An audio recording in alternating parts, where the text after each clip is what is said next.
The scene opens with a narration box describing the location, Earth Area's final boss monster, the Frost Queen. Seo Junho, a young man with dark hair, stands before the defeated Frost Queen, her body suspended in midair amidst a blizzard. He approaches cautiously, his weapon at the ready. A grim determination etched on his face. He was among the final 5 players who sacrificed themselves to defeat her. A burst of energy erupts from Junho. A vibrant display of purple and blue light illuminating the snowy landscape. As powerful energy waves radiating outwards. The narration box reveals the outcome. Junho barely succeeded in killing the Frost Queen. However, a new challenge awaits. Seo Junho, his body encased in ice, was informed that he would remain in cryogenic hibernation until he fully absorbed the Frost Queen's nucleus. As a result of this process, Junho found himself frozen for an extended period. A period spanning 25 years. Upon awakening, Junho was met with the sight of his comrades, frozen into statues of ice. But then, a new development unfolded. Junho's system confirmed his possession of the Frost EX skill. And that the Seal of Frost could be removed. Junho's gaze hardened as he realized the only way to save his frozen comrades was to utilize the Frost EX ability he gained after defeating the Frost Queen. However, a new threat emerged, monsters dwelling within the newly appeared gates. Seo Junho, his back to the viewer, found himself surrounded by a horde of undead, their decaying flesh and desperate hunger palpable. A chilling green mist clung to them, obscuring their features. A grim reminder of the world he'd awoken to. The narration box above the burning cityscape declared, "Fiends that threaten my life." A figure stood silhouetted against the inferno, surveying the devastation. Below, a monstrous eye, burning with malevolent orange light, reflected the chaos above. The camera pulled back to reveal the source of that eye, a colossal, shadowy dragon, its scales dark as night, its gaze fixed on the city below. The word "End" appeared in a narration box. 2 figures, their backs to the viewer, stood defiantly against the stormy sky. The narration box read, "Even the newly appeared boss monsters." Junho, one of the figures, launched a swift, powerful attack. A brilliant blue energy sliced through the air, sending several monstrous foes hurtling through the air. The intensity of the fight was evident in the dynamic motion lines. The fight continued, a blur of motion and energy. Junho's internal monologue, revealed in a narration box, stated, "And regain my lost stats." He focused, his eyes sharp and determined, as he interacted with a glowing blue interface. The text on the screen was indecipherable. Junho's thoughts turned to his frozen comrades. A narration box above them stated, "I can save my comrades from their ice prison." Enveloped in a swirling vortex of icy blue energy, Seo Junho stood silhouetted against the ethereal glow, his back to the viewer. A sense of quiet determination emanated from his rigid posture. He had abandoned the mantle of Spectre, a name that had become legend in the years he was frozen. And now, he once again approached the gates. The scene opens with a dark, icy cavern, the air thick with the chill of ages. Icicles hang like frozen tears from the ceiling, revealing a vast, frozen throne room. A lone figure, cloaked in white, stands upon a dais of ice, her back to a man in dark clothing who observes her from below. The Frost Queen. A notification appears, "You have encountered the Frost Queen." The Frost Queen turns, her icy gaze piercing. Her wings shimmer with an ethereal light. As she descends, her presence radiating an overwhelming cold. The man below, Seo Junho, remains steadfast, his expression unreadable. The Frost Queen taunts him, questioning his resolve. "Comrades to die? By abandoning your ones to croak that easily," she sneers. Junho counters, "They're not ones to croak that easily." He draws his sword, a flash of blue energy illuminating the cavern. "Besides," he states, "won't everything be over if I just kill you?" The Frost Queen laughs, a chilling sound that echoes through the throne room. "Over?" she asks, her voice dripping with icy sarcasm. Junho, unfazed, simply replies, "Shut it." Seo Junho, his face partially obscured by a dark mask, stood poised, his dark cloak billowing slightly. Before him, a powerful, ethereal woman with flowing white hair and a diaphanous gown unleashed a torrent of icy blue energy. He declared, with grim determination, that he had no time for games. The ethereal woman, her icy gaze fixed on Junho, responded with a chilling vow, she would kill him and end this nightmare. Her words hung heavy in the frigid air. Junho lunged forward, his movements a blur of motion as he closed the distance between them. His dark silhouette clashing against the woman's ethereal form in a flurry of motion. Their blades met in a shower of sparks. The clash of steel echoed through the frozen chamber as the 2 combatants traded blows with deadly precision. Junho's movements were swift and deadly, a whirlwind of dark energy surrounding him as he pressed his attack, forcing the ethereal woman into a desperate defense. A blinding flash of light erupted as their blades collided once more. The impact sent the ethereal woman reeling, her form momentarily obscured by a cloud of icy shards. A sinister smile played on her lips as she revealed a new power. Junho braced himself, anticipating her next move, a surge of dark energy crackling around his blade as he prepared to counter her attack. With a sudden burst of speed, she unleashed a powerful energy blast, forcing Junho to react instantly.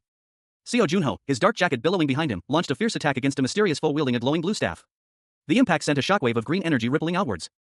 He moved with surprising speed and agility, his every movement a blur as he dodged the staff's energy blasts. A powerful counterattack shattering the surrounding stone into fragments. Junho's blade clashed with the staff, a brilliant explosion of purple and blue energy erupting between them. The force of the collision sending shockwaves through the air. A swirling vortex of energy threatening to consume them both.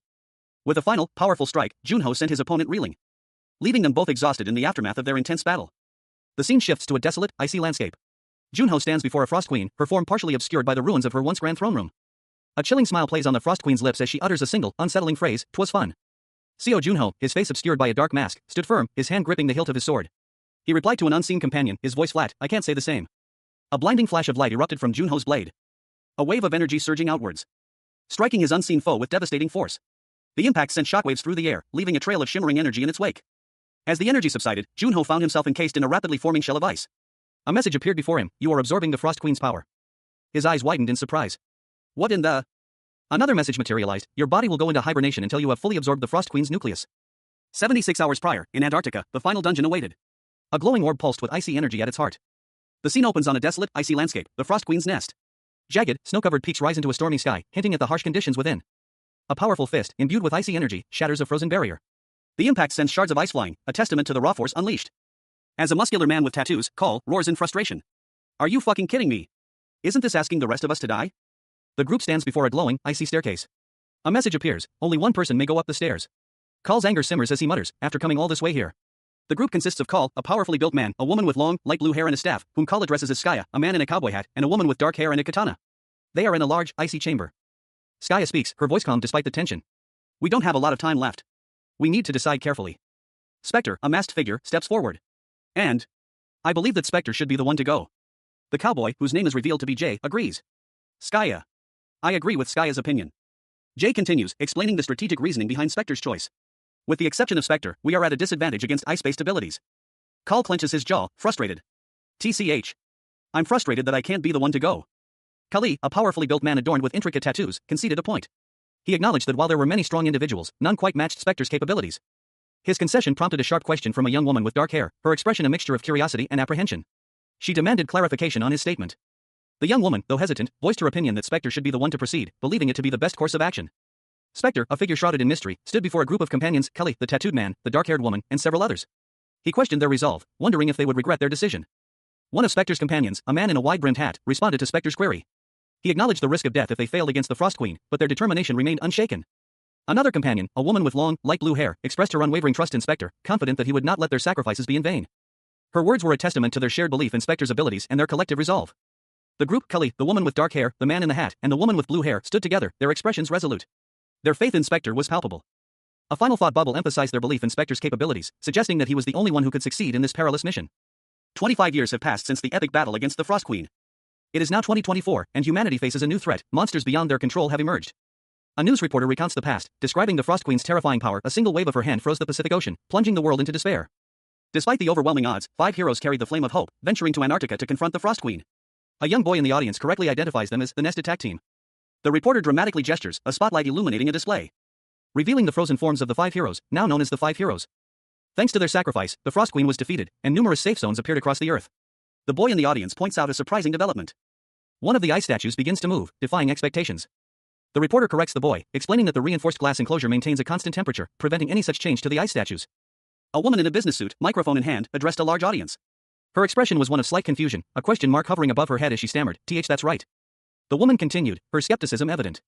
A shimmering, icy figure materialized behind her, its form crackling with energy. She exclaimed, incredulously, that something like this couldn't possibly happen after all this time. Suddenly, shards of ice erupted around a cloaked figure, who appeared to be Seo Junho. He was clearly caught off guard by the sudden attack. The ice fragments intensified, engulfing Junho as he was thrown backward into a nearby fountain. The force of the impact sent a spray of water and ice flying. Junho lay on the ground, the ice slowly receding. A message appeared, absorption rate 100%. Another message followed, congratulations. He coughed, muttering, so cold. Another message appeared, you have completely absorbed the Frost Queen's nucleus. A final message followed, you have received the new skill Frost, EX. Junho, still on the ground, weakly whispered, what is going on? News headlines blared across screens, announcing the awakening of Seo Junho, also known as Spectre, after 25 years in cryogenic sleep. He was the hero who had defeated the Frost Queen, a legend reborn. The Player Association declared that the hero's health would be their top priority. Junho, however, lay in a hospital bed, his mind reeling from the news. His body, stiff and weak from decades of frozen stillness, felt alien to him. He could barely clench his hands. 25 years. A tremor ran through him as he realized the sheer passage of time. A nurse informed Junho that the president of the Player Association was on his way. Junho, still weak and disoriented, made it clear that he wished to be left alone, unless the visitor was someone he knew. The nurse mentioned that the president often spoke of Spectre as a close friend. Junho, still masked, reflected on the rarity of true friendship, a sentiment underscored by a flashback showing his former companions. He acknowledged the heads-up, stating that he would know once he met the president.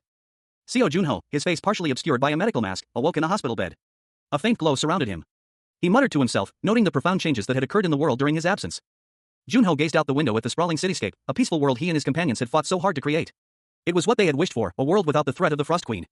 But his thoughts turned to his current situation. All he knew was how to fight. Now, he felt unemployed, unsure of his purpose in this new era of peace. Junho shrugged off his uncertainty, removing his mask with a sigh. He declared that he no longer needed it in this peaceful world. The action caught the attention of the medical staff. A nurse gasped, startled by his sudden unmasking, while a doctor looked on with a mixture of surprise and concern. Junho explained his reasoning, stating that heroes were no longer needed in a peaceful world. He offered a nonchalant smile, holding up the mask. However, the calm was shattered as a commotion erupted outside the room. The medical staff looked on with alarm, sensing something was wrong. 3 men in sharp suits entered the room, their presence exuding authority and power. The lead man, imposing and confident, stood at the forefront. Their eyes fell upon Junho, and a gasp of recognition escaped them. "You," they exclaimed, their voices filled with a mixture of shock and awe. The lead man cleared his throat, requesting a private conversation with Junho. The doctors, clearly unnerved, readily complied. Junho awoke in a hospital bed, his gaze meeting that of a man in a suit. The man, Dyaku, exclaimed that Junho looked exactly the same as he remembered. Dyaku chuckled, reminding Junho of his earlier prediction about Junho's appearance. He then teased Junho about his hair, commenting on his baldness. Dyaku sighed, admitting that the reunion wasn't as touching as he'd hoped. Junho retorted, questioning Dyaku's expectations. Junho sarcastically remarked on the lack of progress in curing baldness in the past 25 years. Dyaku responded that Junho hadn't changed a bit. Dyaku conceded that Junho looked a little different now. Junho's expression shifted to one of contemplation. Junho internally questioned the doctor's shocked reactions, wondering why they were so surprised when everything should be over. Dyaku explained that 25 years prior, when Junho and his companions defeated the Frost Queen, all players received the same message. The final panel shows Dyaku reacting to a message confirming the Frost Queen's defeat and the subsequent appearance of safe zones on Earth, celebrating Junho's victory. Celebrations erupted across the globe as people rejoiced, shedding tears of joy. However, this joy was short-lived. A dimensional elevator appeared in the Pacific Ocean, prompting widespread confusion and disbelief among the public. News of a second floor spread, leaving many stunned and questioning the true nature of the victory over the Frost Queen. The revelation that a second floor existed sparked outrage and disbelief. People questioned whether the defeat of the Frost Queen truly marked the end. Following this discovery, world leaders, players, and the association convened for an emergency meeting to discuss the situation and strategize their next move. After extensive deliberation, they dispatched an expedition team to the newly accessible frontier. The second floor proved to be a land of opportunity, providing humanity with access to new magic, technology, and vast resources. This influx of resources and knowledge shaped the affluent world that exists today. However, Junho, recently thawed from his frozen state, was unconvinced, wanting to know more about the true nature of the 10 floors. He learned that the dimensional elevator consisted of 10 floors in total. It had taken him and his companions countless years to defeat the Frost Queen, only to discover that their victory was far from complete. 25 years had passed since their victory, and if the other players had progressed at a normal rate, they should be on the 7th floor. But Junho knew something was amiss. Junho, the protagonist, lay in a hospital bed, his gaze distant as he reflected on the past. He recalled the Antarctic expedition, where he and his party had faced the Frost Queen. He mused that, compared to his team, the other players were significantly weaker, explaining why only 5 of them had undertaken the perilous journey. A fact that now seemed to hold grim significance. He reasoned that the other players, less skilled than his group, would likely only have progressed to around the 5th floor of the tower. Junho's companion, a man in a suit, sat beside him, his concern evident. He questioned Junho's silence, prompting Junho to finally speak. The man explained that in the 25 years since Junho's freezing, humanity had only managed to clear up to the 2nd floor of the tower. The weight of this revelation settled heavily upon Junho. He sat silently, absorbing the shocking news. Junho's shock gave way to a sudden faint. He slumped against the pillows, his face pale. He awoke with a start, his mind racing. A wave of frustration washed over him as he realized the gravity of the situation. The man's words echoed in his ears, only the 2nd floor had been cleared in 25 years. Junho's anger intensified as he processed the staggering revelation. Despite his anger, Junho agreed to hear the man out, driven by a potent mix of curiosity and a simmering rage. Junho's expression hardened as he prepared to hear the explanation, his eyes burning with a mixture of disbelief and fury. A voice, echoing from an unseen source, spoke of the Frost Queen's nucleus. Junho, still in his pajamas, sat up in bed, a look of utter confusion on his face. He was clearly disoriented. A man in a suit, his face etched with worry, explained that only players who could withstand the intense heat of the magma sea could explore the new floor. After a long search, they had found an altar in the middle of the lava sea. This altar required the Frost Queen's nucleus to cool the environment. He anxiously asked if Junho's team had found the nucleus. The man in the suit apologized profusely, overcome with shame. He explained that despite countless searches, they had failed to locate the Frost Queen's nucleus. Junho's expression shifted subtly as he realized something. Junho revealed that he had absorbed the Frost Queen's nucleus. The man in the suit, consoling Junho, stated that his team had simply been unlucky. He continued, emphasizing that everyone makes mistakes and that understanding is key. Junho, accepting this, asked if his own mistake could also be understood. A sharply dressed man, his face alight with a triumphant grin, declared confidently, "Of course. How could I not?" His words were followed by a muttered curse from another individual, barely audible but laced with frustration. "Shit." The man's tone shifted, becoming more casual as he inquired, "Anyways, tell me about your life. How have things been?" The scene changed to a hospital room. A young man lay in bed, his expression weary. The well-dressed man sat beside him, his concern evident. "It's already this late. Are you hungry? Is there anything you want to eat?" The young man, Junho, responded with a quiet, "I'm good on grub." Junho picked up a brochure for the Seoul History Museum, featuring an exhibit titled The Sleeping 5 Heroes. A thoughtful expression crossed his face as he wondered, is that place really that famous? The man sighed, then stated, "I'm going to go down to the 1st floor now. It's crawling with reporters and people below. It'll just be inconvenient for you if we go together. Couldn't you just have someone on the side emergency entrance by yourself?" He gave Junho one last instruction before leaving, "Come right back to the hospital once you're done." Junho simply replied, "Roger that." Junho arrived at the museum, his entrance marked by a digital confirmation, authentication successful. He stepped into a dimly lit corridor, the air thick with an ancient, unsettling energy. His eyes fell upon a massive skeletal dragon, a chilling reminder of the challenges that lay ahead. Damn, they're huge, he muttered, a shiver running down his spine. Seo Junho, his face upturned, considered the task before him. He questioned whether the artifact should be placed on display. He continued his search, convinced that the key to his mission must be within this very location. Junho proceeded down a long, icy corridor, the air heavy with the chill of ages. Toward a chilling sight, his frozen companions, encased in ice, stood before him. Junho, kneeling before them, offered a heartfelt apology for his lateness. One of his companions, a powerfully built man with tattoos, spoke, informing Junho that the world was now a better place, a testament to their shared sacrifice. They had protected the peace they had always dreamed of, a bittersweet victory. Later, Junho sat alone, offered a drink by his companions, a somber toast to their shared past. He raised his cup, a silent tribute to those frozen in time, as the weight of his responsibility settled upon him. Seo Junho, his face partially obscured by shadow, smirked slightly as he addressed the woman encased in ice. He commented on the sweetness of the alcohol, a subtle hint of dark humor in his tone.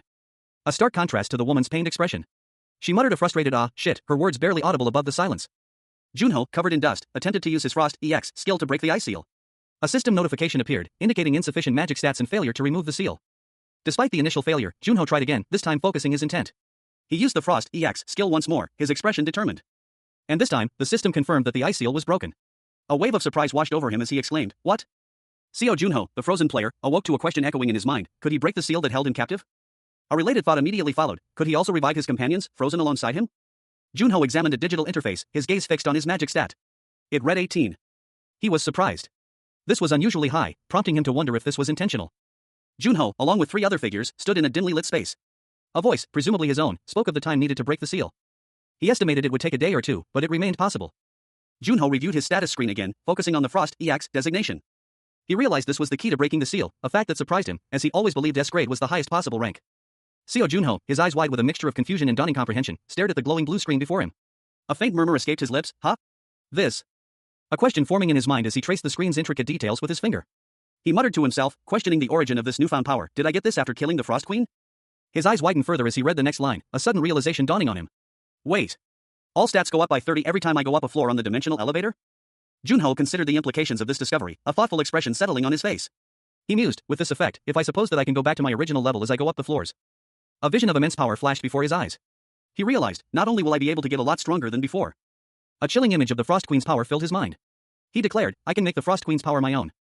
And with that newfound resolve, a surge of determination coursed through him. He thought, and then. I can melt this ice and save everyone. Junho clenched his fist, a surge of energy emanating from him as he began to break free from his icy prison. A determined grunt escaped his lips, Ka. His gaze fell upon his frozen companions, a renewed sense of purpose hardening his expression. He vowed, I'll get you out of there. The scene opens on a bustling city hospital. A question hangs heavy in the air, you want to be a player again? Inside, Seo Junho, a young man with dark hair, sits calmly. He responds to the unspoken question with a quiet, why are you so surprised? You already knew. Junho eats a simple meal in his hospital room. He reflects, I don't know how to do anything except that. A man, presumably his manager, bursts in, exclaiming, it's so sudden. In the past, you would sing about how you wanted to retire. The manager continues, that was 25 years ago. He adds, with a worried expression, I don't think it's a good idea. Junho asks, why, prompting the manager to explain, well, I want you to rest up. And, it's because of the fiends. The narrative shifts to a dark, ominous scene. A hooded figure looms large, a sinister presence. The narration explains, players who use their awakened powers to commit crimes. And commit murder and terrorism without a second thought to sate their desires. They're like tumors in society. Seo Junho, a young man with short, dark hair, sat in a hospital bed, quietly eating from a small bowl.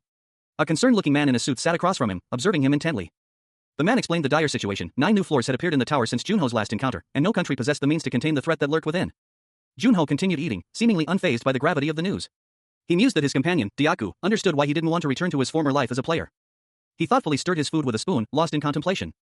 Junho's inner thoughts revealed his apprehension, he wondered if the public still hated him, remembering the specters of revenge that haunted his past.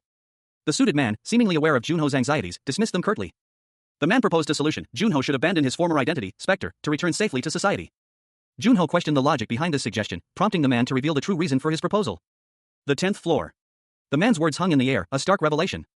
Junho, a subtle smirk playing on his lips, held up his spoon, a glint of determination in his eyes. The man's expression shifted to one of concern and confusion. A formally dressed man sat across from Seo Junho, who was casually dressed in pajamas.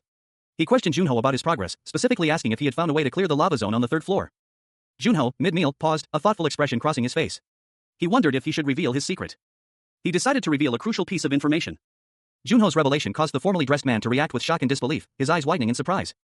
The man pressed Junho for details, demanding to know what he meant. He reminded Junho of their need for the Frost Queen's nucleus. Junho finished his meal, subtly placing his spoon down. The man inquired about Junho's meal, seemingly oblivious to the gravity of the situation. Junho clarified that he wasn't referring to his meal, but to something far more significant.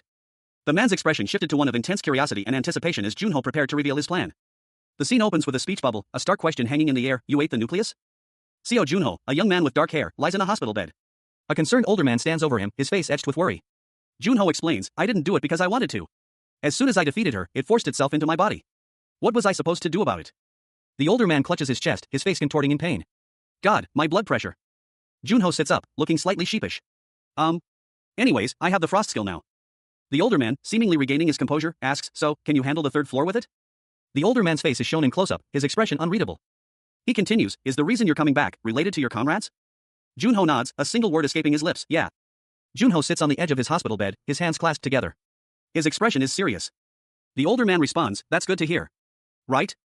Diaku, with a bright smile, expressed his gratitude to the man in a suit. He praised Diaku's skills, assuring him that he was the best choice for the task ahead. The man in the suit, however, had a more serious demeanor, stating that he would deal with the doctors who had seen Diaku's face later. He then explained that helping Diaku was the least he could do. The man continued, mentioning that Diaku's abilities were sealed, placing him at level 1. And questioned if his stats were also reset. A thought bubble above the man in the suit revealed his suspicion. He was checking Diaku's blood pressure, hoping for a specific result. Diaku, still in his hospital bed, asked the man to get him a new player license. The man sighed, explaining that he couldn't get Diaku a license because the guilds were more powerful than the association right now. He elaborated that the large guilds had made it customary to attend the licensing exams. A close-up of a player license showed that it could only be obtained by taking the public exam. Diaku, lying in bed, groaned in annoyance at the news. The man in the suit, however, saw this as a good opportunity for Diaku, though he admitted it was annoying. The man explained that to fully support Diaku, he needed a good pretext. Seo Junho, a young man with dark hair and a mischievous grin, lay comfortably in bed. He pondered aloud, how do you think we can get that? His thoughts shifted to a more serious matter. He mused, in other words, I have to get the best results. So that everyone will want me. Junho, now dressed, confidently declared to a man in a suit, alright, I got it. He added, with a determined glint in his eyes, I'm looking forward to the exam. He sat on the edge of his bed, a relaxed yet focused expression on his face. The scene opens with a towering skyscraper, the Player Association license exam site, piercing the clear blue sky. Its imposing structure dominates the cityscape. Inside, a large waiting area buzzes with activity. A multitude of prospective players mill about, a mixture of anticipation and nervous energy palpable in the air. Seo Junho, a young man with short, dark hair, receives his test number, 75. He muses quietly about the considerable expense of the exam. He is then instructed to wait for his turn. Junho observes the relatively relaxed atmosphere of the waiting area. Junho settles into a seat, noting that it will be some time before he is called. A subtle shift in his demeanor suggests an internal change. He considers listening in on the other test takers. Suddenly, Junho activates his Watchguard of Darkness skill, enhancing his hearing. A dark aura emanates from him. He also learns that today's examiner is none other than Shin Diaku, a name that causes him some concern. Junho's expression shifts to a calm, almost amused one as he contemplates the possibility of failing the exam for a fourth time. A digital screen flickered to life, displaying the words number 1, please enter. Seo Junho, the protagonist, sat among a crowd of applicants, his expression unreadable as he watched the screen. The screen transitioned to a virtual battle arena. A timer appeared, start. 1 second, a lone figure, wielding a spear, stood ready. Junho watched intently, a slight furrow in his brow. The spear wielder moved with surprising agility, effortlessly deflecting attacks from multiple opponents. One of the observers murmured, wow, his fighting spirit is pretty strong. The opponents recoiled, clearly intimidated by the spearman's skill. Another observer commented, he'll pass pretty easily. I'm jealous. Junho, however, remained pensive, muttering, who knows? A narration box explained, the spear is best for securing the space around its user. Junho's expression shifted to one of contemplation as he considered the strategy. Junho quietly observed, thinking, so it'll keep progressing like that.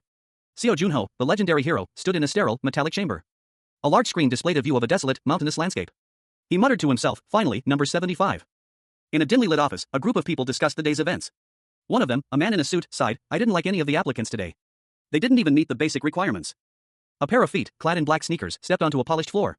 The sound of footsteps echoed softly. The group's expression shifted from disappointment to shock as they witnessed the newcomer's arrival. Their eyes widened in disbelief. One of the applicants, a dark-skinned man with dreadlocks, stared at the newcomer, a mixture of awe and apprehension on his face. He commented, guy? Another applicant, a heavier-set man, observed, he's all skinny. He doesn't look like he can take care of himself. A woman with blonde hair, dressed in a business suit, made a judgment, another one of those Spectre copycats. The man in the suit, seemingly unconcerned, responded, I did tell him to stand out. An unseen observer, his face partially obscured by shadow, watched the scene unfold with a smirk. He muttered to himself, well, this should be interesting. Meanwhile, a young man with short, dark hair stood poised and ready, a bow and a sword strapped to his back. A voice boomed from off-panel, this is too much, you bastard. The young man, identified as Seo Junho, stood in a large, hangar-like room. A voice called out, number 75, Seo Junho, are you ready? Junho, his face partially obscured by shadow, remained calm and collected, seemingly unfazed by the question. Suddenly, several figures, seemingly made of ice, began to disintegrate into shimmering blue particles. A voice announced, the battle will begin. A narration box provided additional information, dwarves, average size is 130 cm, physically weaker than the average human male. A group of dwarves, numbering 20, appeared. Junho observed them, noting their resemblance to creatures from his past. He thought, there's 20 of them. It seems a lot realer up close. Well, no matter how well they imitate the real ones. The dwarves charged, their weapons raised. Junho responded with a single word, come. Junho moved with surprising speed and agility, dodging the dwarves' attacks.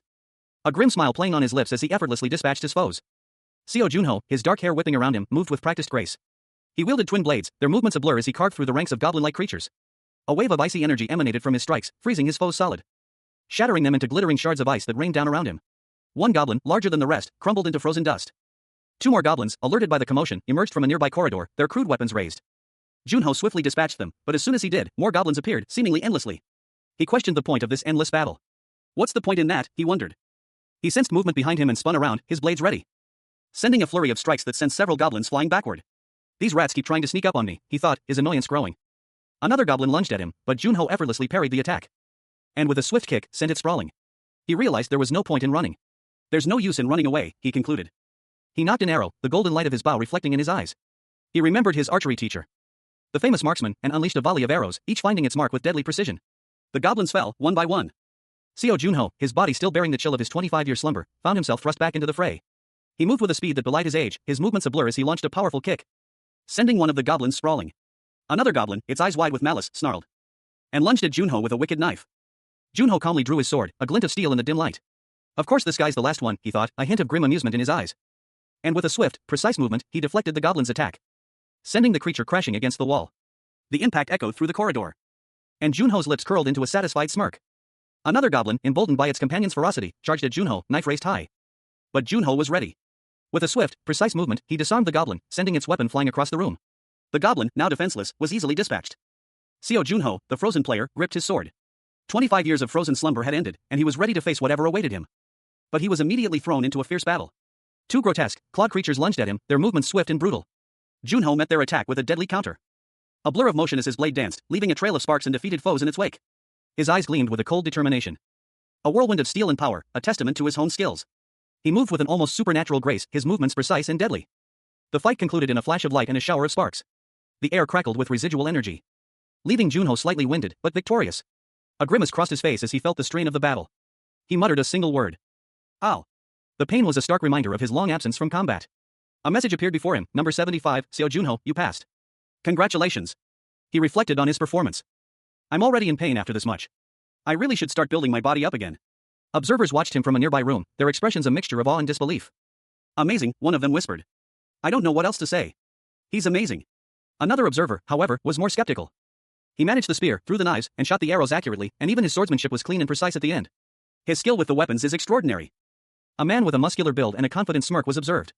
He appeared to be assessing someone, commenting on their seemingly frail physique, but then shifted his attention to a digital profile, noting that the individual's only listed skill was weapon proficiency. A fact that caused a nearby man to express surprise, questioning if such a low-rank skill was even considered a main skill, leading to a discussion about the candidate's potential. While his combat skills were acknowledged as desirable, the group concluded that his overall low rank made him a poor investment, and training him would be a waste of resources.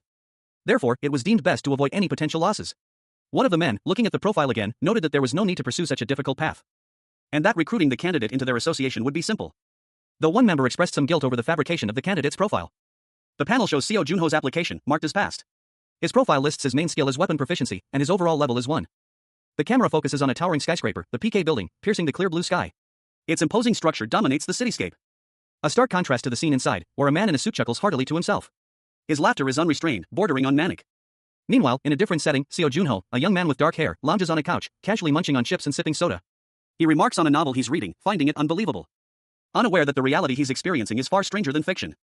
The scene shifts to show Junho, discharged from the hospital after only 2 days, lying on his couch, still engrossed in his book. He is the most famous player in the world, a fact that is highlighted by the narration box. Back at the PK building, the suited man struggles to maintain his composure, muttering about the need for patience. He continues to struggle, his internal monologue revealing his barely contained amusement. The man's shocked reaction is palpable as he utters Junho's name in disbelief. A sharply dressed man, his face etched with curiosity, leaned over the shoulder of a young man relaxing on a couch. What are you reading? He inquired, his tone laced with a hint of amusement. The young man, a relaxed smile playing on his lips, held up a magazine. The main character is a priest, but they just fight instead of healing. He continued, a thoughtful frown creasing his brow. Are they crazy? The older man, seemingly unfazed, responded, anyways, take a seat. I brought the stuff you asked for. The young man, intrigued, looked up. Why did you ask for information on the uncleared gates? He questioned, a hint of suspicion in his voice. A holographic display flickered to life on the coffee table, showcasing detailed information. The older man watched him intently. You're not thinking of going to them at your current level, are you? The older man's expression shifted to one of alarm. Do you know what it means if they haven't been cleared? The young man's face hardened. Do you think I would have forgotten? These gates, which have never been cleared, are called uncleared gates. Those are the only gates that beginners can go to, though. That's why it's even more dangerous. High-level players aren't even allowed to go in. Seo Junho, a young man with dark hair, appeared on a video screen, his face etched with determination. He was speaking with an older, more seasoned man in a suit, whose expression was one of concern. The older man warned Junho about the dangers ahead, emphasizing the high mortality rate among those who attempted the challenge. He pointed out the risks, highlighting the fact that the many uncharted floors posed a significant threat, and that Junho's physical condition might not be up to the task after his long cryogenic sleep. The older man conceded that Junho's assessment was accurate. But his concern for his friend, Dyaku, remained. He voiced his apprehension about sending his friend into such a perilous situation. Junho acknowledged the gravity of the moment, but his resolve remained unshaken. He knew the potential rewards were substantial, and he was determined to proceed. The older man, witnessing Junho's unwavering determination, questioned his motivations, his voice laced with disbelief. He asked, "Gain?" An hourglass, overflowing with gold coins, appeared, symbolizing the increasing rewards and experience points available in the game's later stages. The longer a gate remained unclaimed, the more valuable its rewards became. The older man pressed Junho, questioning his true intentions. He suspected that Junho's primary goal was simply to level up more quickly. He reminded Junho of the inherent risks, reminding him of his previous near-death experience. The older man's frustration grew, urging Junho to find a less dangerous path to achieve his goals. But Junho's resolve remained firm. He explained that his comrades were still frozen, awaiting his return to free them, and that they would do the same for him if the roles were reversed. Seo Junho, a man whose face was partially obscured, was engaged in a silent conversation. Someone warned him that his current course of action was dangerous. Junho responded that this was not his only reason for proceeding. He explained that, having returned as a player, a clash with the fiends was inevitable. Time, he realized, was not on his side. His gaze hardened as he contemplated the upcoming encounter. Knowing that to survive, he had to be strong enough to fight back. The scene shifted to show a man in a suit, his expression unreadable. The suited man, seemingly concerned, spoke to Junho, expressing surprise at the pressure Junho was under. Junho, however, downplayed the situation. The suited man, addressing Junho condescendingly as insect, stated his inability to help with Junho's current predicament. He offered to find suitable gates for Junho to progress through. He revealed, to Junho's dismay, that only one gate was available at his current level. A portal shimmered into existence, revealing a new challenge. The suited man explained that the gate, known as the Novice's Grave, had appeared 7 years prior and had claimed 142 lives. Despite its reputation, he noted that the clearing conditions seemed relatively easy. An older man, impeccably dressed in a suit, addressed a younger man, casually dressed in a white t-shirt. He pointed towards a screen displaying mission parameters: required level 1, party cap, 10 people, clear condition, survive until the sun rises, difficulty, average, clear date, XXXX, and location, Inma Mountain. He stated confidently that he was pretty confident in the outcome. The younger man, slightly confused, questioned the older man's statement. The older man then explained that the younger man's down payment had arrived. The older man continued, explaining that with this payment, the younger man was contractually tied to the association, becoming his underling for a year. He gleefully declared that the world-famous Seo Junho was now his servant. Seo Junho, taken aback, questioned the term underling. Suddenly, a masked figure appeared, crackling with dark energy, interrupting the conversation. He promised to show Seo Junho what a true servant is. Seo Junho, seemingly unfazed, asked about housing arrangements, inquiring if he could stay at the association's residential buildings for players. The older man agreed, suggesting it would be safer for him there. Junho then requested a good room. The older man readily complied, stating that Junho's wish was his command. He carried a box towards Junho, who was already lounging on a sofa. The older man added that Junho would be the one ordering him around anyway. Junho, surprised, commented on the unexpected arrival of his armor. Seo Junho, recently thawed from a 25-year freeze, examined a mysterious box. His companions urged him to open it, curious about its contents. Upon opening it, he discovered a lightweight, yet durable material. A remarkably fine fabric. Impressed by its quality, Junho marveled at the craftsmanship. A man in a suit, observing from a distance, commented on its excellence. The man revealed the origin of the material. It was crafted by the legendary Ikwan Noya. Junho reacted with astonishment to this revelation. While the man explained that, although Ikwan Noya had passed the workshop to his grandson, he still worked there. A depiction of the elderly Ikwan Noya, diligently working at his forge, was shown. Junho expressed his desire to personally thank Ikwan Noya for his incredible work. However, the man in the suit firmly stopped him, explaining that they needed to prioritize Junho's safety and remain vigilant. Junho questioned whether the man was suspicious of Ikwan Noya himself. The man clarified that his suspicions lay elsewhere. Seo Junho, his face etched with a mixture of surprise and dawning comprehension, stared blankly ahead. A silent gasp escaped his lips. He was informed that the enemies were keeping a close watch on the workshop. The gravity of the situation settled upon him as he learned that the enemies were aware of the connection between Quan Noya and Spectre. A tense handshake sealed their grim understanding. Junho was warned that meeting Quan Noya directly would be tantamount to revealing his own identity. A risk he couldn't afford to take. Junho contemplated his options. He realized that traveling overseas as a novice to meet Quan Noya would attract unwanted attention. He spoke with a trusted associate, explaining his plan to support his allies from afar. The associate reassured him that Quan Noya would understand. Junho resolved to focus on becoming stronger before seeking out Quan Noya. He left a message of thanks for his associate.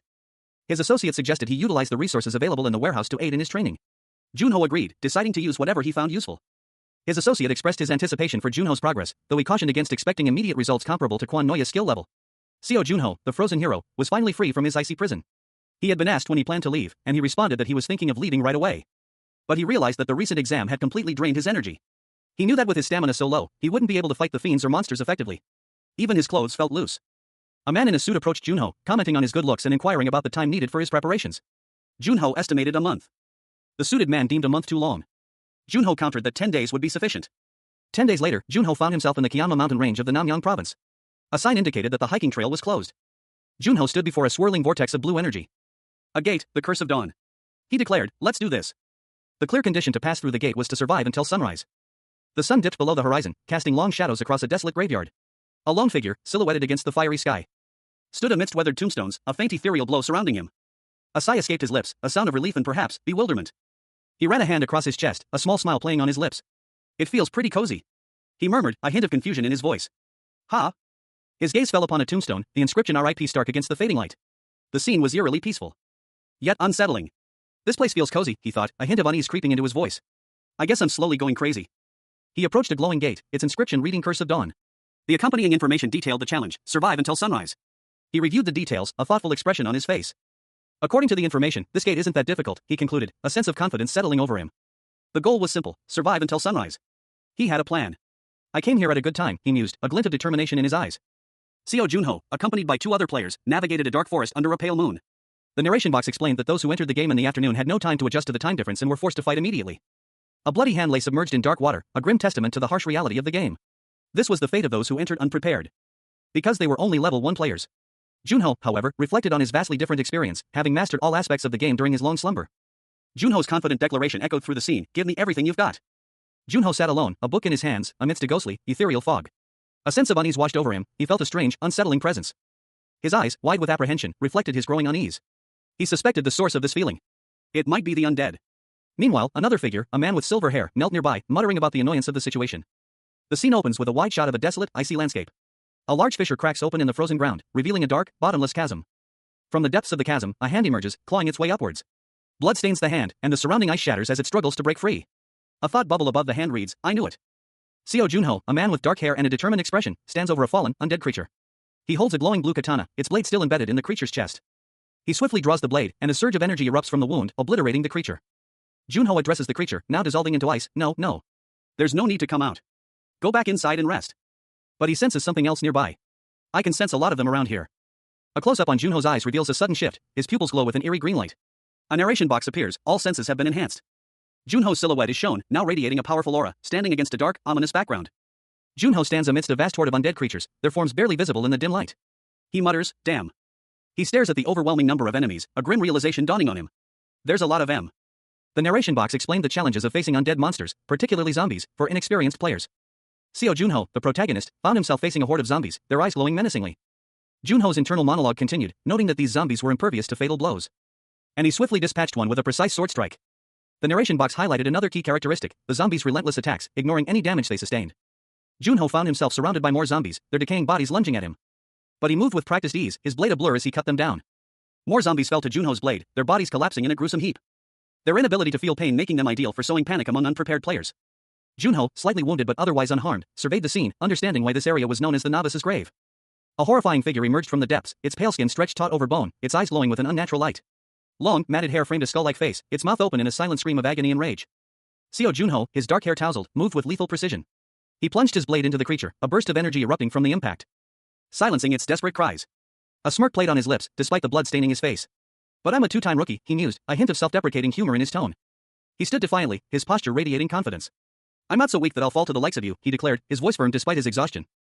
His words were cut short as a horde of similar creatures emerged from the shadows, their eyes burning with the same malevolent glow. A desperate plea escaped his lips, wait. Junho stared at the overwhelming number of enemies, his expression grim. This is still too much, he thought, a wave of apprehension washing over him. He braced himself, preparing for another brutal fight. He slumped against a tombstone, his body heavy with exhaustion. A sigh escaped his lips, a sound of profound weariness. He sat there, contemplating the enormity of the task ahead. Is that it, he wondered, a flicker of defiance still present in his eyes. Seo Junho awoke to a disorienting chill, his body encased in ice. He lay amidst a desolate landscape, the faint sound of trickling water nearby. A sudden sound piercing the silence. His eyes flickered open, confusion clouding his features as he registered a faint voice, prompting him to rise and search for its source. He stumbled through the icy wasteland, his movements stiff and slow. The chilling landscape revealing itself to be a graveyard, shrouded in an eerie mist. Junho's unease grew as he heard the voice again, closer this time. He continued his search, the ground giving way beneath his feet, revealing a submerged coffin. A wave of grief washed over him as he recognized the familiar shape. his concern growing as he heard the desperate plea for help, questioning how someone could have ended up there. The response was chilling. Junho helped the person climb out of the watery grave, revealing a figure barely clinging to life, who revealed a devastating truth: everyone else had perished, leaving him as the sole survivor. His plea for help was heartbreaking. Seo Junho, kneeling by a pool of water, muttered that he had obtained something before a certain event. Another voice, unseen, asked if he could yell very loudly. The unseen voice explained that they needed to pinpoint Junho's exact location. A large ice-covered coffin, adorned with a golden cross, was partially submerged in the water. Icicles clung to its surface. The unseen voice declared that this was where the head was located. Junho fired his weapon, a blast of energy erupting from the muzzle, the force of the shot sending him sprawling backwards. A new character, observing the scene, commented that the gate seemed too easy, considering it had killed over 100 people. He then accused Junho of being the one who created this novice's grave. A monstrous creature emerged from the ground, roaring trickster. A colossal, frost-covered behemoth crumbled into icy shards, its monstrous form dissolving into glittering dust. The air crackled with residual energy. Seo Junho, a lone figure silhouetted against the ethereal glow, stood on the precipice of a chasm. His sword, sheathed, hung at his side. How? He wondered, a question hanging heavy in the frigid air. He launched a swift, precise attack. A blinding flash of energy erupting from his blade as he moved with impossible speed. The force of the blow sending shockwaves through the frozen landscape. The ground cracked and shattered under the impact. He mused, there's no way there would be someone left alive in an uncleared gate. A narration box appeared. After the fight has started, the gate won't open. A crimson portal shimmered into existence, its swirling energy ominous and powerful. Nearby, two figures watched, their expressions unreadable. A narration box stated, if there's even just one player left alive. Another young man, his face etched with concern, spoke to his companions. The players from before probably knew this too. The final battle against the hostile monsters of the Curse of Dawn floor concluded with a decisive victory for Seo Junho. All enemies were vanquished, the floor was cleared, and the system announced his success. Junho reviewed his post-battle stats. He had gained 4 levels, increasing his strength, stamina, speed, and magic. However, he noted that his stats were only partially restored, leaving him with some lingering effects from his long cryogenic sleep. He reflected that despite the incomplete restoration, he was still pleased with his progress. Junho paused, surprised by the apparent lack of further rewards. He questioned whether this was truly all he received for clearing the floor. A sudden system notification startled him. He had received a new skill as a reward for clearing the floor, Confession of the Dead. He expressed surprise and a touch of fear at the unexpected reward. Junho examined his new skill, pleased to have received something beyond the expected level increase. He mused that while he hadn't received a random item, the new skill was a welcome addition. The game interface displayed the details of the Confession of the Dead skill. It was a C-rank skill that allowed him to peek into the memories of the deceased. Junho pondered the implications of his new memory reading ability. He considered the possibility of using this skill to learn from the memories of the dead, particularly those he had killed in battle. He wondered if the skill's acquisition was directly related to his recent kill of the undead trickster. He considered the skill's limitations but recognized its potential usefulness. Junho clenched his fist, realizing that this new skill was unique to him as Seo Junho, the player, not just as a specter. Seo Junho, his face partially obscured by shadow, offered a subtle yet knowing smile. A hint of mischief played on his lips, hinting at the adventure that lay ahead. He stood silhouetted against a breathtaking sunset, the fiery hues mirroring the excitement bubbling within him. I'm excited, he murmured, the words barely audible above the whisper of the wind. Seo Junho's manager, Dyaku, sat in his luxurious office, a newspaper in hand. He exclaimed in disbelief, God, really? Junho, lounging on a nearby sofa, sipping from a large iced coffee, sighed. Ever since you came back, he complained, the world won't shut up. I can't get a single day off.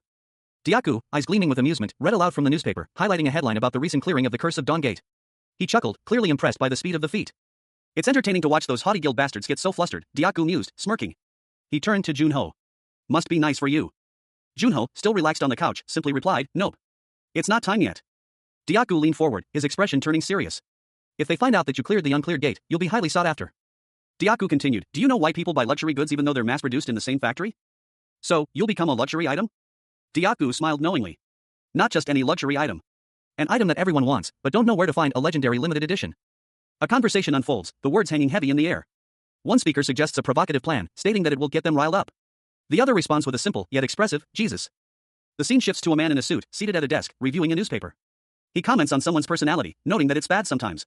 He then makes a pointed observation about their blood type, stating, be honest, your blood type is S, isn't it? He continues, acknowledging the cultural significance of blood types in Korea, but ultimately concludes that he can't leave them hanging for too long. The setting changes dramatically. A lone figure stands before a glowing blue portal, a swirling vortex of energy. The conversation continues, with one person expressing concern that this individual's appearance at other uncleared gates will attract unwanted attention. They anticipate that reporters will also be drawn to these locations. The focus shifts to a young man with a smirk, his expression suggesting a playful confidence. He seems unconcerned by the potential consequences. The conversation continues, with someone questioning the young man's apparent disregard for dignity. He responds dismissively, implying that he has already explained the situation. The young man casually mentions that it hasn't been long since he last ate, prompting a suggestion that he should eat more. Seo Junho, his body glistening with sweat, placed his hand on the cool floor, his breath hitching in his throat. He counted, 1. 72. Junho pushed himself up into a handstand, his muscles straining with the effort. A tremor ran through his body as he neared his limit. A groan escaping his lips as he collapsed, his body trembling violently. He had reached his physical peak. A heavy sigh escaped him as he lay on the floor. A notification appeared before his eyes, his strength stat had increased by 1. A small smile played on his lips. Ha, finally. Exhausted but satisfied, Junho lay on the floor, catching his breath. He sat up, grabbed a water bottle, and drank deeply, a satisfied expression on his face. A document lay beside him, detailing his training regimen. Seo Junho, the legendary player, awoke with a gasp. A wave of invigorating energy coursed through him, chasing away the lingering chill of his decades-long slumber. He finally felt alive. He sat up, a towel draped around his shoulders, and checked his watch. A flicker of concern crossed his features as he assessed the situation. News reports flashed across a nearby screen, detailing the catastrophic state of the world. Gate ruptures were growing larger, and 124 parties had failed to clear Lufsgarden, the oldest uncleared gate in Korea. Junho sat on the floor, his back to the viewer, a tablet displaying more grim statistics resting beside him. The weight of the world pressed down on his shoulders. More information appeared on the screen, revealing that Lufsgarden had appeared 9 years prior and that if a gate is left uncleared for too long, monsters begin to emerge from it. These gates are then called open gates. A visual representation of Lufsgarden appeared, a swirling vortex of blue energy. The government and various associations had offered a massive reward for its clearance. Despite the substantial reward, 124 attempts had ended in failure. Junho picked up a file containing his own picture. The weight of responsibility settled upon him. With no other options, the government had turned to other countries for help, spending a small fortune to hire Tushar Vishy, a super rookie from India. A silhouette of Tushar Vishy was shown, a master archer, his bow drawn, ready for action. Seo Junho, the protagonist, is shown in a post-workout state, towel around his neck. He's reviewing some documents, a thoughtful expression on his face. He reflects on his potential, considering that he may have even surpassed Gilbert Green's level. A somber scene unfolds, depicting a desolate landscape. The narration box reveals the tragic fate of Tushar Vishy, a rising star who failed to clear Lufsgarden, dashing everyone's hopes and ending his life prematurely. Junho's face is shown, a look of concern etched on his features as he continues to review the documents. A cold sweat beaded on his brow as he considered the information. He silently acknowledges the grim possibility that he could have suffered the same fate as Tushar. A detailed status screen appears, displaying Junho's level 5 stats, strength and stamina at 31, speed at 33, and magic at 26. His skills include Frost, Darkness, Watchguard, Hunter's Intuition, and Weapon Mastery. He notes that he has significantly improved his physical stats through training, exceeding 30 in all but magic. A new character is introduced, a man with short, dark hair and a serious expression. He reflects on Tushar's failure, acknowledging the potential for hidden threats. He resolves to prepare for any eventuality. Junho is shown stretching, his mind focused on preparation. He is determined to anticipate every possible scenario. He begins to practice his frost magic, ice shards forming around his hand. He smiles confidently, having begun to master his frost abilities. Seo Junho, the frozen hero, awoke after 25 years. He wondered how strong his powers would be in an actual fight. He stood in Lufsgarden, a field of pink blossoms under a soft sunset sky, his spear held firmly in his hand. The scene was serene, yet a sense of unease hung in the air. Junho reviewed the mission parameters, to defeat all monsters in Lufsgarden. The required level was 5 to 10, with a party cap of 4 people. The difficulty was listed as hard. He mused that his previous team must have fallen victim to some kind of hidden trap. Junho pondered this, a thoughtful expression on his face. In the distance, a massive, green labyrinth loomed, a foreboding presence against the soft backdrop of the garden. He decided to avoid the suspicious area for now. Seo Junho, the resurrected hero, sat in a gazebo, a thoughtful expression on his face. He mused that conquering the nocturnal monsters should be easy. Night fell. Junho's surroundings transformed into a field of glowing blue petals, the gazebo silhouetted against the darkening sky. A lone, withered tree standing starkly amidst the ethereal beauty. Suddenly, a monstrous figure emerged from the field, its form vaguely humanoid but clearly unnatural. Its movements swift and unsettling as it lunged towards Junho. With surprising speed, Junho reacted, 2 beams of energy erupting from the ground, striking the creature, sending it reeling back into the field of blue petals. Junho was startled by the sudden attack. A colossal, monstrous creature, vaguely plant-like in form, loomed over the battlefield, its dark, gnarled branches reaching out like grasping claws. From its twisted form, a torrent of energy erupted, a swirling vortex of golden light hurtling towards the ground. Seo Junho, his dark hair whipping in the wind, expertly navigated the energy blast, his body a blur of motion as he slid across the ground, narrowly avoiding the devastating attack. He braced himself, readying his counterattack. The ground trembled as a powerful force built beneath his feet. With a surge of power, Junho launched himself upwards, his body propelled by an unseen force. He met the creature's attack head-on, his movements precise and deadly as he deflected the incoming energy with a swift, powerful strike. Junho unleashed a wave of icy energy, a brilliant blue light erupting from his hands. The force of the blast sent shards of ice flying through the air. He spun, his body a whirlwind of motion as he channeled his power, the icy energy swirling around him like a protective shield. Preparing for a final, decisive blow. The icy energy coalesced into a blade of pure frost in his hand. A strange symbol, glowing faintly, pulsed with power on the blade. With a mighty roar, Junho brought the icy blade down, cleaving through the air with a force that shattered the very ground beneath his feet. The creature was struck, its form momentarily frozen in place.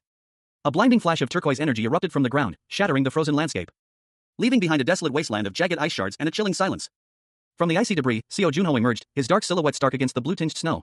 He clutched a long, crystalline spear, its tip shimmering with an ethereal glow. A weapon clearly imbued with the Frost Queen's power. A grin spread across his face as he examined his newfound weapon, he declared it great. He mused that the Frost Queen's power was indeed formidable. Junho's eyes narrowed, a flicker of apprehension crossing his features, as he sensed a significant presence approaching. He questioned if it was a monster wave. He scoffed, deeming 2 monsters insufficient, their eyes glowing with malevolent intent. Junho braced himself, preparing for battle. With a powerful leap, Junho launched himself into the fray, his spear a blur of motion as he engaged the monstrous horde. Seo Junho, the legendary Frozen player, found himself locked in a desperate battle against a monstrous aquatic creature. Its serpentine form lashed out, its blows narrowly missing Junho as he weaved through the water, dodging a series of powerful attacks with practiced ease. The creature's blows sent shockwaves through the water, but Junho remained unfazed, his movements precise and deadly. His blade a blur as he countered with a swift, decisive strike. The force of his attack sent the creature reeling, leaving it wounded and disoriented. Junho watched as the creature struggled, its movements becoming increasingly erratic. A grim determination etched on his face. He pressed his advantage, unleashing another powerful blow that sent the creature crashing into the water, an impact creating a massive splash.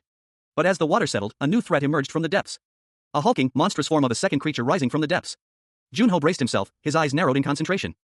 A clash of steel against monstrous flesh echoing across the water. The battle was far from over.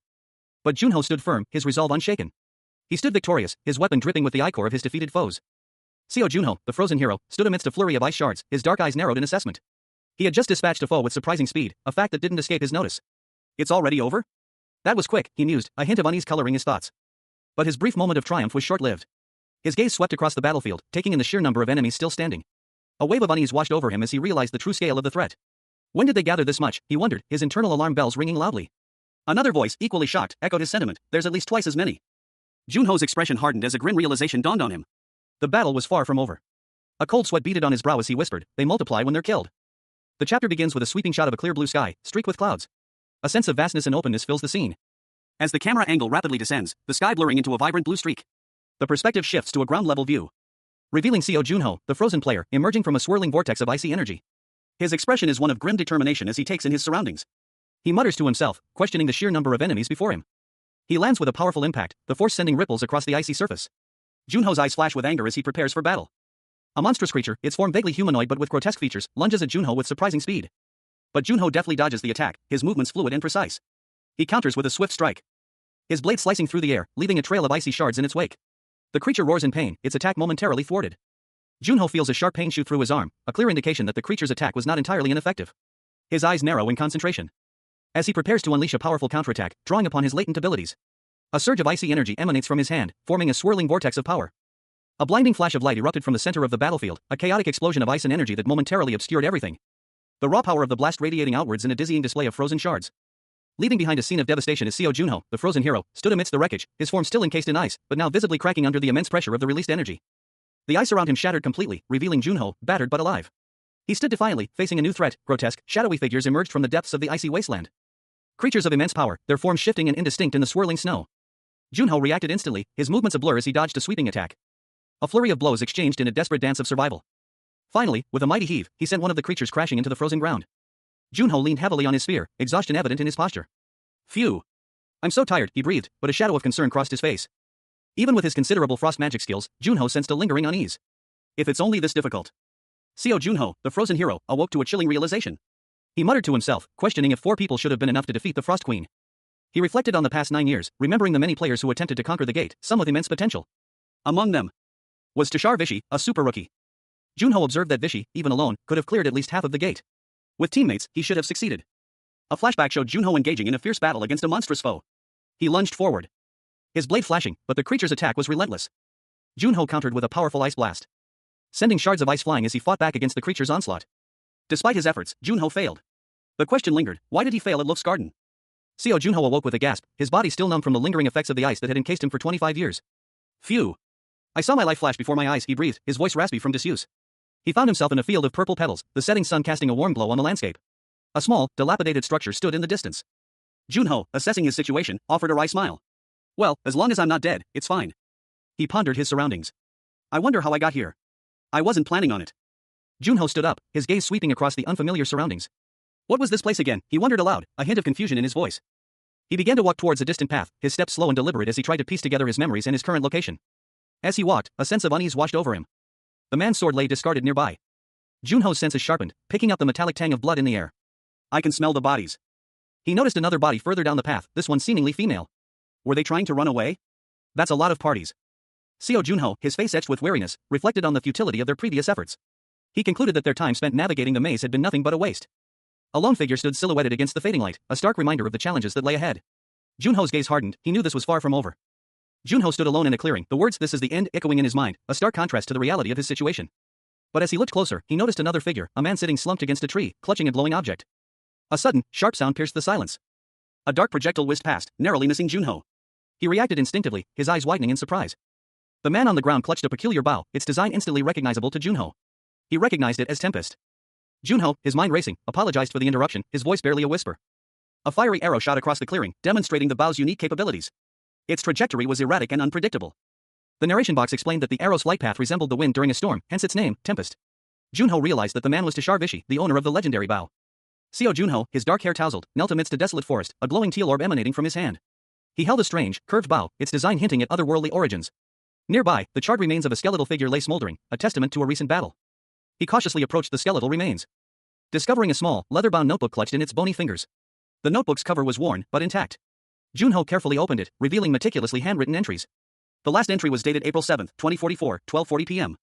A man with a warm smile and kind eyes, introduced as Tushar, listened intently as Junho explained his mission, to clear the Luz Gate in Korea. Tushar, without hesitation, agreed to help. Tushar's expression shifted, a hint of concern clouding his features. As he warned Junho that the Luz Gate remained uncleared for years, and the mission was incredibly dangerous. He emphasized the possibility of Junho not returning. Despite the warning, Tushar's resolve remained unshaken. He explained that the Koreans had sought him out for help, and he couldn't refuse their plea. His commitment stemmed from his deep-seated beliefs. He revealed that he was currently level 10, and this mission represented his only chance to enter the Luz Garden, a place of immense power and mystery. With unwavering determination, Tushar declared his intent to proceed. Junho, surprised by Tushar's unwavering commitment, asked if he was truly coming alone.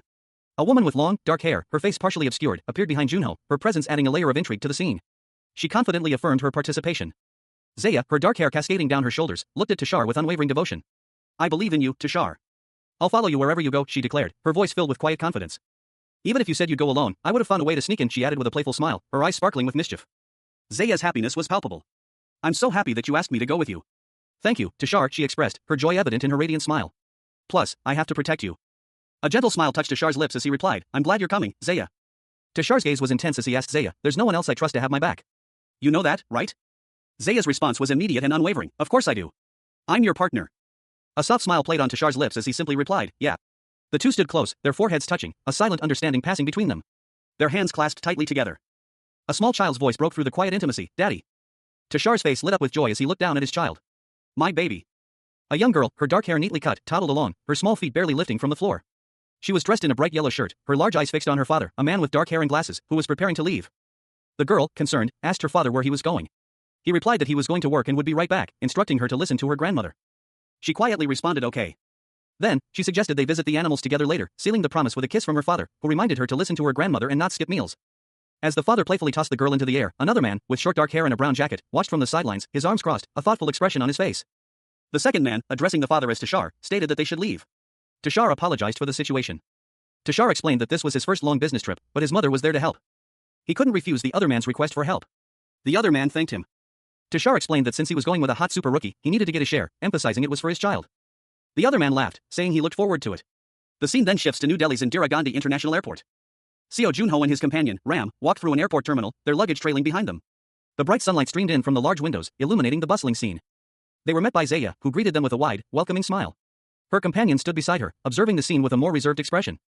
Ram and Zeya exchanged a brief handshake. Ram, it's been a while. Thanks for coming, Zeya said, explaining, Zeya kept begging me to help. The next day arrived. The date was April 23, 2044, 4:12 p.m. Junho stood in a field, drawing his bow and aiming an arrow. He released the arrow with practiced ease. The arrow flew true and struck the target with pinpoint accuracy. All 5 arrows found their mark. He smiled, pleased with his performance. I'm doing pretty good today, he murmured to himself. He had a good feeling about this. The time was April 24, 2044, 11:37 p.m. A cryptic message appeared, we entered the Luf's garden. Soft pink and white petals drifted lazily against a backdrop of a clear blue sky. Seo Junho, the protagonist, gazed upwards, his expression one of wonder. He murmured to himself, struck by the beauty of the scene. It was his first time witnessing such a sight. His eyes widened, a jolt of awareness snapping him back to reality. He realized the setting, this was a dungeon, and he couldn't afford distractions. He quickly composed himself, issuing a command to his companions, they would scout the area. The time was April 24, 2044, 8:33 p.m. The scene shifted to a field of glowing blue flowers under a dark sky. Junho's companions spotted several shadowy figures lurking among the blossoms. One of them counted 8 figures, expressing concern that this was too few. Suddenly, more of the shadowy figures emerged from the field, their glowing red eyes visible in the darkness. A warning cry rang out, they were coming again. Seo Junho, clad in shining armor, his face partially obscured by glasses, brandished his sword. He announced, there's 32 this time. A companion warned him, be careful. A wave of monstrous, teal-skinned creatures, cloaked figures with sharp features, charged towards Junho. Their movements a blur of violent energy as they unleashed a ferocious assault. Junho met their attack head-on, his sword a streak of golden light as he cut through the horde. But the sheer number of enemies overwhelmed him. Arrows found their mark, piercing his armor. Wounded, Junho urged his companion, take the others and go. He collapsed as his companion, a woman with dark hair, shouted, run. Run to the maze. Another companion, Tashar, was fleeing, pursued by the relentless creatures. The woman urged him, Tashar. Hurry up. Tashar, running, observed, every time we defeat a wave, they increase in number. Are they doubling their numbers each time? This dungeon is crazy. The scene shifts to a wide shot of a vast, ominous landscape.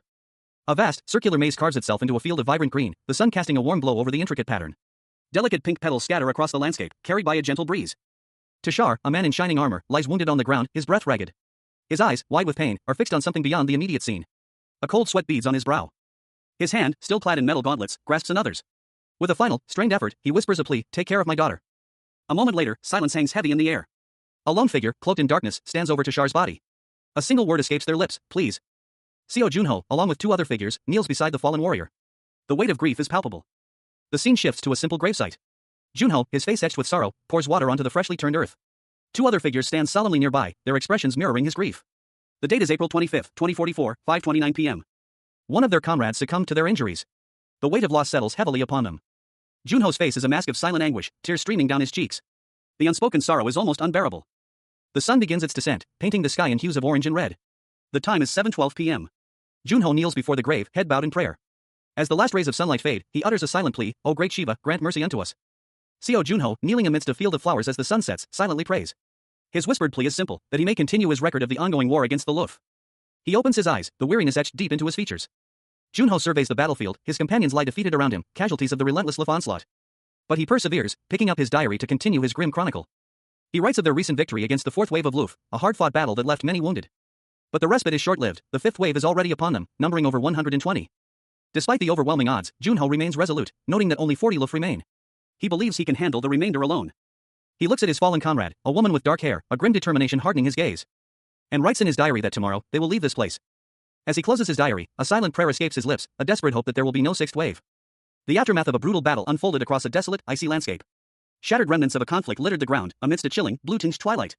Smoke curled from the smoldering remains of what appeared to be a fierce confrontation. A man, his face etched with grief and exhaustion, cradled a woman in his arms. Blood stained her clothes, and her eyes were closed. His own features were grim, his jaw clenched tight, a quiver in his hands as he held her close. Tears streamed down his face as he whispered a broken promise to himself. The weight of his failure pressed heavily upon him. He had vowed to clear the floor, but now, his companion lay dying before him. His despair deepened.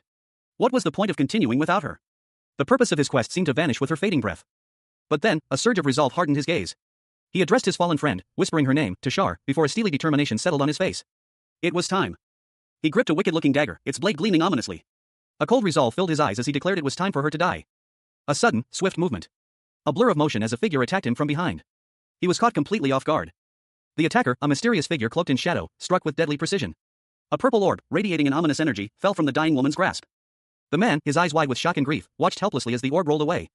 His tears flowed freely, a mixture of sorrow and disbelief. He stumbled backward, narrowly avoiding a second strike as the attacker, a blonde woman wielding a dagger, closed in for the kill. The battle was far from over. A figure with long blonde hair and piercing red eyes smirked, a wicked glint in his gaze. He held a bloodied dagger, the weapon dripping with a dark substance. He addressed his opponent, stating simply, "You dodged it." The blonde man continued, his words laced with a chilling confidence, "You sure are India's #1 rising star." His opponent, a man with short dark hair and visible wounds, looked up, his eyes filled with a mixture of pain and disbelief. He gasped, "Ram, you were a fiend. How could you deceive us like that?" The accusation hung heavy in the air as the blonde man responded with a chilling question, "How could you be a fiend? Zaya brought you here." The blonde man chuckled, his words dripping with sarcasm. "That's the stupidest thing I've ever heard. It's simple. Your lover was stupid, just like you." In the background, two figures lay lifeless in the snow. The dark-haired man sobbed, "They were useless and died so quickly. It was almost dangerous for me, too. You bastard."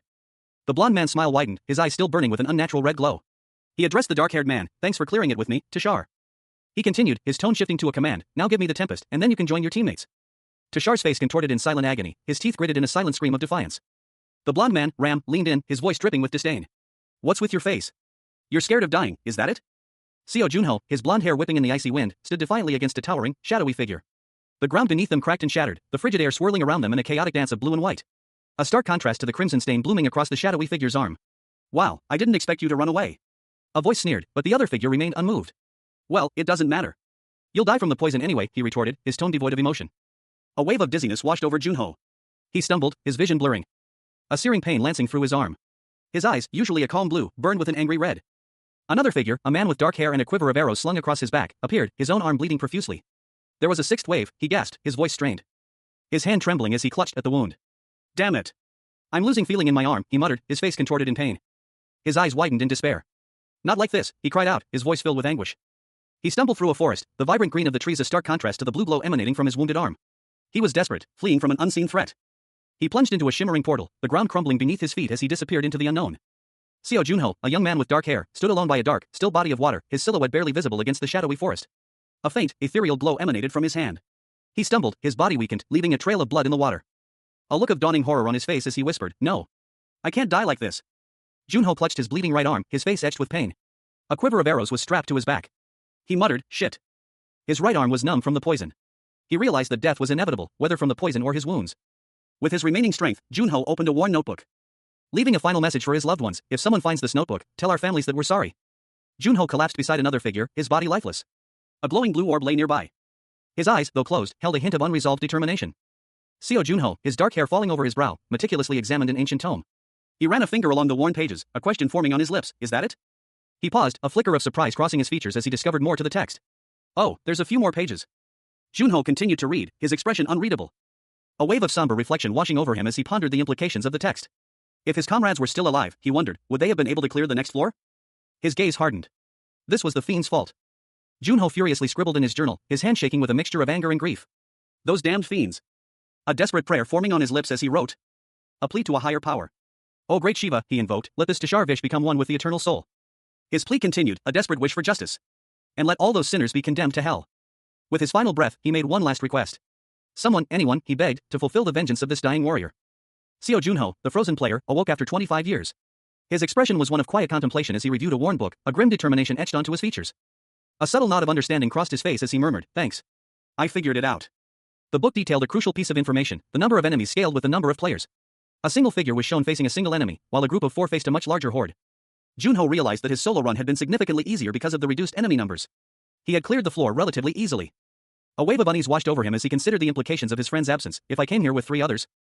The thought of the increased difficulty and the potential danger to his companions made him visibly ill. He muttered, "Just saying that makes me sick.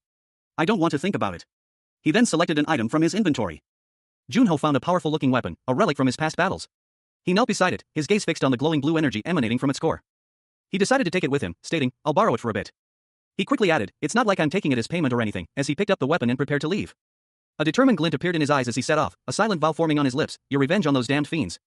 Seo Junho, the frozen hero, left behind only a cryptic message, "Then, see you." The scene shifts to reveal a desolate landscape, where a skeletal hand emerges from the earth. A voice echoes, identifying him as India's young hero. The camera focuses on the skeletal remains of a figure, lying amidst overgrown vegetation. A shadowy figure looms in the background, wielding a wicked-looking scythe. The sun rose over a futuristic cityscape, casting a warm glow on a towering skyscraper emblazoned with the letters PKA. A voice, filled with excitement, cut through the morning quiet, "You were right." A newspaper was violently thrown aside, the force of the impact suggesting a sudden burst of emotion. Inside, a man in a sharp suit grinned, holding up 2 newspapers and a magazine with a question mark on the cover. "We didn't say a thing," he chuckled, "but now the whole world knows." Seo Junho, the frozen player, slumped on a couch, his hand shielding his eyes. He muttered, "I told you that it would happen," tired. He continued, "I'm telling you, I was itching to tell them at the entrance." The suited man responded, "That aside, why did you have to come here so early in the morning? You could have told me through Vita." Junho sighed, "It's polite to tell these things in person." A scene shifted to a grand hall, where the man and Junho were meeting with Indian officials. They wanted to thank Junho for the diary. The officials informed Junho that the families of his fallen comrades had been notified. Seo Junho, a young man with short brown hair, sat on a couch, a thoughtful expression on his face. He muttered to himself, "Really? That's good." He sat on the edge of his bed, still lost in thought. A man's voice interrupted his reverie, "You rascal, you can be happy about it, you know." The man, presumably Junho's father, entered the room. He added, "I'm leaving the newspapers here." The father continued, explaining, "It was created as a weapon for national defense, but it was in Tashar's inventory." Tempest. Junho's father gestured towards something. Junho, intrigued, looked down at his hand, a dark, glowing weapon materialized there. "Here, take a look." The weapon pulsed with energy as Junho held it aloft. His father watched, a mixture of surprise and concern on his face. His father's expression shifted to one of shock as he stared at the weapon. "You," he exclaimed.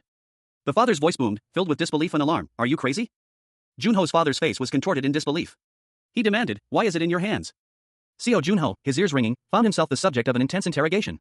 His companion, visibly agitated, accused him of keeping something hidden, emphasizing its importance to the Indian government. Junho, however, remained calm, simply stating that he was only borrowing the item. The interrogator, clearly skeptical, pressed Junho further, questioning how he obtained the item. His head in his hands, he appeared overwhelmed by the situation. Junho, growing impatient, dismissed the question, leaving the interrogator to figure it out himself. Junho assured his companion that he wouldn't misuse the item, emphasizing the lack of need for such sensitivity. But his companion's response was a dismissive no shit. Junho attempted to clarify his statement, but was interrupted. Junho explained his reluctance to use the item, fearing it would attract unwanted attention. The conversation shifted to a previous incident, with the interrogator questioning whether a certain individual, presumed dead, was actually the one who had previously wielded the item. The scene shifts to a lone figure standing on a cliff overlooking a vast, starlit expanse. The narrative suggests that this individual, likely the one discussed earlier, has become aware of recent events. Seo Junho, his hand adorned with a skull tattoo, sat on the edge of his bed. He was unconvinced by the reports of India's national loss, a skepticism reflected in the narration box above him. A close-up of his eyes revealed a steely resolve. His thoughts turned to the man who valued items over lives. A man who would surely come after him once he knew Junho possessed the item. Junho sat on his bed, a man in a suit standing before him, a faint energy emanating from Junho's hand. The man in the suit agreed, confirming Junho's suspicions. And then mentioned a specific individual he had in mind. The man checked his watch, his expression serious. A wanted poster flashed on screen, revealing the identity of the target, Cal Signer, the demon Bao. The poster detailed Cal Signer's notoriety, his infamous Bao collection, and his audacious personality. Junho smirked, finding amusement in the situation. However, this notoriety made him a wanted man worldwide. The man in the suit explained that Cal Signer's level was too low to have entered the Leaf's garden himself, confirming that he was indeed after Junho. A shadowy figure, cloaked and hooded, stood amidst a desolate landscape. A swirling vortex of azure energy pulsed behind them, hinting at immense power. It was clear that this individual was up to no good. Their plan involved collaborating with otherworldly beings to capture Seo Junho at the next uncharted gate. They believed this new foe would be even stronger than Tashar had been in his prime. Seo Junho, the protagonist, lay on a bed, looking disoriented. A concerned man in a suit approached him, urging him to remain calm and start preparing immediately to avoid future complications. Junho, however, was far from complacent. A sly smirk played on his lips as he contemplated the upcoming challenge. He wondered if they truly believed he would be easy prey. The man in the suit, seemingly Junho's confidant, expressed his concern for his safety. He reassured the man that he was prepared, but a hint of uncertainty flickered in his eyes. The man placed a comforting hand on Junho's shoulder, expressing his hope that Junho would stay safe. Despite the reassurance, a sense of foreboding hung in the air. Junho, however, revealed his true identity with a confident smirk. He declared himself to be Seo Junho, the only Seo Junho. Seo Junho, his face etched with a quiet determination, sat on the edge of a bed. A hand rested on his shoulder, offering a silent reassurance. He stated, with a conviction born of experience, that things would be different this time around. His companion, Shim Diaku, stood beside him, a mixture of surprise and familiarity in his expression. He commented on Junho's unchanged appearance after 25 years. Diaku's wristwatch beeped, a subtle but significant signal. The alert confirmed Diaku's identity to Junho, who offered a quick apology. Diaku, however, had a request that Junho would decline. He was clearly distressed by the situation. Junho, still slightly confused, looked on. Diaku explained that reporters were swarming, eager to interview the hero who had cleared the first floor of the gates 25 years prior. Junho considered this information, a thoughtful expression on his face. Junho then made a counter-proposal to Diaku. He argued that if they were going to fight the fiends, they should at least choose the battlefield. The scene opens with a simple speech bubble, a single command cutting through the silence: let's have a press conference. The next panel introduces Seo Junho, a young man with a charming smile, his expression radiating confidence and a hint of mischief. The camera pans to a large, opulent hall, the setting for the press conference. Rows of seats are filled with expectant reporters, their faces mostly obscured, creating an atmosphere of anticipation. The anticipation is palpable as the focus shifts to a reporter diligently typing on a laptop, the words "Player Seo Junho of the Association" appearing on the screen, confirming the identity of the conference's star. The scene shifts to a discussion among other reporters. One notes that Junho's first gate was the Curse of Dawn, followed by the Luf's Garden, remarking on his rapid rise as a rookie. Another reporter adds that despite his talent, he has a knack for attracting attention. A powerful image depicts Junho as a radiant figure, his presence described as shining brightly even among countless gemstones, emphasizing his exceptional status. Suddenly, shouts erupt, "He's coming! Take a picture!" The reporters react with a mixture of excitement and nervous anticipation as Junho's arrival is imminent. The final panel focuses on Junho's feet, clad in simple sandals, a detail that subtly contrasts with the grandeur of the event. Seo Junho, the legendary player who once sacrificed himself to defeat the Frost Queen, awoke with a confused frown. 25 years had passed since his last battle, and the world felt strangely unfamiliar. He ran a hand through his hair, his casual attire a stark contrast to the battles he once fought. His simple shorts and sandals were a far cry from the armor he once wore.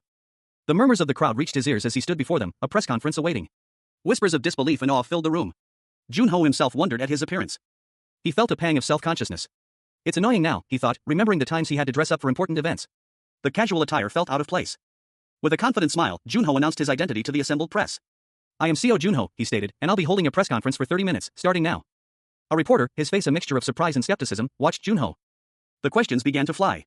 The reporters were eager to hear about his experiences in the gates, particularly his encounters with the Curse of Dawn. Junho approached the podium, ready to begin his explanation, starting with the Curse of Dawn. He felt a sense of déjà vu, a familiar feeling washing over him as he began to speak. This was not his first press conference. The reporters observed him, noting his calm demeanor. They sensed a depth of experience beyond his outward appearance. A press conference was underway. Seo Junho, the legendary hero, stood at a podium, his expression calm yet resolute. A reporter's hand shot up, eager to ask a question. Junho acknowledged the reporter, stating that he would take one more question. And the reporter inquired about which gate Junho planned to tackle next. Junho's response was immediate and firm. There was a gate he wanted to go to, but his current level was too low. Junho paused, a slight smile playing on his lips as he considered his next words. Then, with a confident grin, he announced his target, the Eastern Sea Gate. The reaction in the audience was immediate. A woman in the front row, presumably a journalist, gasped, her hand flying to her mouth in shock.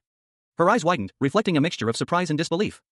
A collective gasp rippled through the room as Junho's announcement sunk in. The word "what" echoed in the stunned silence, a testament to the audacity of his declaration. The lights flashed, capturing the moment of stunned disbelief. Seo Junho, a man whose name echoed through history, stood before a large crowd. He was the subject of intense scrutiny, the weight of their questions heavy in the air. A question that hung in the air, are you referring to that fact? Junho stood before a swirling vortex of blue energy, a visual representation of the last uncleared gate in Korea. It was a challenge of immense proportions. A gasp rippled through the crowd as a woman in glasses exclaimed in disbelief. The reporter pressed on, her voice laced with urgency. It was believed that a boss monster lurked within the gate, prompting a question about Junho's thoughts on the matter. The association was also debating whether to classify it as a rank 1 gate, a decision met with some skepticism. Junho calmly observed the reactions, noting that their negative response was understandable given the circumstances. Boss monsters operated on a different level than normal monsters, their power was immense. A chilling image of monstrous figures under a blood-red moon filled the panel.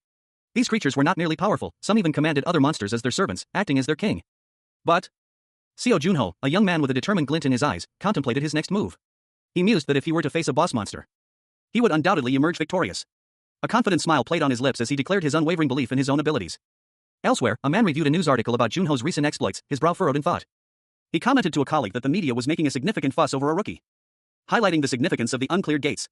It had been a while since he'd heard anything this interesting from the first floor. His colleague, however, was not yet interested in contacting Junho. Junho, stirring sugar into his coffee, reflected that if something extraordinary happens once, people call it fate, if it happens twice, they call it skill. A man, sharply dressed in a dark suit, sat comfortably on a plush couch, a half-empty cup of coffee resting on the table beside him. He thoughtfully considered something, a subtle frown etching itself onto his face. He mused that it would be prudent to wait for further developments before making a judgment. Across from him sat another man, wearing glasses and a more formal suit. His expression was serious, almost grim.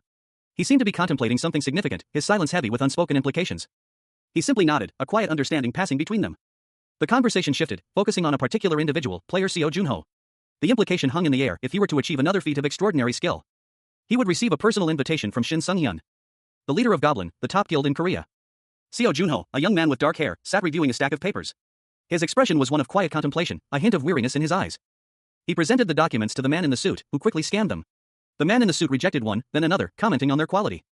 The man in the suit explained that the sheer volume of commission requests was due to the recent press conference, and that Junho was currently very popular. He even commented that Junho was totally hot right now. The man in the suit continued, explaining that the ideal commission request would offer good experience points, appropriate difficulty, and a generous payout. He admitted that finding such a request was rare. A man in a suit presented a document to Seo Junho, a young man with short, dark hair. He explained that the document was a plea from a desperate father seeking a cure for his terminally ill daughter. The man revealed the core of a cinder fox, a powerful and dangerous creature. Junho recognized the name, recalling a near-fatal encounter with one during his early days as a player. He admitted that he almost died in that encounter. The man checked his watch, a sudden alarm triggering a display of data on a nearby screen. He exclaimed in surprise. The screen displayed information about a new dungeon, Burning Dunes. The mission required a party of 5 to 15 players, a total of 30 people, to defeat all the cinder foxes within. The difficulty was listed as hard. The man explained that the dungeon had only appeared 3 months prior and had yet to be cleared, despite already claiming 7 teams. Junho noted that the required levels were higher than those of the cinder fox gate he had cleared previously, anticipating a much more difficult challenge. The man countered that while it would be harder, the overall player standard and item specifications had improved significantly since Junho's last adventure.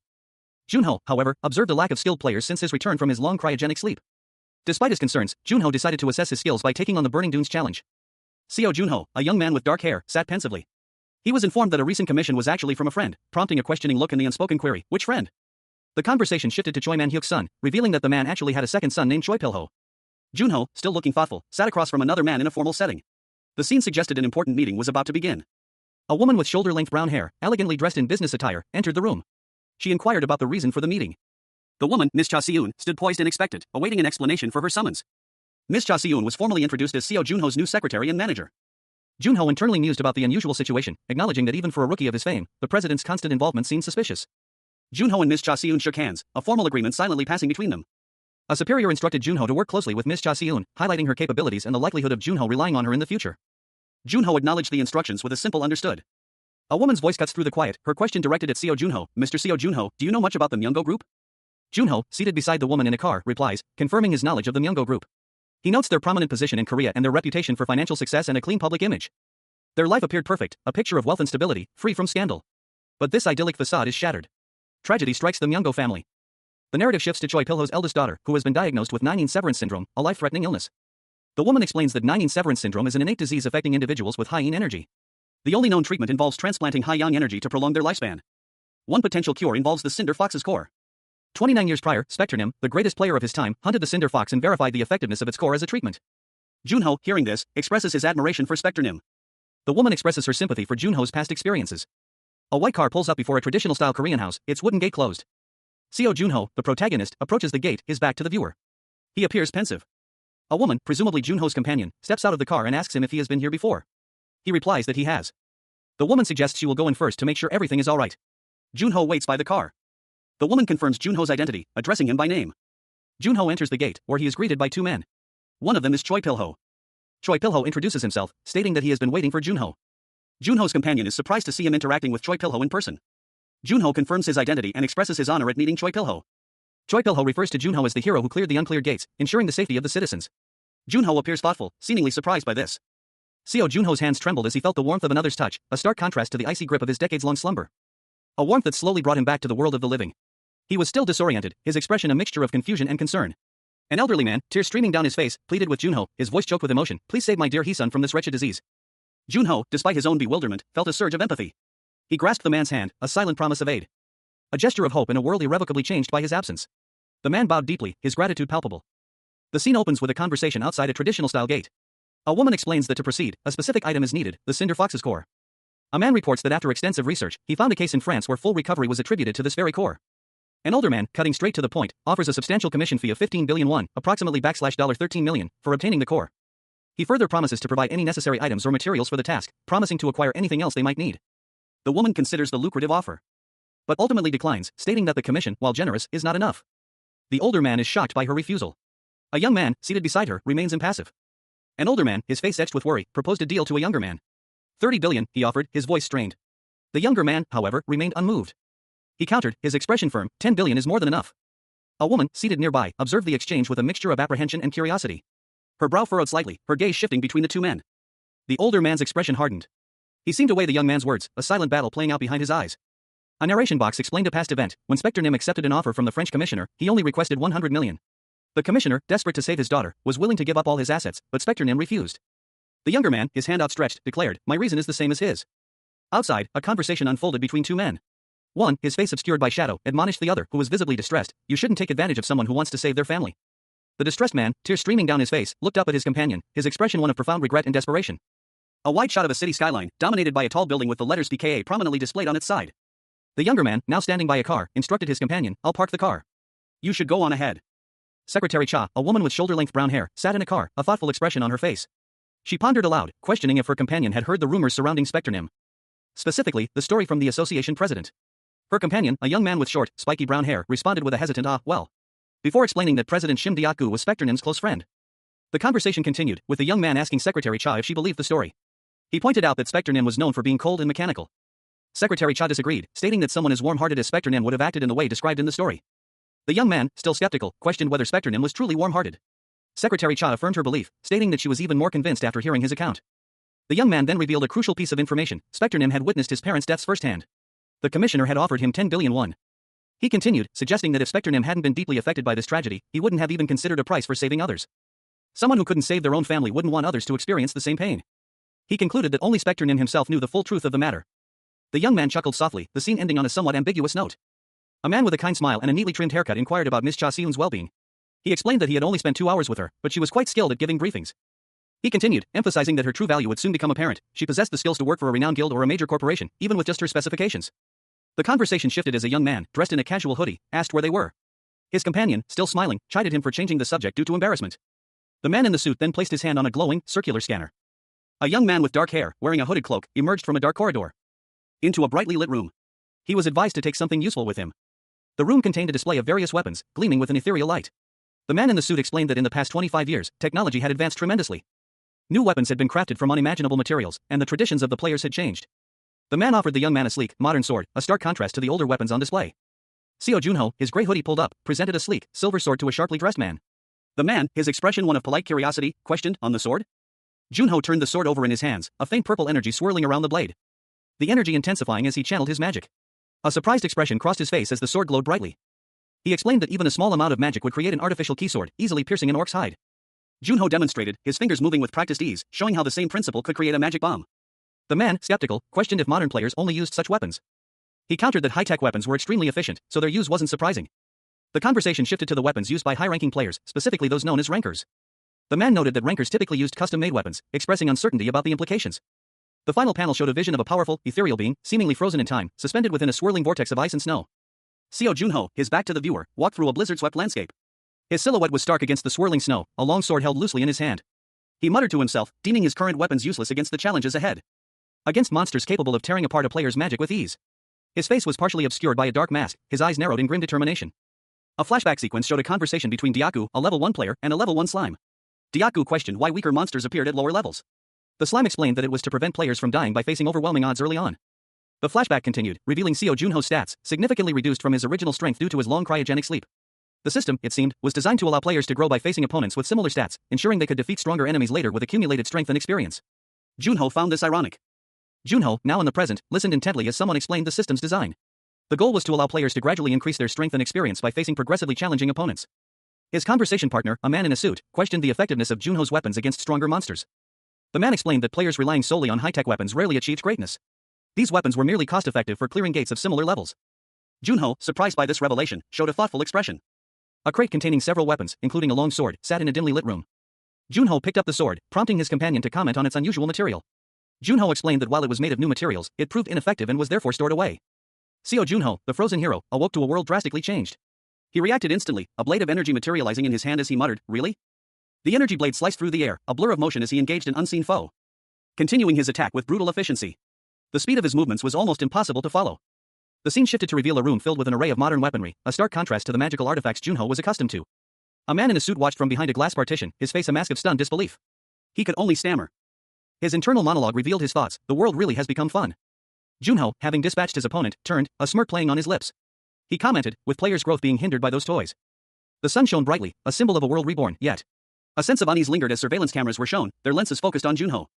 A large, ominous shadow loomed overhead, hinting at a larger threat. A swirling vortex of bright blue energy pulsed in the heart of a bustling city square, drawing the attention of the many onlookers. A reporter, microphone in hand, addressed the crowd, her words carrying over the excited chatter. She announced the upcoming event, highlighting the significant number of players participating. Inside a car, Seo Junho listened intently as his companion spoke about the anticipation surrounding the Cinder Fox's core, an upcoming challenge that would involve 27 participants. Junho thoughtfully sipped his drink, a contemplative expression on his face. He murmured his approval as his companion offered him a cup of lavender tea. And she informed him that he would need to wake up earlier than usual the following day. He anticipated a significant increase in requests following the upcoming challenge. A confident smirk spread across Junho's face as he looked forward to the upcoming challenge and its rewards. A burst of light momentarily blinded him. Reporters swarmed Seo Junho, their questions a relentless barrage. He had been sent on a personal commission from the Myungo group, they pressed, and this was his first time fighting alongside other players. One reporter, particularly persistent, mentioned the Cinder Fox, a notoriously difficult boss, and questioned Junho's confidence in defeating it. Another reporter, a woman with fiery orange hair, scoffed, pointing out that normal players were always overlooked in favor of the rankers. She implied that Junho's sudden fame was merely a media hype. A male reporter, observing Junho's worn-out equipment, questioned whether he could truly conquer two uncleared gates with such shabby gear. He was, after all, the hottest rookie, and the media was eager to build him up. Doubt hung heavy in the air as the reporters continued to express their disbelief. Junho, however, remained impassive, his expression unreadable. A cold sweat beaded on Junho's brow as he quietly muttered, "Get ready," to his companions. He was surrounded by three figures, a large, imposing man, a woman with blonde hair, and a shorter, stern-faced woman. They stood ready, awaiting his command. Junho, clad in a striking red jacket and armored shoulders, stood resolute. His gaze was unwavering, betraying none of the pressure he felt. With a steely determination, he declared, "It's time to go."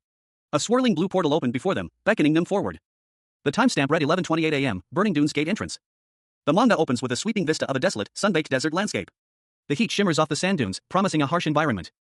A lone foot, clad in a worn sneaker, steps onto the scorching sand.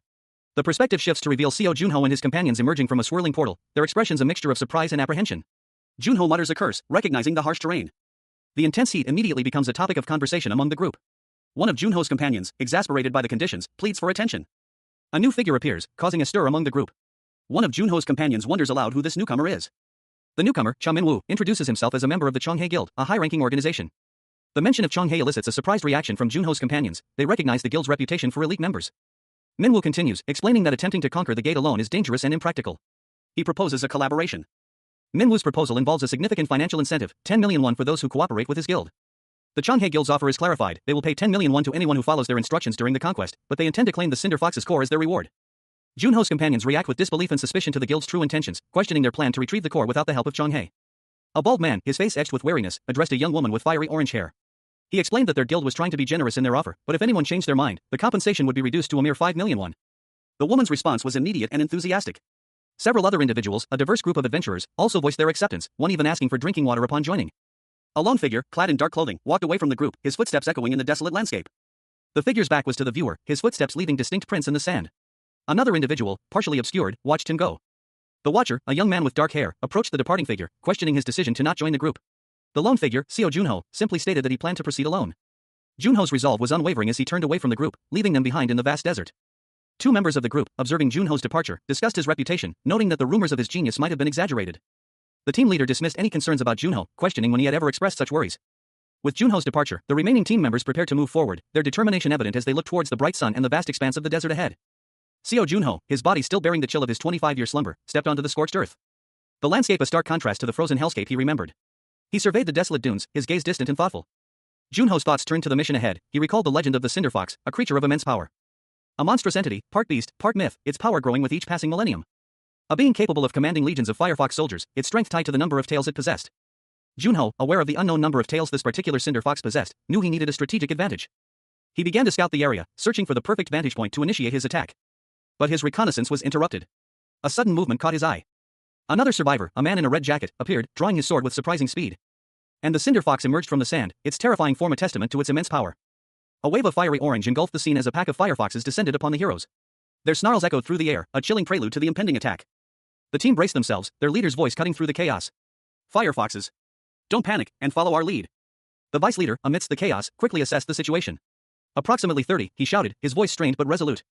The firefoxes closed in, their fiery for a blur of motion as they lunged forward. Their sharp teeth bared in a terrifying display of predatory intent. One of the heroes, caught off guard, found himself facing the full force of a beast's fury. But Seo Junho, the team's leader, remained calm, his eyes narrowed in focus. Now, he roared, his voice filled with controlled power. With a synchronized movement, the team activated their special device, a circular mechanism embedded in the ground. A surge of energy pulsed outwards, repelling the firefoxes with a powerful blast of energy. Seo Junho, along with his companions, stood their ground against a pack of monstrous, fiery red foxes. The creatures lunged, their eyes burning with malevolent intent, as Junho's team braced for impact. One of the foxes leaped towards a strange, mechanical device, its claws extended. But as it struck, a blinding flash of energy erupted, and the fox was thrown back, howling in pain. The energy dissipated, leaving behind only a faint shimmer in the air.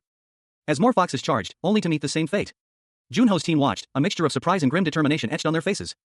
Two of Junho's companions, a woman with long blonde hair and a man with a worried expression, watched in awe as Junho spoke. Watch carefully, you monsters. This is different from the age of weak weapons and sloppy traps. Junho unleashed a powerful blast of energy, a clear demonstration of advanced technology. This is the power of technology from the second floor, he declared. A large, imposing figure among Junho's team, a man with a round face and a stern expression, spoke. We've already dealt with more than half of them, team leader Cha. If we keep going like this, we'll be able to catch the Cinder Fox in no time. Junho, focused on the task at hand, simply responded, if you have time to talk, then keep attacking. A female archer, her blonde hair tied in a ponytail, confidently nocked an arrow. I was nervous after hearing about the Cinder Fox, but this is nothing. It's because we joined with the Changhe Guild, she stated. A red-haired woman, clad in dark clothing and carrying a curious, mask-like satchel, walked across a desolate landscape, accompanied by a large orange fox. Behind them, a bald man in a dark jacket emerged from the shadows, his expression one of quiet observation. The bald man paused, a question mark forming on his face as he muttered, huh? Why is it so dark? A close-up on his eye revealed a faint, glowing blue light within his pupil. Suddenly, the orange fox transformed before him, its fur turning dark and sleek, its form growing larger and more imposing. It stood before him, a magnificent, dark-furred fox with glowing eyes and a powerful aura. The man stared up at the monstrous creature, his back to the viewer. His mouth agape, he cried out, it's the cinder. A wave of dark energy erupted from the cinder, engulfing the area. The energy subsided, revealing the aftermath. The orange fox lay dead, its body marred by wounds and blood. A closer look revealed the extent of its injuries, its eyes wide and lifeless. A pair of glowing, amber eyes pierced the darkness, belonging to a massive, shadowy creature. The Cinder Fox, a nine-tailed beast, emerged from the shadows, its fiery form a stark contrast to the surrounding gloom. The sheer number of its tails was immediately noted by the onlookers. One of the onlookers gasped, counting the tails aloud. The sheer scale of the beast was shocking, far exceeding anything they had encountered before. Seo Junho, the protagonist, urged his companions to maintain their formation and focus their attack. The battle was about to begin. Another companion, noticing the presence of the Changhe Guild, expressed cautious optimism, believing that their combined strength might give them a fighting chance against the formidable foe. Junho, remembering a crucial weakness, resolved to strike at the beast's heart and head to ensure its demise. The Cinder Fox, however, proved to be far more powerful than anticipated. Its trap was stronger than anything they had faced before. Undeterred, Junho vowed to kill the Cinder Fox and surpass the achievements of Spectre, a legendary figure from his past. The Cinder Fox's fiery gaze bore down on Junho, unleashing a torrent of flames in a devastating attack. The scene opens on a desolate, fiery landscape, the aftermath of a brutal battle. A sense of overwhelming defeat hangs heavy in the air. Bodies litter the scorched earth, casualties of a conflict that clearly went terribly wrong. The sky is a fiery orange, reflecting the intensity of the recent fighting. A woman with long, reddish-brown hair clutches her head in despair, blood staining her clothes. The force of the recent explosion is still evident in the debris and smoke around her. Nearby, another figure lies prone, their body battered and bruised. The scene is one of utter devastation and loss. Seo Junho, his face streaked with grime and tears, speaks, his voice heavy with despair. None of our weapons, traps, or strategies worked. The weight of failure is palpable. He looks up, his gaze falling upon a monstrous creature, a massive, dark wolf-like entity with multiple tails, each radiating an ominous energy. Junho's despair deepens as he asks, how are we supposed to hunt this monster? The sheer scale of the creature overwhelms them. A sense of hopelessness washes over the remaining survivors. It's impossible, one of them whispers, voicing the unspoken fear. The monstrous wolf unleashes a wave of fiery energy, its power immense and terrifying. Junho stares up at the creature, resigned to his fate. So this is how I die, he thinks, accepting the inevitable. The scene opens with a figure shrouded in shadow, their back to the viewer, amidst a fiery inferno. A powerful, almost primal energy radiates from them.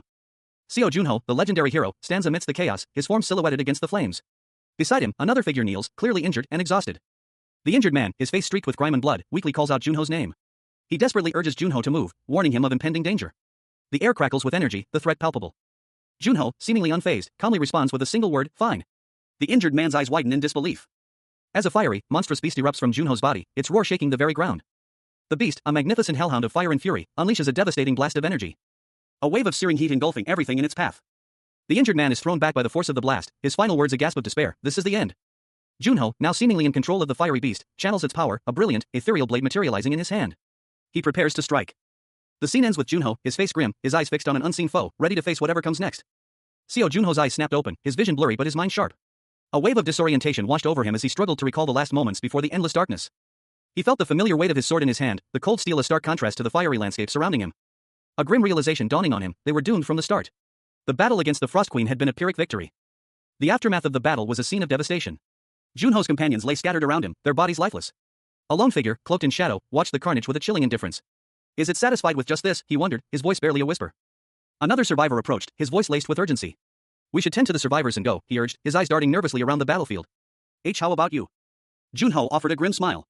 Me, he replied, a glint of steely determination in his eyes. He stood tall, his sword held high, a silent promise of defiance against the encroaching darkness. A monstrous shadow loomed over them, its eyes burning with malevolent intent. Junho's companion, startled, cried out. I'll be taking care of this guy, Junho declared, his voice calm but resolute. He lunged forward, his sword a blur of motion. A fiery explosion rocked the desolate landscape, the source of which was a monstrous, clawed beast. Its powerful legs churning the earth as it unleashed a devastating attack. But amidst the chaos, two figures emerged, one urging the other to retreat. Team leader, come on. Go, one of them shouted, their faces etched with urgency. Seo Junho, the team leader, stood amidst the fiery aftermath, his expression unreadable as he surveyed the scene. A grim determination settled on his face. He smirked, a glint of something dangerous in his eyes. Now that the stragglers are gone.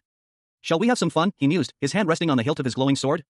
A monstrous wolf-like creature emerged from the shadows, its eyes burning with malevolent intent. The creature lunged, flames erupting from its fur. But Junho met its attack head-on. With a swift, precise movement, he deflected the creature's fiery assault, a blinding flash of light and energy filled the air. Seo Junho, the legendary hero, unleashed a furious assault, his blade a blur of motion as he cut through the air. A wave of energy erupted from his sword, leaving a trail of incandescent light. The sheer force of the attack leaving a searing path across the battlefield. He moved with impossible speed, his every strike precise and deadly. The air crackled with energy as he pressed his attack. But his opponent was not so easily defeated. A sudden surge of icy energy erupted from the ground, forcing Junho to defend himself. Junho deflected the icy shards with practiced ease, his movements fluid and controlled. A brilliant flash of light erupted as he countered with a devastating blow. The force of the impact sending shockwaves through the air. He pressed his advantage, but his opponent remained elusive. Junho realized that his opponent's defenses were too strong for a direct assault. As I thought, it won't let me get close, he mused, his eyes narrowing in concentration. He prepared for a different tactic, a sudden explosion erupting behind him as he leaped back. Revealing a colossal beast with 9 tails, each crackling with dark energy. Its eyes burned with malevolent intensity, a terrifying new foe had appeared. A colossal, 9-tailed wolf creature howled at the heavens, its massive form silhouetted against a fiery, celestial explosion. The creature's fur seemed to crackle with energy, its very essence radiating an intense heat. Seo Junho, his face etched with grim determination, braced himself. He saw the approaching blast, a wave of incandescent fire. He knew, with chilling certainty, that he wouldn't survive a direct hit from such a devastating attack. The searing heat engulfed him as the blast impacted, a blinding flash of light and fire consuming the desert landscape, leaving behind only a smoking crater and the lingering scent of ozone. The force of the blast was immense, a shockwave that rippled outwards, leaving behind a trail of destruction. Dust and debris settled slowly, revealing the extent of the devastation. The air hung heavy with the smell of burnt earth and the lingering threat of more to come. From the heart of the crater, a low growl emanated. The wolf creature, seemingly unscathed, sniffed the air, its senses alert. It had survived Junho's attack, its massive body now moving with renewed ferocity, charging towards him with a speed that defied its size. The scene opens with a burst of motion, a whirlwind of dust and energy suggesting a fierce battle in progress.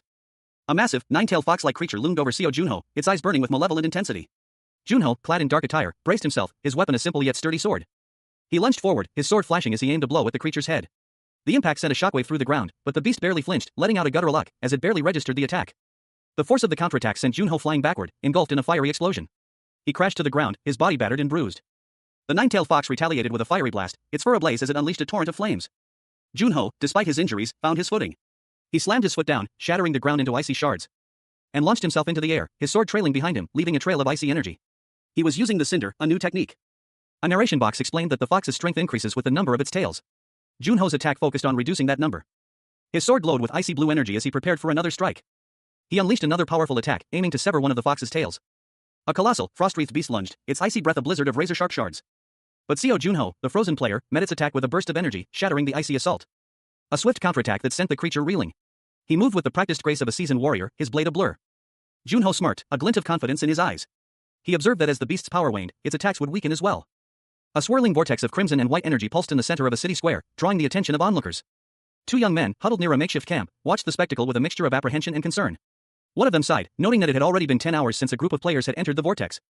The other man, impatient, snapped at his companion, reminding him that the previous party had lasted 2 days. All they could do was pray for the players' safe return. A sudden burst of energy erupted from the vortex, shattering into shards of ice that scattered across the ground. More shards of ice followed, forming a massive, snarling, wolf-like creature with multiple tails made of ice crystals. A lone figure, Junho, stood defiantly before it, his sword drawn. The creature sneered, taunting Junho, noting that this was his first time experiencing pain in a long time. Junho, his silhouette stark against the fiery sunset, stood resolute. A chilling voice echoed in his mind, reminding him of the harsh reality of his situation. He had no natural enemies or rivals, only countless players who hunted him relentlessly. The voice's final, pointed question hung in the air. Had he ever imagined becoming the prey? Suddenly, a monstrous beast emerged from the shadows, its eyes burning with malevolent intent. Its form was vaguely wolf-like, but far larger and more menacing, radiating an aura of immense power. The creature lunged, its claws extended, aiming to tear Junho apart. But Junho reacted instantly, his movements a blur as he deflected the attack with his glowing sword, sending a shockwave of energy rippling through the air. The impact sent the beast reeling, its multiple tails lashing out in a furious display of power. Junho's eyes widened in surprise. This was no ordinary creature. The beast roared, its eyes blazing with an unearthly light as it unleashed a torrent of energy. Junho, however, was ready. He countered with a swift, precise strike, his sword aimed at the creature's vulnerable point. "Where are you looking?" he asked, his voice a low growl. The beast's golden eye widened, revealing a hidden weakness. Junho seized the opportunity, delivering a devastating blow that sent the creature crashing to the ground, defeated. Junho, his body still bearing the faint chill of his 25-year slumber, found himself facing a monstrous, wolf-like creature. Its fur was matted with blood, its eyes burning with feral intensity. The beast lunged, claws extended, but Junho reacted instantly, drawing his sword in a blur of motion. He moved with a speed that belied his long hibernation, a testament to his honed reflexes. A swift, precise strike aimed at the creature's flank. The blade, imbued with a celestial energy, sliced through the air, leaving a trail of shimmering light in its wake. But the creature was far from defeated. With a roar, the wolf-like creature gathered its remaining strength, preparing for a final, desperate attack. Its eyes glowed with an ominous light as it unleashed a devastating blast of energy. The resulting explosion engulfed the area in a fiery inferno. A colossal, shadowy figure loomed against a fiery, orange sky. The kanji 4-5 was etched in crimson above it. Junho, his face a mask of grim determination, smirked. He scoffed, "How dramatic. Why are you still struggling when you know you're gonna die?" From his gloved hand, a surge of brilliant blue energy erupted, taking the form of a spectral wolf. The spectral wolf lunged forward, its form crackling with power. Junho muttered, "It's too late." The attack connected, the spectral wolf's icy fangs tearing into its foe, leaving a trail of crimson in its wake. The impact sent a shockwave across the desert floor, leaving a glowing blue trail, revealing a massive, ice-covered beast, its roars echoing across the desolate landscape. This was the Cinder Fox. Junho stood defiantly, his sword raised against the monstrous creature. But a bead of sweat trickled down his brow as he realized the sheer scale of the challenge ahead. He was exhausted. With a final, desperate strike, Junho vanquished the Cinder Fox. The message "You have defeated the Cinder Fox" appeared on the screen. Junho lay sprawled on the ground, his body dusted with the fine sand of the desolate landscape. The aftermath of the battle was evident in the stillness of the air and the subtle tremor still running through his frozen form. A stark reminder of the sacrifice he and his companions had made 25 years prior. A notification appeared, a digital message announcing his reward, Cinder Fox's core. The scene shifted to a bustling city street, where a reporter and her cameraman watched with disbelief as a glowing green portal pulsed with energy. The reporter, her voice filled with astonishment, exclaimed that the team had cleared the floor faster than any team before them, a feat previously thought impossible. The portal, once a dull gray, now pulsed with a vibrant green light. The reporter continued her live broadcast, excitedly announcing the player's arrival as the gate glowed an intense green. Amidst the swirling green energy, a pair of feet emerged first, followed by the rest of a figure, revealing Wu of the Chonghae Guild. Wu emerged, carrying an injured companion on his back. Reporters immediately swarmed, requesting interviews, while medical personnel rushed to attend to the injured. Junho, his body still bearing the marks of a long slumber, lay in a hospital bed. A reporter's microphone loomed nearby, a stark contrast to the quiet of his recovery. A doctor gently inquired about his condition, suggesting a transfer to the Stroh's hospital. Junho, however, hesitated, a quiet resolve settling on his features. He knew he needed to explain his absence, the 25 years lost to ice. He felt the weight of a great story, one that would need to be told. as bright lights of a television studio suddenly surrounded him. The host, player Cha Min-woo, excitedly asked about his legendary feat, clearing the dungeon with his team. Questions bombarded him, the difficulty of the task, his feelings, his newfound fame. His name was trending, a testament to his legendary status. But Junho's expression remained stoic, a silent contemplation of the weight of his actions and the reality of his situation. He found himself alone again, the praise echoing in his ears, a hollow sound compared to the silence of the frozen years. So this is how it feels, he thought, a bitter taste in his mouth. Cha Min-woo, observing Junho from afar, smiled knowingly. He understood the addictive nature of fame, the intoxicating allure of praise. A scene shifted to a classroom, where a group of children were preparing to share their hopes and dreams. Minwoo, prompted to go first, shared his childhood aspiration, to become a great hero like Spectre Nim. Seo Junho, his face etched with weariness, his eyes heavy-lidded, stared blankly ahead. A faint sheen of sweat glistened on his brow. He was alone, bathed in the harsh glare of spotlights, a stark contrast to the darkness he'd just emerged from. The thought, I shouldn't be the one standing in this spot, echoed in his mind. From now on, he resolved, he would tell them what truly happened inside the gate. Junho's eyes flickered open, his gaze unfocused. He was lying down, the world a blurry haze. The image of an 4 drip registered in his mind. Hospital, he wondered, a question forming in his drowsy mind. Then, a voice cut through the fog, are you awake? Secretary Cha, a woman with kind eyes and a gentle smile, entered the room. Her expression was one of quiet concern. It's 6 a.m., she informed him, this is Hanguk Hospital. How do you feel? Junho stirred slightly, his body still weak. Secretary Cha continued, while you were out, I was reviewing the commission requests you received. You were right about getting up early. Junho swung his legs over the side of the bed, a sudden surge of purpose in his eyes. Secretary Cha looked at him, alarmed. Where are you going? She asked, her voice laced with worry. To see President Choi Pilho, he replied, his tone firm. He must be beside himself. Seo Junho Nim. You haven't recovered yet, she protested, but he was already moving, his resolve unshaken. I just used up all my energy and I need to see him immediately, he thought, his determination burning bright. Seo Junho, clad in a hospital gown, sat up in bed, a faint smile playing on his lips. He declared his intention to rest after visiting the actual patient, his voice betraying a hint of exhaustion. The scene opens on a traditional-style Korean house, bathed in sunlight. The large wooden gates suggest a place of some importance. Inside, Seo Junho, a young man with short dark hair, stands with an older man. The older man expresses concern, questioning if Junho is truly all right. Junho chuckles, downplaying his condition. He explains that he simply felt tired and took a nap. The older man, seemingly relieved, leads Junho and a young woman towards a door, identifying it as his daughter's room. Junho hesitates before entering the room, revealing his daughter lying in bed, hooked up to medical equipment. Her pale complexion and still form suggest a serious illness. The focus shifts to a close-up of the daughter's hand, showing in 4-line. Junho observes his friend's condition, noting that she is in worse shape than he anticipated. A sense of urgency washes over him as he accesses his inventory, a glowing orb appearing in his hand. He resolves to hurry. Seo Junho, the legendary hero, awoke with a gasp. A surge of energy, raw and untamed, coursed through his veins. An uncontrolled power that manifested as a blinding golden aura. He instinctively recoiled, a panicked realization dawning on him, he'd forgotten how to control his abilities after 25 years of frozen slumber. A concerned man, presumably his daughter's father, cautiously approached. It's dangerous for regular people to be near this because of its heat. Can you wait outside? He asked, his worry evident. Junho, still struggling to regain control, mumbled an apology, I should have asked this earlier. The man continued, but I know the method that Spectre Nim used, so you don't need to be afraid. Ah, so President Shin Deok-gu informed you. The two men shook hands, a silent agreement passing between them. The father, his face etched with worry, spoke again, please, take care of my daughter. Junho, his expression grim but resolute, nodded in solemn agreement. He would protect her, just as he would protect the world. He offered a reassuring smile, it won't take long. Seo Junho stood over a woman lying in a hospital bed, her body encased in ice. The room was sterile, the only sound the rhythmic beep of a heart monitor. Junho held a small, glowing orb in his hands, its warmth radiating outwards. He planned to use the core's heat to carefully melt the ice spell that encased his companions. As he focused his energy, Junho's eyes widened in surprise. He sensed intermediating energy emanating from the woman. Dark, swirling energy pulsed around the woman as she slept. Junho realized he could absorb this energy using his frost skill. Upon absorption, his magic stat would increase. A surprised exclamation escaped his lips. A flashback showed Junho using his frost skill, X, to effortlessly defeat a monstrous wolf. The narration box explained that this skill had no weaknesses, and was effective for both attack and defense. He was astonished to learn that the frost skill could even raise his magic stat by absorbing yin energy. Even the Watchguard of Darkness couldn't achieve this feat. The narration box confirmed that absorption would increase his stats. Junho pondered the implications of this discovery, particularly in light of recent news about the ancient dungeon on the second floor finally being cleared. He wondered what this meant for the future. A report from Watchguard, a mysterious organization, surfaced, detailing the discovery of a dark spell. The report concluded with a cryptic statement, it will definitely be worth checking out. Seo Junho, however, decided to prioritize his current task. He reasoned that he should focus on treating the patient's 9 interference syndrome, knowing that if he didn't hurry, it would become more difficult. Junho's attention turned to the patient before him. He needed to eliminate the yin energy within her. And decided to do it decisively. Let's do it in one push, he declared, initiating the process. A brilliant, blue energy erupted from his hand, a stark contrast to the dark purple background. The energy pulsed with raw power. A technique he remembered from his time as Spectre. He recalled using the yang energy from the core to forcibly break the spell. Junho reflected on the past. Back then, forcibly removing the yin energy placed a heavy burden on the patient's body, but there was no other option. Now, however, the situation was different. This time, instead of expelling the yin energy, he was absorbing some of it. To achieve a balance. This method, he realized, was far safer than using the core. The treatment complete, Junho sat slumped in a chair, exhausted but relieved, as a woman stood silently beside him, her expression unreadable. A young woman with short, blonde hair sat quietly, a thoughtful expression on her face. Her eyes, wide and slightly apprehensive, hinted at a recent event of great significance. A gentle hand rested on the shoulder of an older man, his face hidden behind his hands, clearly distressed. The woman stood, her posture stiff, beside the distraught man. The scene was tense, heavy with unspoken worry. A young man, his face etched with concern, entered the room, his voice barely a whisper as he asked about the older man's condition. A young man's face was a mask of anxiety, beads of sweat forming on his brow as he anxiously awaited the answer. A slight smile played on his lips as he revealed the good news: the procedure had been a success. The older man wept openly, relief washing over him in a torrent of emotion. The three figures huddled together, a sense of shared relief and exhaustion permeating the scene. The weight of their shared ordeal was palpable. The young man departed, his steps light but his mind heavy with the implications of the recent events. He received instructions to take a vacation, to rest and recover from the intense strain of the recent operation, and to avoid strenuous activity for the time being.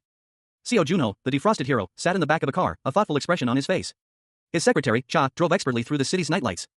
Junho expressed his gratitude for her efficient handling of a recent matter. He took a sip from a disposable cup, his gaze distant as he contemplated his next move. Junho's mind raced, considering how best to repay his secretary's loyalty and assistance.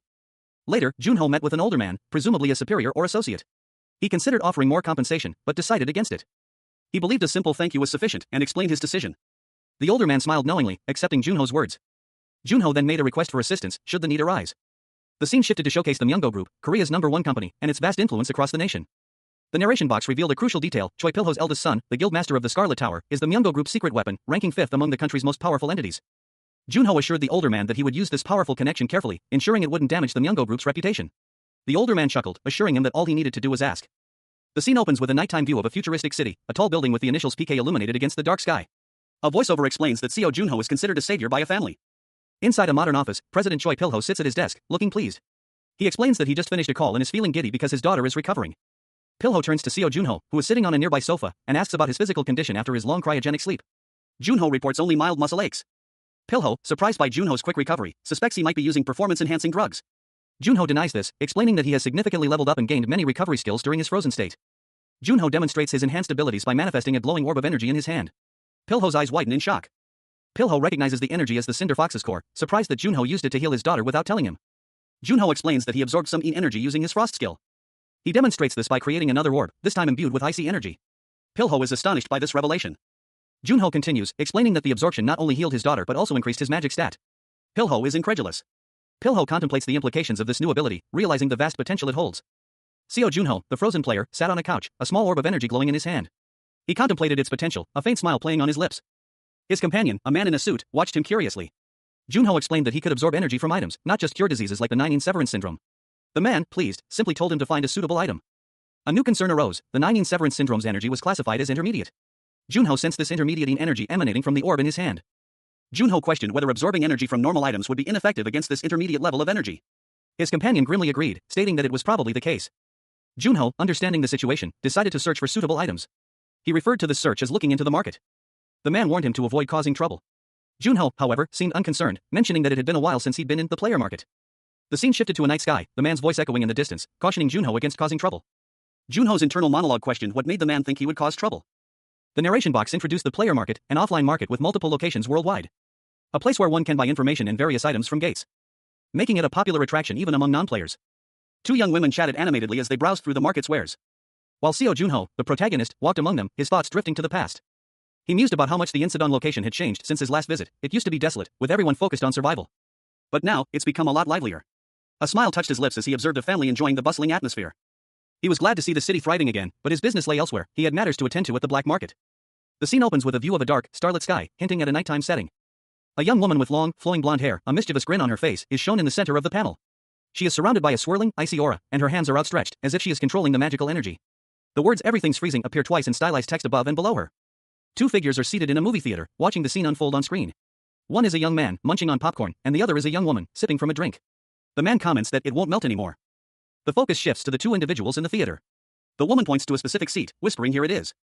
A narration box explains that this particular movie theater seat acts as a teleport zone to the black market. The young man from the movie theater is shown, his expression one of displeasure. Korean text is visible on his shirt. He thinks to himself that the teleport skill is shitty, questioning how such a method can cause sickness despite the resources available from the gates. A woman with long, light purple hair addresses someone called Spectre, stating that she will use her magic instead of the teleport. A bright, cyan light emanates from beneath the young man's chin as he smiles, suggesting the activation of a magical ability. Seo Junho, his body encased in ice for 25 years, begins to thaw. A faint light emanates from within him. As he utters a hopeful wish to see his friends again soon. The image shifts, revealing a dark, ominous cityscape. The scene shifts to Ethiopia's underground city, a sprawling metropolis of neon lights and shadowed alleys. Junho finds himself in the heart of the city's black market, a place vastly different from the normal player market.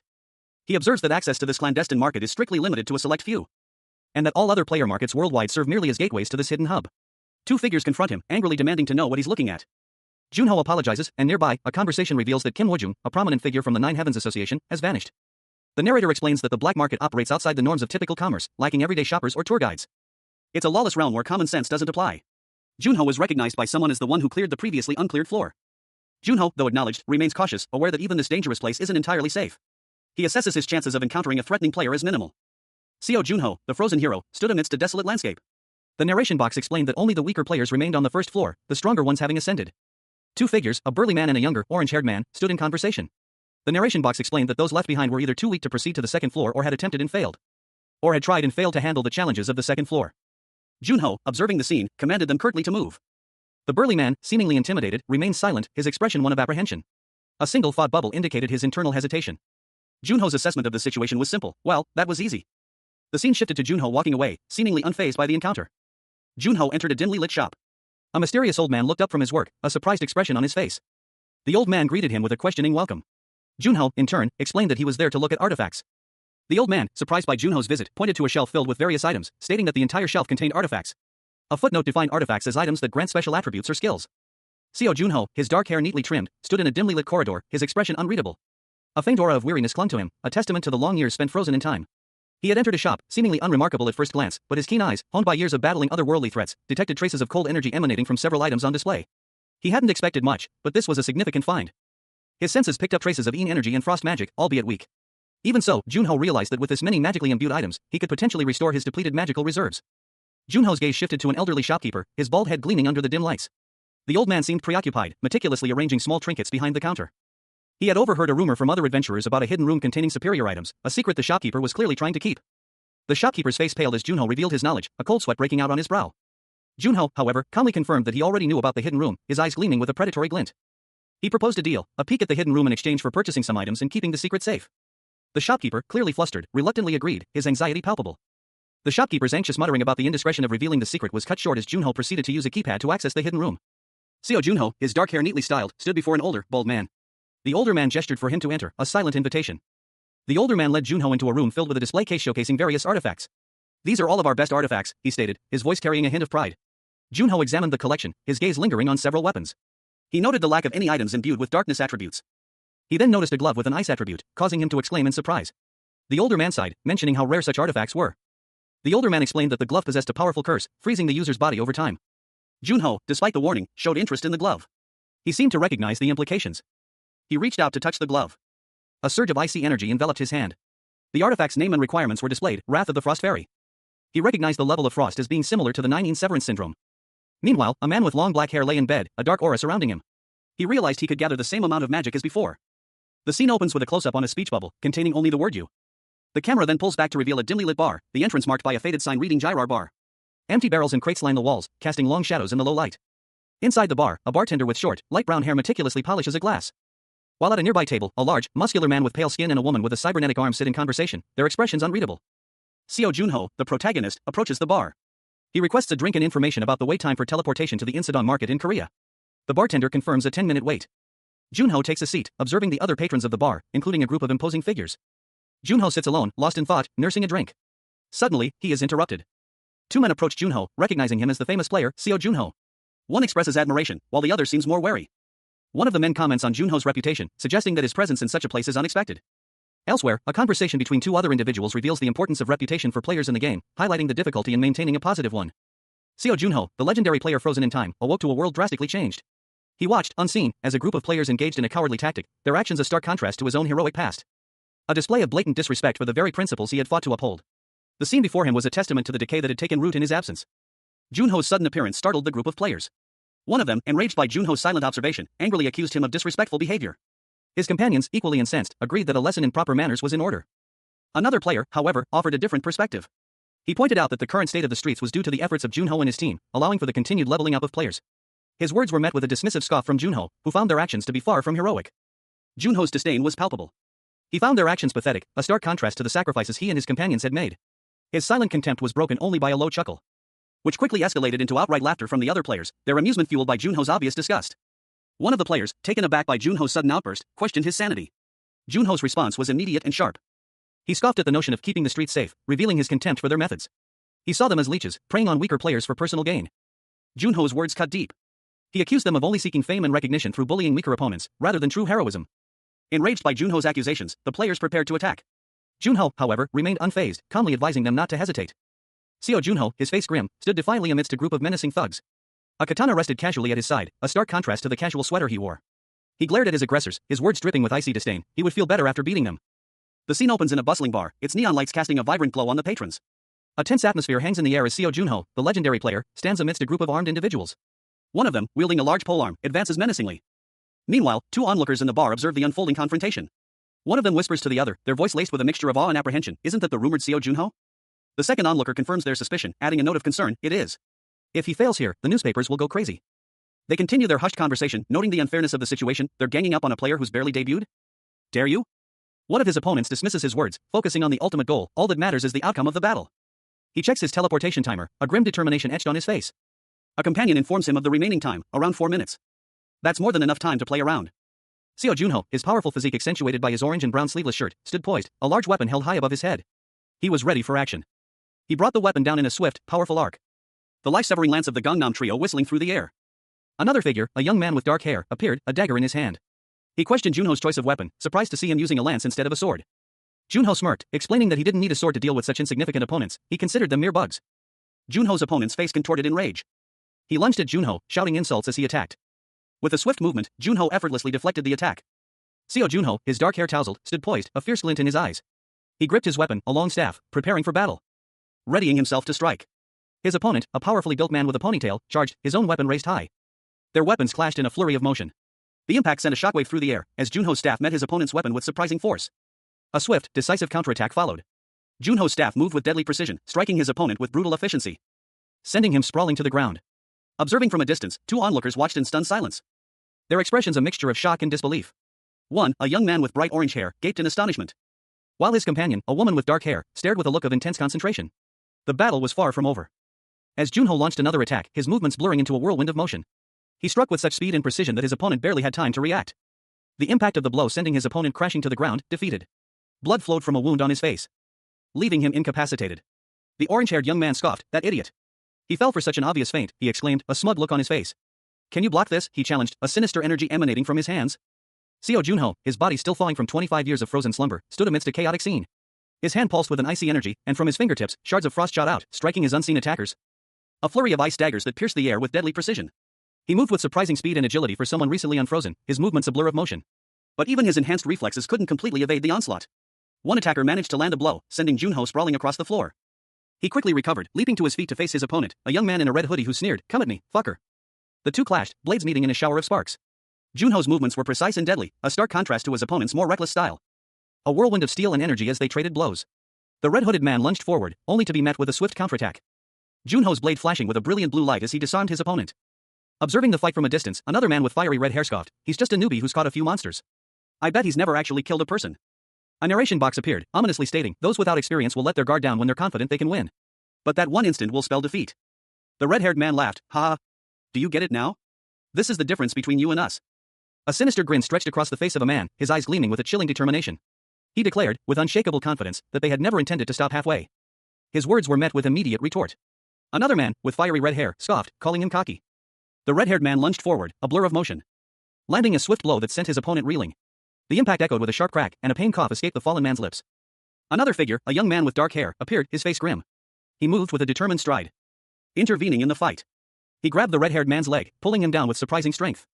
The red-haired man, caught off guard, let out a pained cry as he was thrown to the ground. The dark-haired young man stood over his fallen opponent, his expression unreadable. He had clearly won the exchange. The red-haired man, bruised and battered, watched the young man with a mixture of surprise and grudging respect. He muttered to himself, acknowledging the young man's unexpected skill. He couldn't believe this rookie had defeated the Gangnam Trio. Seo Junho, his face etched with disbelief, stared at his own hand. A crimson vortex swirled around his fingertips, a power he hadn't felt in decades. It was a power beyond his comprehension. He muttered, "No, that's not possible," as the energy pulsed with an ominous intensity. Meanwhile, another figure, a young man with dark hair, moved with surprising speed, a blur of motion against the fiery backdrop. A desperate counterattack against an unseen foe. The narration box revealed the context, during Spectre's generation. The young man's face, grim and determined, was partially obscured by blood. He thought, the reason why I could wipe out so many fiends. With newfound clarity, he unleashed a swift, precise attack. A brilliant blue energy coursing from his blade as he moved with lethal grace. He effortlessly dispatched his opponents, his skill honed over years of relentless training. The battle concluded with a flurry of blue energy, leaving behind only shattered remnants of the enemy. Junho's opponent, the man with red hair, watched in stunned silence. His eyes wide with shock and disbelief as he witnessed the young man's overwhelming power. He was clearly taken aback by the display of skill and strength. The red-haired man finally spoke, his voice laced with a chilling calm. "Your breathing is so obvious." He had been defeated, but his words hinted at a deeper, more sinister game at play. Seo Junho, his fiery red hair a stark contrast to the icy blue energy surging from his hand, unleashed a devastating blow. The force of the attack sent shockwaves rippling outwards. A guttural sound escaping his lips as he strained against the power. The impact echoing in the pained cry of his companion, who clutched at his chest, blood staining his clothes. A taller man with dark hair stood nearby, watching with a grim expression. The dark-haired man looked down at the fallen figure, a silent question hanging in the air. His gaze hardening as he spoke. "You're done, right?" The injured man could only manage a weak, pained gasp. The dark-haired man stood over the body of his defeated foe, a group of figures looming vaguely in the background. He stated, "Of course, we won't even look at your shadow for as long as we live." He turned his back, leaving the scene. A close-up on the dark-haired man's face showed a grim determination etched into his features. News of a remarkable victory spread like wildfire. A newcomer had single-handedly defeated 3 veteran players in their 5th year of competition. The onlookers were awestruck, their excitement palpable. Meanwhile, somewhere else, Seo Junho's name echoed through the air, a call that seemed to pierce the very fabric of reality. He awoke to a world irrevocably altered. The familiar streets were now a stage for unsettling events, a chilling reminder of the changes that had taken place during his long slumber. The people around him moved with a strange, unsettling purpose, their actions mirroring the calculated moves of players in a game. A chilling observation was made. The world was now divided into those who ruthlessly pursued their selfish desires and those who blindly cheered for the victors, ignoring the suffering of the fallen. A teleportation point shimmered into existence, offering a potential escape. But the path to survival in this twisted reality was fraught with peril. 3 options presented themselves: embrace the madness, suppress all emotion, or remain perpetually vulnerable. Seo Junho, eyes narrowed in thought, considered his options. The weight of the world rested on his shoulders once more. A surge of energy erupted from him as he activated the teleportation point. With a determined grunt, Seo Junho stretched, preparing himself for whatever challenges lay ahead.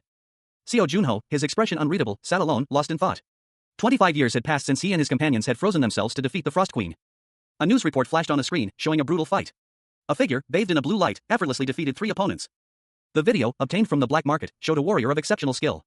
He had overwhelmed 3 players far exceeding his level. In a sleek car, a woman with fiery orange hair, a princess, was asked for her opinion. She was enjoying a popsicle. She simply hummed in response, her gaze distant and thoughtful.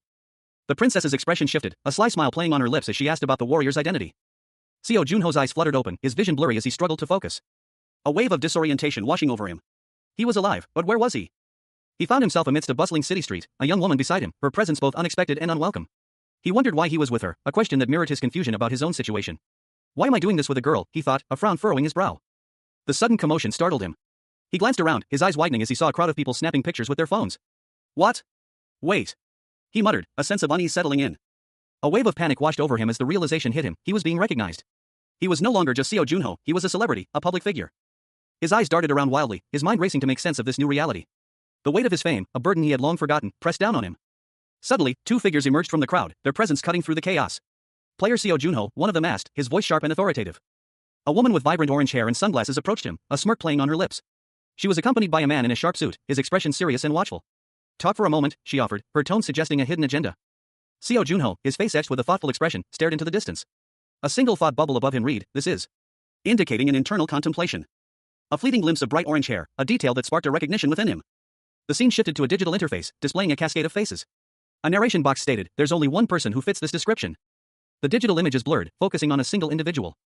The panel revealed Gong Yua, a striking woman with fiery red hair styled in a ponytail, introduced as Dakibi's princess, a member of the Big 6 guilds. Gong Yua's image was shown engulfed in flames, the text Gong Yua appearing below, with a translator's note clarifying it as a pun. She presented Junho with a business card, stating, "Oh right, here's my card. I'm not some weird person." Junho, already aware of her identity, internally mused, "I knew it." Junho examined the card, a smirk playing on his lips as he thought, to be approached by Dakibi. Is she scouting me? It feels good. Gong Yua, accompanied by a bodyguard, suggested, "If it's alright with you, can we go to a nearby cafe to talk?" Junho readily agreed, "Sounds good.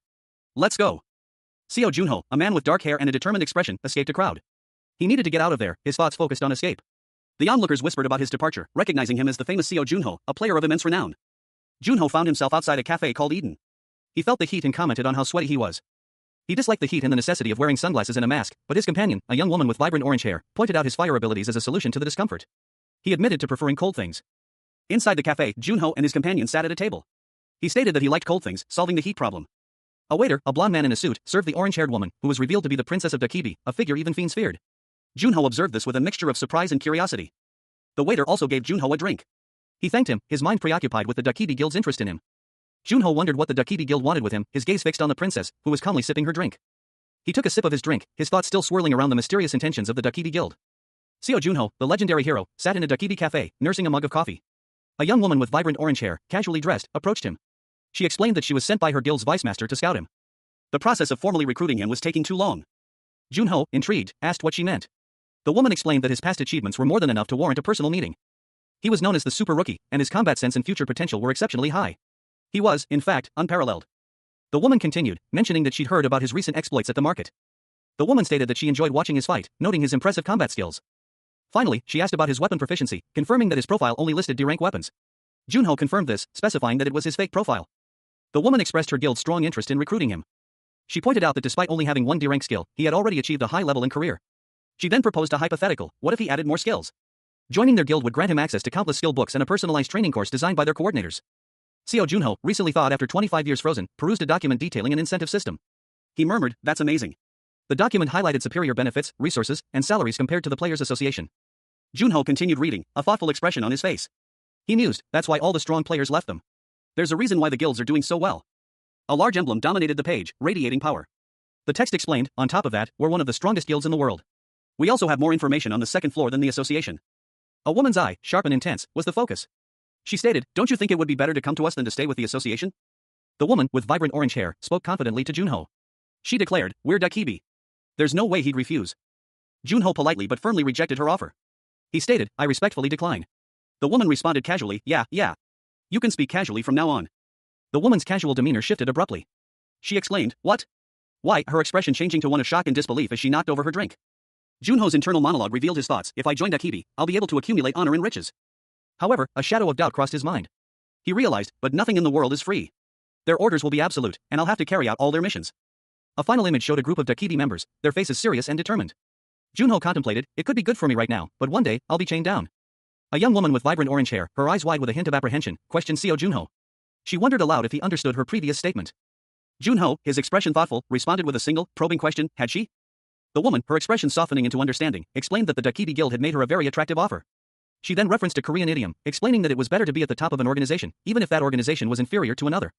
She mused that Junho, in accepting the Dakibi Guild's offer, was smarter than she initially thought, even if it took time, he would quickly climb the ranks. The woman's expression turned serious. She reflected that a place where only the elite gathered would naturally be a place of fierce competition. She then directly asked Junho if he was certain he wouldn't join them. Junho, with a calm but firm demeanor, apologized, explaining that he couldn't force her to join. Offering a piece of advice, to be careful in the future. The woman, slightly offended, quickly interjected, denying that they were petty. The final panel shows a shadowy figure overlooking a city at night, observing that fiends are becoming increasingly active, even on the first floor. A cloaked figure, their face obscured by shadow, loomed large. Only a single, malevolent red eye was visible, glowing ominously in the darkness. Seo Junho, a young man with dark hair, listened intently as a woman with vibrant orange hair relayed a serious warning. She explained that a powerful organization was planning something, though the specifics remained unclear. Junho's brow furrowed in thought. He was concerned about the potential danger, understanding the gravity of the situation. The orange-haired woman, whose name was Gong Yua, offered a reassuring smile, her eyes sparkling with confidence. She expressed gratitude for his willingness to listen.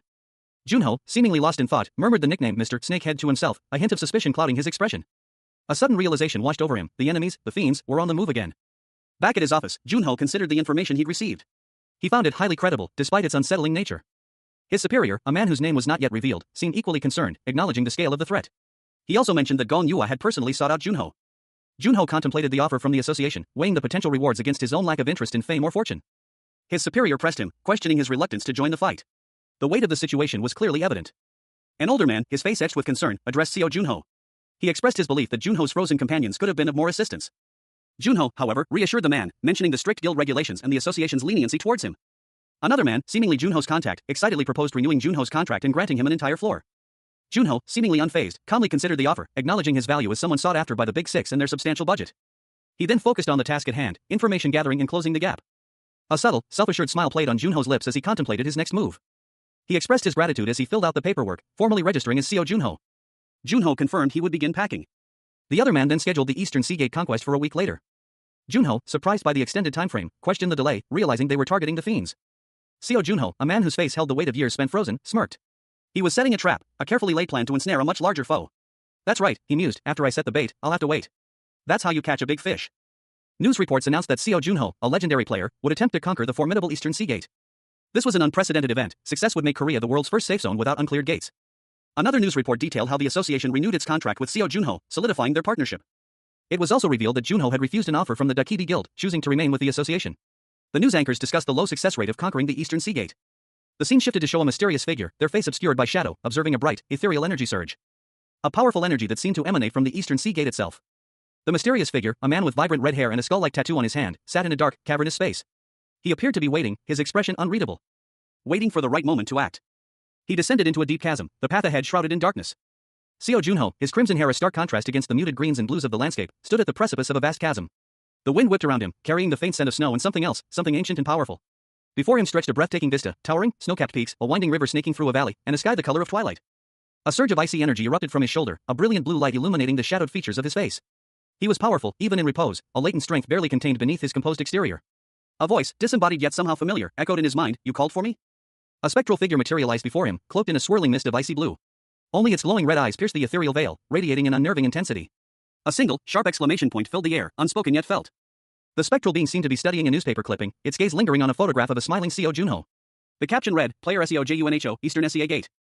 Junho, his back to the viewer, stood amidst a swirling vortex of icy energy. He was clearly the subject of the spectral being's investigation. The spectral being spoke, its voice a chilling whisper in the wind, "He's the one who has the tempest." They said that it was in Tashar Vishi's inventory, of course, the fiend hid it from the authorities. The spectral being continued, its words painting a grim picture, evidence that Tashar Vishi was offered by a fiend. He considered his options, a conflict brewing within him. Should he descend to the first floor? A voice, likely his own, cautioned against such a hasty move. "We don't have proof yet, and it's not worth the risk of running into the association, especially at a time like this." Junho's eyes narrowed, his resolve hardening. He muttered, "That's right. Is there anyone left that we can use?" The spectral being offered a suggestion, its voice echoing with a chilling calmness. "If we're talking about the first floor, how about the Shadow Brothers we were planning to use at the Las Vegas auction? They go mad for power, they're especially excellent." Junho, his face grim, gave his orders, "Then send them to the Eastern Sea Gate this time. It doesn't matter whether they kill Seo Junho or..." Seo Junho, his crimson hair a stark contrast against the fiery red background, awoke. A fierce light emanated from his eyes, hinting at the power held within. He launched himself upwards with explosive force, leaving a trail of motion lines in his wake. Soaring through the air above a desolate, rocky landscape. Below, a malevolent gaze pierced the gloom. Eyes glowed with an ominous red light. Junho recognized the entity immediately. "Shit," he muttered, "it's Sword Saint." The Sword Saint, a spectral figure wreathed in ethereal blue energy, materialized before him. Junho braced himself, a grim determination settling on his face. "Get ready to move," he commanded himself. With a burst of speed, Junho vanished, leaving only a faint trail of energy. "Roger," a voice echoed. The narration box identified him, Sword Saint Kim Woojung of the Nine Heavens. Even from a distance, Junho's opponent was clearly formidable. He was an archer, but his range was insufficient to reach the Sword Saint. Junho reflected that if not for the Sword Saint's intervention, he would have retrieved the Tempest. A wave of frustration washed over him. "He's mocking me," Junho thought, his anger simmering. A man with vibrant red hair, clad in a leather jacket, stood defiantly. His gaze was sharp, unwavering. "I, Calciner, will watch till your luck runs out," he declared, a hint of menace in his tone. Seo Junho, sweat beading on his brow, stared intently at a holographic display. He was clearly troubled, his thoughts racing. Are they really just bait, he wondered, suspicion clouding his features. He continued his workout, a frown etched on his face. The information on the screen was unsettling. He learned that the Shadow Brothers, a pair of American medics, were joining the upcoming raid. That's suspicious, he thought. Junho sat up, his suspicion growing. He muttered to himself, that's totally suspicious. He decided on a course of action. Well, I can just ask Secretary Cha to look into them. But as he stood, a sudden wave of intense pain washed over him. He gasped, clutching his head as a searing energy coursed through his body. Now. A surge of purple energy erupted from Junho, violently shaking his body. The intensity of the energy growing with each passing moment. Until it consumed him entirely, leaving only a swirling vortex of purple energy. A swirling vortex of dark purple energy pulsed ominously on the ground, its chaotic movement hinting at a potent magical force. Seo Junho, the protagonist, stood over the vortex. He planned to spread the energy across the ground to train his magic, a dangerous but effective method taught to him by someone named Skaya. A method that, he mused, yielded the best results. As Junho observed the energy, he noted a peculiar sensation. It felt as if the energy was greeting him. A friendly, almost sentient greeting. Junho's thoughts turned to the upcoming challenge, the Eastern Sea Gate, also known as the Island of the Forgotten Dragon. He knew he would have to use his Watchguard of Darkness there. The image shifted to a panoramic view of the Eastern Sea Gate, a majestic yet ominous location. The narration box confirmed that the boss monster there would likely be some kind of dragon. Junho contemplated the upcoming battle. Dragons, he knew, were powerful high-class monsters, far too difficult for beginners. He recalled past encounters with dragons, admitting they were a bad match for him due to his lack of flying abilities. The panel showed a flashback of a previous battle, where he was clearly outmatched. Junho devised a plan. He would use his magic to either restrain the dragon or pull it down to the ground, negating its aerial advantage. Seo Junho, a man recently thawed from a 25-year cryogenic freeze, examined a glowing blue holographic projection of a shirt on his phone. A message from his secretary Chow arrived, containing information on the Shadow Brothers, a team he had requested intel on. Junho read the file, learning that the Shadow Brothers, Vincent and Edver, were a highly successful two-player team from America. Their specialty was VIP escorting, and they had over 200 successful missions under their belt. However, they were a special case, as both brothers possessed a unique shadow skill. An interview clip played, showing the brothers being questioned about their decision to go to the Eastern Sea Gate. They explained their reasons. It was Seo Junho's unwavering determination that had drawn them there. The interviewers questioned if this meant a guaranteed victory, but the brothers clarified that it was simply admiration for Junho's past achievements. They described Junho as a player who consistently achieved the impossible and expressed their desire to assist him in clearing the final uncleared gate in Korea. Junho, reviewing the information, wondered if he would be able to use this new information to his advantage. Two seagulls soared against a vibrant blue sky, their wings cutting through the air with effortless grace. A stark contrast to the scene below, where discarded items lay piled against a rusty metal fence, a faded Ilsen beach diving advertisement barely visible amongst the debris. The fence bore a weathered sign, restricted area. Danger. Gate area. The scene shifted to a panoramic view of the sky, where the words Day of Raid, Eastern Sea Gate appeared, accompanied by 3 streaks of bright cyan energy arcing across the clouds. A swirling vortex of bright cyan energy pulsed in the sky above a beach, drawing the attention of a large crowd of onlookers. A news reporter, observing the scene, commented that even foreign reporters were present, highlighting the widespread interest in the raid. Inside a vehicle, a man asked Seo Junho if he was nervous. Junho, visibly anxious, admitted that he was. Another man, surprised by Junho's nervousness, exclaimed, "You're nervous?" The second man then criticized Junho for playing a game on his outdated phone, stating that it was keeping him on the edge of his seat. He scolded Junho for being distracted, reminding him that they were at a gate with over 500 onlookers. Seo Junho, the hero who had been frozen for 25 years after defeating the Frost Queen, sat in a vehicle, seemingly unfazed. He dismissed his companion's concerns about the upcoming mission, stating that he wasn't nervous. His companion, however, countered that he wasn't alone in this. Junho's companion explained that the lack of other participants suggested they were working with the fiends. He then expressed his nervousness about the strength of the enemies and the fact that they would be watching Junho's back. Junho, sensing the gravity of the situation, wanted to call off the raid, highlighting his unease. But he quickly reassured himself and his companion, stating that even if they attacked, he had a plan. A close-up on Junho's determined expression emphasized his resolve. Two young men, brimming with excitement, approached Seo Junho. Their faces were alight with admiration as they addressed him.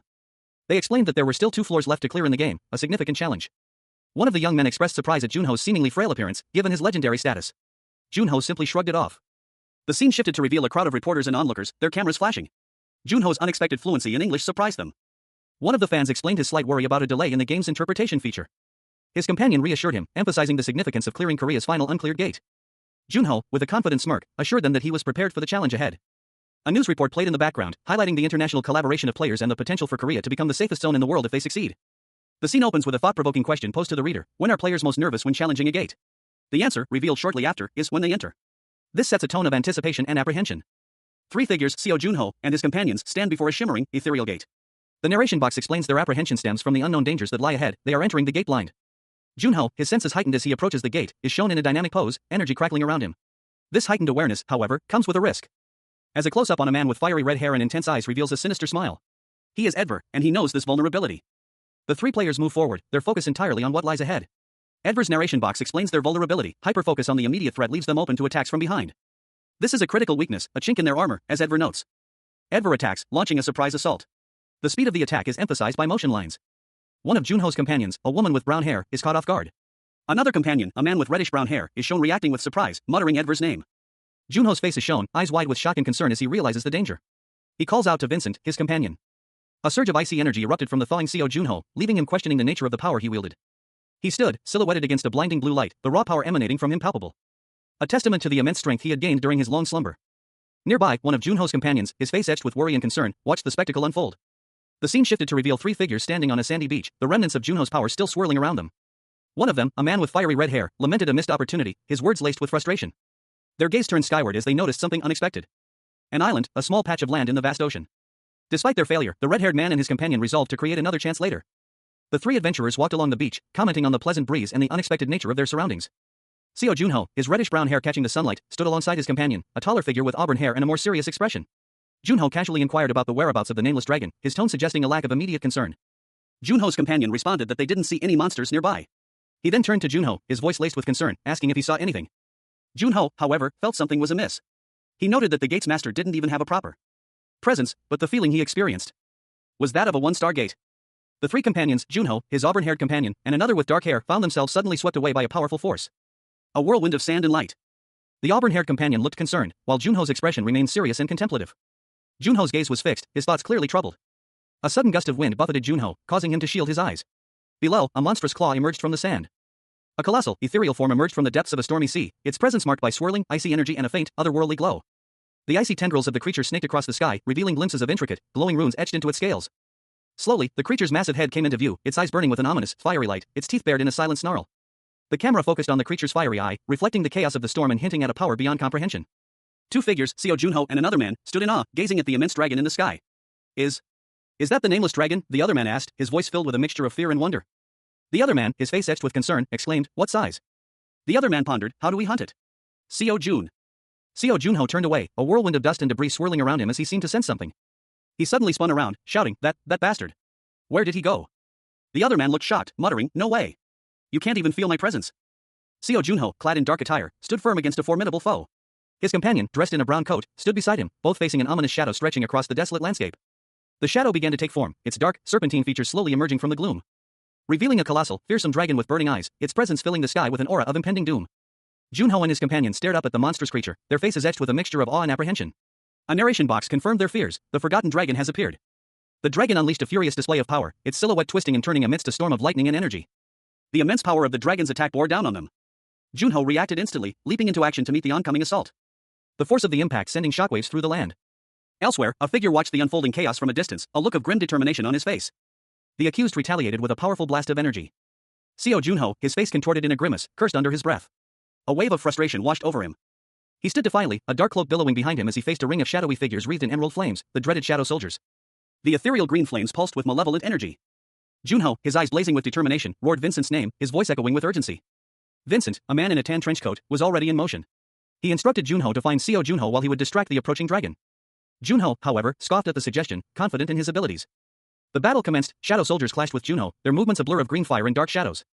As a colossal dragon descended from the heavens, its scales shimmering like jade, its eyes burning with malevolent intent. Its roar shaking the very ground as it unleashed a torrent of emerald energy towards Junho. Vincent, having failed to distract the dragon, landed heavily in the swamp, muttering about the severity of their current predicament. A man with fiery orange hair and a stern expression, his face partially obscured by shadow, voiced a grim premonition, if this turns out like the Las Vegas auction.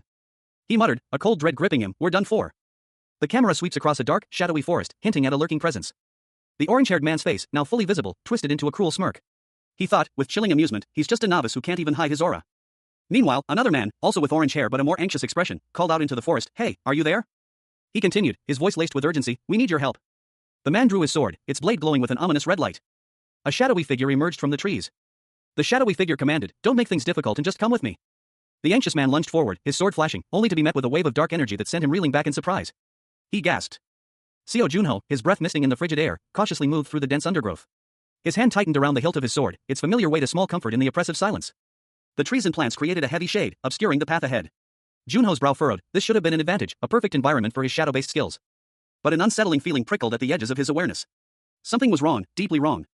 A creeping dread, cold and sharp, snaked through him as he continued his trek through the unnatural gloom. He paused, a shiver running down his spine. What's this ominous feeling? He wondered, his hand instinctively moving to his sword. The air crackled with an unseen energy. He drew his sword, the blade glowing with an ethereal pink light, ready to face whatever lurked in the shadows. The forest seemed to hold its breath. Seo Junho, a man clad in a worn leather jacket, stood amidst a dark forest, a dagger clutched in his hand. He looked around, confusion etched on his face. His internal monologue reflected his bewilderment. What's going on? A nearby man, his face partially obscured, observed Junho, his voice laced with a hint of unease. He noted the absence of Junho's usual magical aura, a stark contrast to his previous power. The man continued, his words revealing a shocking truth. Junho's companions, once thought to be dead, were actually still alive, but in a state he couldn't comprehend. As the man spoke, Junho appeared behind him, his presence marked by a sudden chill in the air. The man's fear was palpable, he lamented the return of his old enemies. The man's eyes widened in shock as he registered Junho's presence. He wondered when Junho had arrived. Another man, seemingly an ally, approached cautiously, questioning Junho's actions and intentions. Junho responded curtly, revealing his knowledge of their true nature. The conversation escalated, with Junho accusing the other man of betrayal. The other man, in turn, accused Junho of making false accusations. Junho remained calm, dismissing the other man's claims as a mere lie. He saw through the other man's deception. The other man's eyes glowed with a crimson light, revealing his true identity as one of the fiends. Junho challenged him to reveal his true nature. Seo Junho, his brown hair disheveled, stumbled, a dagger clutched in his hand. A look of dawning horror crossed his features as he muttered to himself, questioning whether he had lost control. A chilling realization washed over him, no one had ever suspected him of being a fiend. The panel showed his face, contorted in a grimace, his eyes glowing red with an inner turmoil. He frantically wiped his brow, his expression one of intense anxiety. A shadowy figure, his face obscured, stood before him, questioning if something was wrong. Junho, however, scoffed at the notion that he would be frightened and run away if his secret was discovered. He stood defiantly, dagger in hand, facing his mysterious opponent. He declared that such a reaction would be a cowardly way to lose. The panel focused on his hand gripping his sword, a symbol of his unwavering resolve. With a sudden burst of dark energy, Junho lunged forward, his sword trailing a sinister green aura. A narration box revealed a crucial piece of lore: demon clans rarely appear in gates, but killing them and drinking their blood transforms one into a fiend. The cost of this transformation, however, is the numbing of emotions and the development of a violent nature. Despite this, Junho found the power exhilarating, reveling in the ability to use magi, a dark energy source. Seo Junho, his face partially obscured by shadow, stood defiantly before a figure shrouded in darkness. He declared his intention to deal with the immediate threat before him, stating, let's get rid of those useless legs of yours first. He launched a swift attack, a surge of emerald energy erupting from his hands. Sharp, emerald projectiles streaking towards his opponent. But the shadowy figure remained unmoved, a sense of foreboding hanging in the air. The scene shifted, focusing on a man with short, dark hair, his expression unreadable. He stood amidst a swirling vortex of teal energy. His gaze was intense, unwavering, as if he were assessing a situation of grave importance. A dark, swirling energy coalesced behind him, forming a cryptic symbol that read, Night Walking. With a sudden burst of speed, he vanished, leaving behind only streaks of teal energy. Junho's eyes widened in surprise, his expression shifting to one of alarm. He shouted, "Where did you go?" as he looked around frantically. Seo Junho, his face etched with determination, stood amidst a swirling vortex of dark energy. The air crackled with latent power, hinting at the immense forces at play. A shadowy figure, his features obscured by darkness, watched from the periphery. Junho's companion, his presence barely perceptible, remained hidden, as he thought, in the beginning, all I could do was hide my presence for a bit. Suddenly, Junho's eyes snapped open, his gaze locking onto the hidden figure. "You," he exclaimed, his voice laced with surprise and a hint of alarm. The shadowy figure was revealed, his face partially visible as he was caught off guard. A wave of dark energy washed over him, momentarily obscuring his form. As he continued his internal monologue, "But as I got used to it, I could start working on other things." The scene shifted, focusing on the shadowy figure as he lay on the ground, his senses heightened. He could sense sound, smell, and even the magical aura around him. What do you think would be next? He wondered, a hint of apprehension in his thoughts. Edvar, a man with shoulder-length brown hair, stood amidst a company of soldiers, his gaze fixed on a small, distant dragon struggling to fly below the clouds. He muttered in frustration, his expression a mixture of annoyance and concern. He seemed to be deep in thought. Suddenly, a shout ripped through the air. Edvar's face contorted in alarm as he called out for someone named Seo Junho. Vincent, another soldier, approached Edvar, his words laced with worry. He questioned Edvar's solitude, wondering about the whereabouts of Seo Junho. Edvar responded hesitantly, revealing his suspicion that something was amiss with Junho. Edvar's frustration boiled over as he revealed that despite his efforts, he couldn't locate Junho, even using magic. He angrily accused Junho of concealing his true strength. Vincent, surprised, questioned how Edvar managed to escape if Junho was truly that powerful. Edvar's response was immediate. He vehemently declared that Junho's strength was a bluff, and that he had fallen for it. He berated Vincent for his naivete, highlighting the absurdity of Junho giving them the opportunity to be separated. Seo Junho, clad in dark attire, and his companion, a man in a brown jacket, stood facing a formidable foe. Junho explained his strategy: he needed someone to distract the nameless dragon while he made his move. His companion questioned the dragon's strength, noting its immense power and the difficulty of engaging it in close combat. Junho explained that the dragon's unique scales made ground attacks ineffective. He decided to use his shadow movement technique to reach a better vantage point, and ascended swiftly, leaving his companion below. The nameless dragon, a colossal serpentine creature with piercing eyes, unleashed a powerful blast of energy, forcing Junho to react instantly. He shouted a warning to his companion to dodge, as a powerful energy wave swept across the battlefield, sending his companion sprawling. Junho, having taken damage and lost some of his shadow soldiers, called out to his injured companion. Seo Junho, his face bloodied and eyes blazing with an unnatural red glow, urged his companions onward. He rasped, insisting they focus on their objective, disregarding his own perilous state. Meanwhile, a surge of vibrant green energy erupted from Junho's hand, taking the form of sharp, ethereal blades. The raw power contorting his features as he channeled this potent force. He launched the energy projectiles, a swift, decisive attack aimed at their monstrous foe. The projectiles streaked across the sky, leaving trails of shimmering green light as they hurtled towards a massive, serpentine dragon-like creature. The impact was explosive, a brilliant flash of green energy engulfing the beast, leaving only a momentary cloud of dust and debris in its wake. The dragon's head, partially visible, showed signs of damage, but it was far from defeated. Junho, observing from afar, muttered in frustration that he had missed his mark. His companion pointed out that the dragon was descending, providing a new opportunity. Junho, preparing for a second attack, silently invoked his shadow movement technique. Seo Junho, clad in a worn but sturdy coat, launched himself from the colossal, serpentine form of the Frost Queen's icy remains. He landed with a jarring thud, the impact sending tremors through his body. A question forming in his mind as he looked up at the vast, ethereal expanse above. Was the source of the Queen's power located somewhere higher? Junho's gaze followed the serpentine trail of the Frost Queen's remains, its immense scale dwarfing him as it stretched towards the heavens. And then, a sudden realization struck him. He had found it. With renewed determination, Junho focused his energy, aiming a powerful blow at the heart of the Frost Queen's icy remains. The impact shattering the ice with a resounding crack. He was thrown back by the force of the blast, but he managed to grab onto a piece of the broken ice, clinging to it for dear life. A surge of power coursing through his veins as he pulled himself up. He had done it. Junho, fueled by adrenaline, unleashed a wave of energy, striking the icy ground with a powerful blow. A shock of recognition dawning on him as he witnessed the results of his actions. Could this be? No way, is this? A woman in dark armor, her face partially obscured by a helmet, looked up in alarm as a furious electrical storm raged above. A desperate cry escaped her lips, "Vincent!" High in the branches of a shadowy tree, a cloaked figure watched the scene unfold below, his expression unreadable, a sense of grim determination etched onto his features. A blinding flash of light erupted across the desolate landscape. A bolt of pure energy striking the ground with earth-shattering force. Seo Junho, his long brown hair windswept, stared in disbelief, a gasp escaping his lips as he cried out, "What?" A surge of dark energy erupted from the ground, engulfing him, throwing him violently to the earth. Blood splattered across the sand as a pained cry tore from his throat. "Gah!" Another man, Vincent, lay beside him, his body convulsing as he gasped, "We're fucked." Junho, struggling to his feet, demanded, "What are you talking about?" From the sky, a colossal dragon descended, its scales shimmering with an unnatural energy, its massive claws reaching for the earth. Junho watched in horror as the beast descended, a grim realization dawning on him. He muttered, "Of course it'll react like that if you attack the reverse scale." The dragon's immense power filled the air. A voiceover explained, "Those who've never fought a dragon always make that mistake. Though the reverse scale is its weak point, if you bother anything near it, the dragon will sense danger and get even more violent." A colossal, enraged ice dragon descended from the heavens, its scales shimmering with an icy luminescence. Its eyes, twin embers of glacial fire, fixed on something below. Two figures, cloaked in shadow, were caught in the heart of a blizzard of ice shards, desperately trying to evade the dragon's wrath. One of them, a man with dark hair, held a glowing, azure shuriken. He contemplated its use, a question forming in his mind, should he unleash its power now? The other figure, a man with short, dark hair and a determined expression, knocked an arrow to his bow, a weapon that pulsed with the same icy energy as the dragon's breath. He aimed, his gaze unwavering, a cold fury hardening his features as he spoke, a chilling vow escaping his lips. "Don't just die, you fiend bastards, buy me some time." A powerful blast of energy erupted from the dragon, sending one of the figures sprawling. A curse, a simple damn it, escaped his lips as he crashed to the ground. The other, seemingly unfazed, continued to focus on his target, a frustrated growl rumbling in his chest as he muttered, "You'll break my focus." His internal monologue, however, revealed a growing unease. When will it stop? A blinding flash of azure energy erupted from Seo Junho, the recently thawed hero. He unleashed the nameless dragon's maelstrom, a devastating attack. But as the attack subsided, a look of dawning horror crossed his face. He had underestimated the foe, he had messed up. The nameless dragon, a colossal serpentine creature, reacted with surprising speed. Its massive form a blur as it launched a counterattack. A brutal strike aimed directly at Junho. The nameless dragon's attack sent Junho reeling, but he managed to narrowly avoid a fatal blow. He watched as the creature's power dissipated, leaving behind only a faint image of its serpentine form. Was that the limit of his power? Two of his companions, their faces etched with worry and sweat, watched him from a distance. One of them clenched his fist, a grim determination hardening his features. "It'll be harder for him if we die," he thought, "there's no way he can defeat it alone." The third companion, a young man with dark hair, observed the scene with a calm, calculating gaze. He knew what they had to do. "In the end, all three of us will have to work together," he concluded. He turned to his companions, a plan forming in his mind. The dragon will start focusing on him as he keeps attacking. "Let's take that chance to withdraw," he suggested. A monstrous, reptilian creature, its maw agape, lunged from the depths, its shadow eclipsing the scene. A voice, strained but determined, echoed, "It's coming. Just a little more."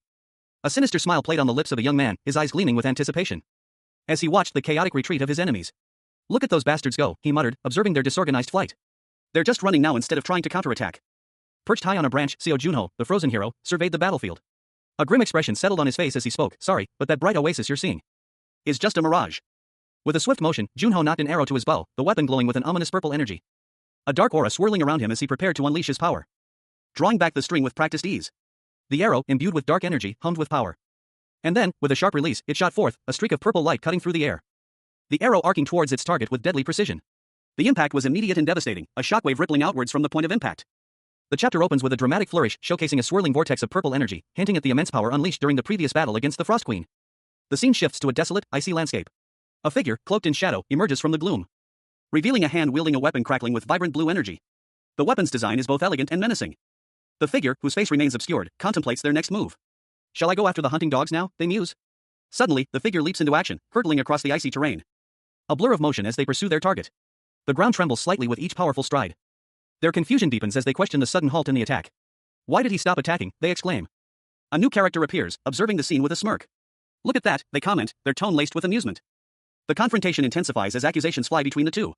"You crazy, why are you here?" one shouts, their voice filled with disbelief. A sudden burst of light erupts in the sky, leaving both figures stunned and speechless. "What?" one of them gasps.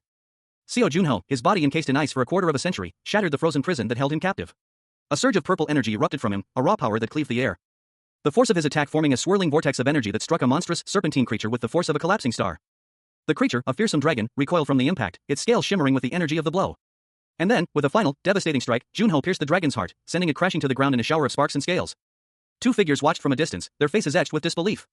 One, with reddish-brown hair, spoke, his voice laced with astonishment. "We couldn't even put a scratch on it. He did it this easily," one of them exclaimed, his eyes wide with shock. The other, with darker hair, added, "His main weapon was a sword before." "What is this?"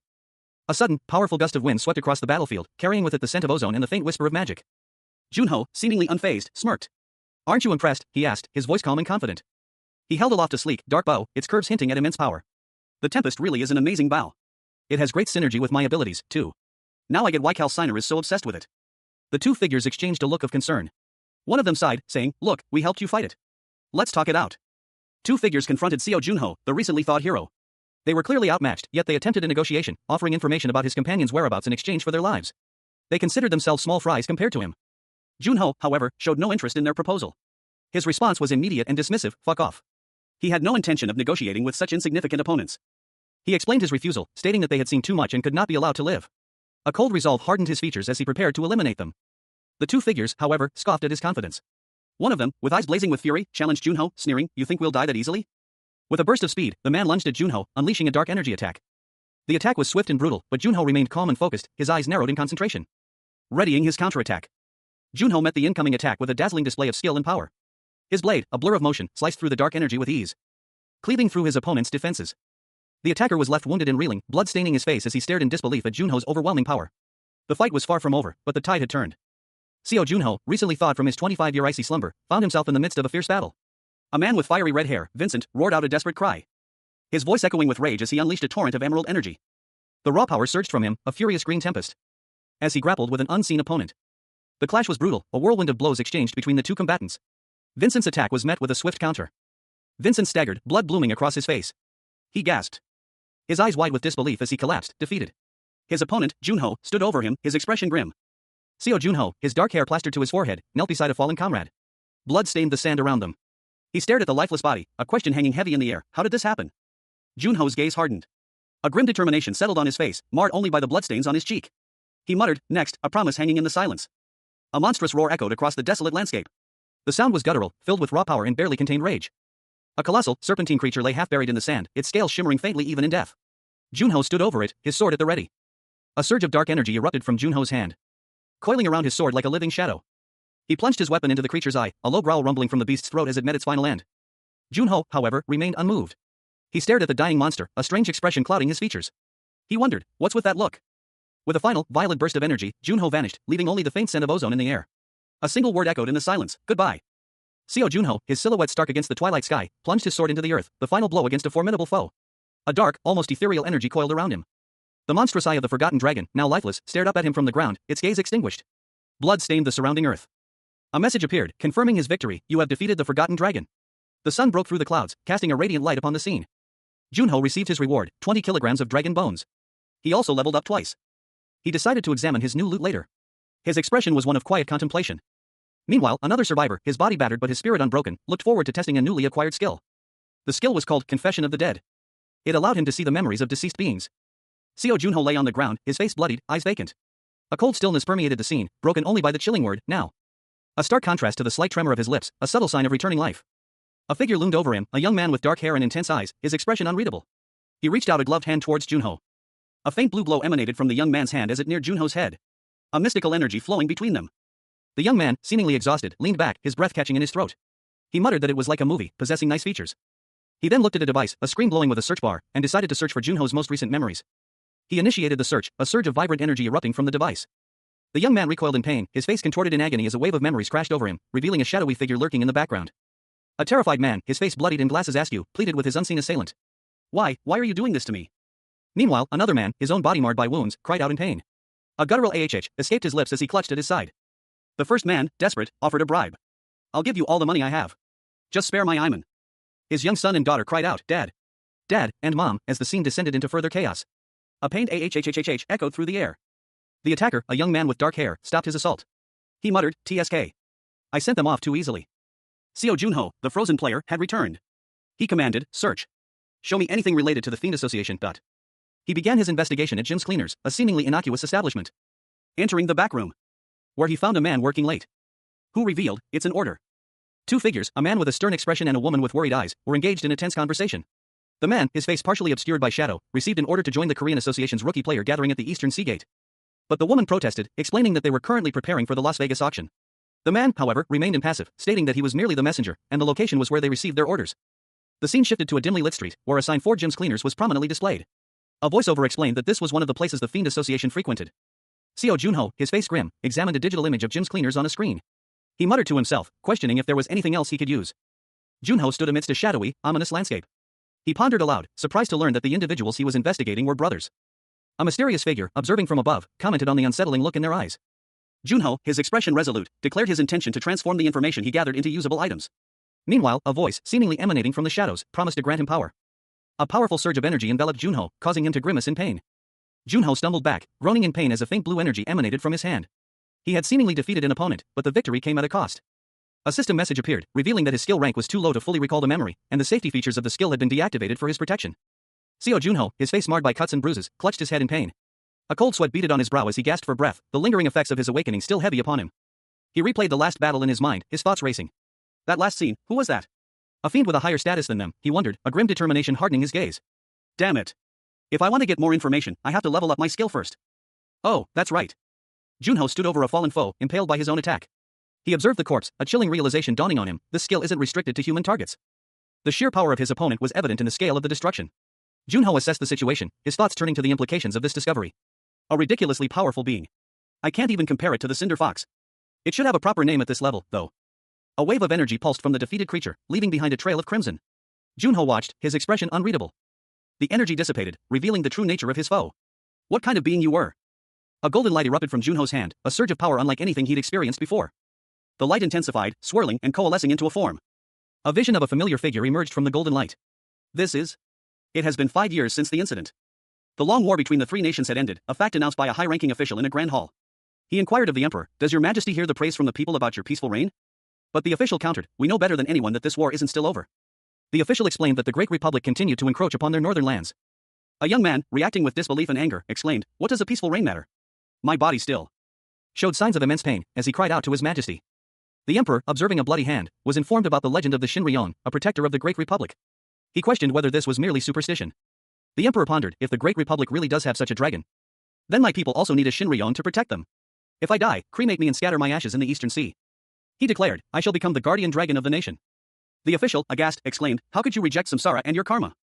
The emperor, reflecting on his life of luxury, pondered a prophecy. At some point, he would fall and transform into a beast, a consequence of the rebirth cycle. He questioned whether this was his inescapable destiny. A white bird soared through the clear sky above a tranquil sea, its wings catching the light. Junho, the frozen player, stood over a massive, slain dragon, his expression one of quiet surprise. He murmured, huh? Junho stared at the fallen beast, a wave of realization washing over him. He wondered if the nameless dragon had once been human, and if its transformation into a guardian dragon held a deeper meaning.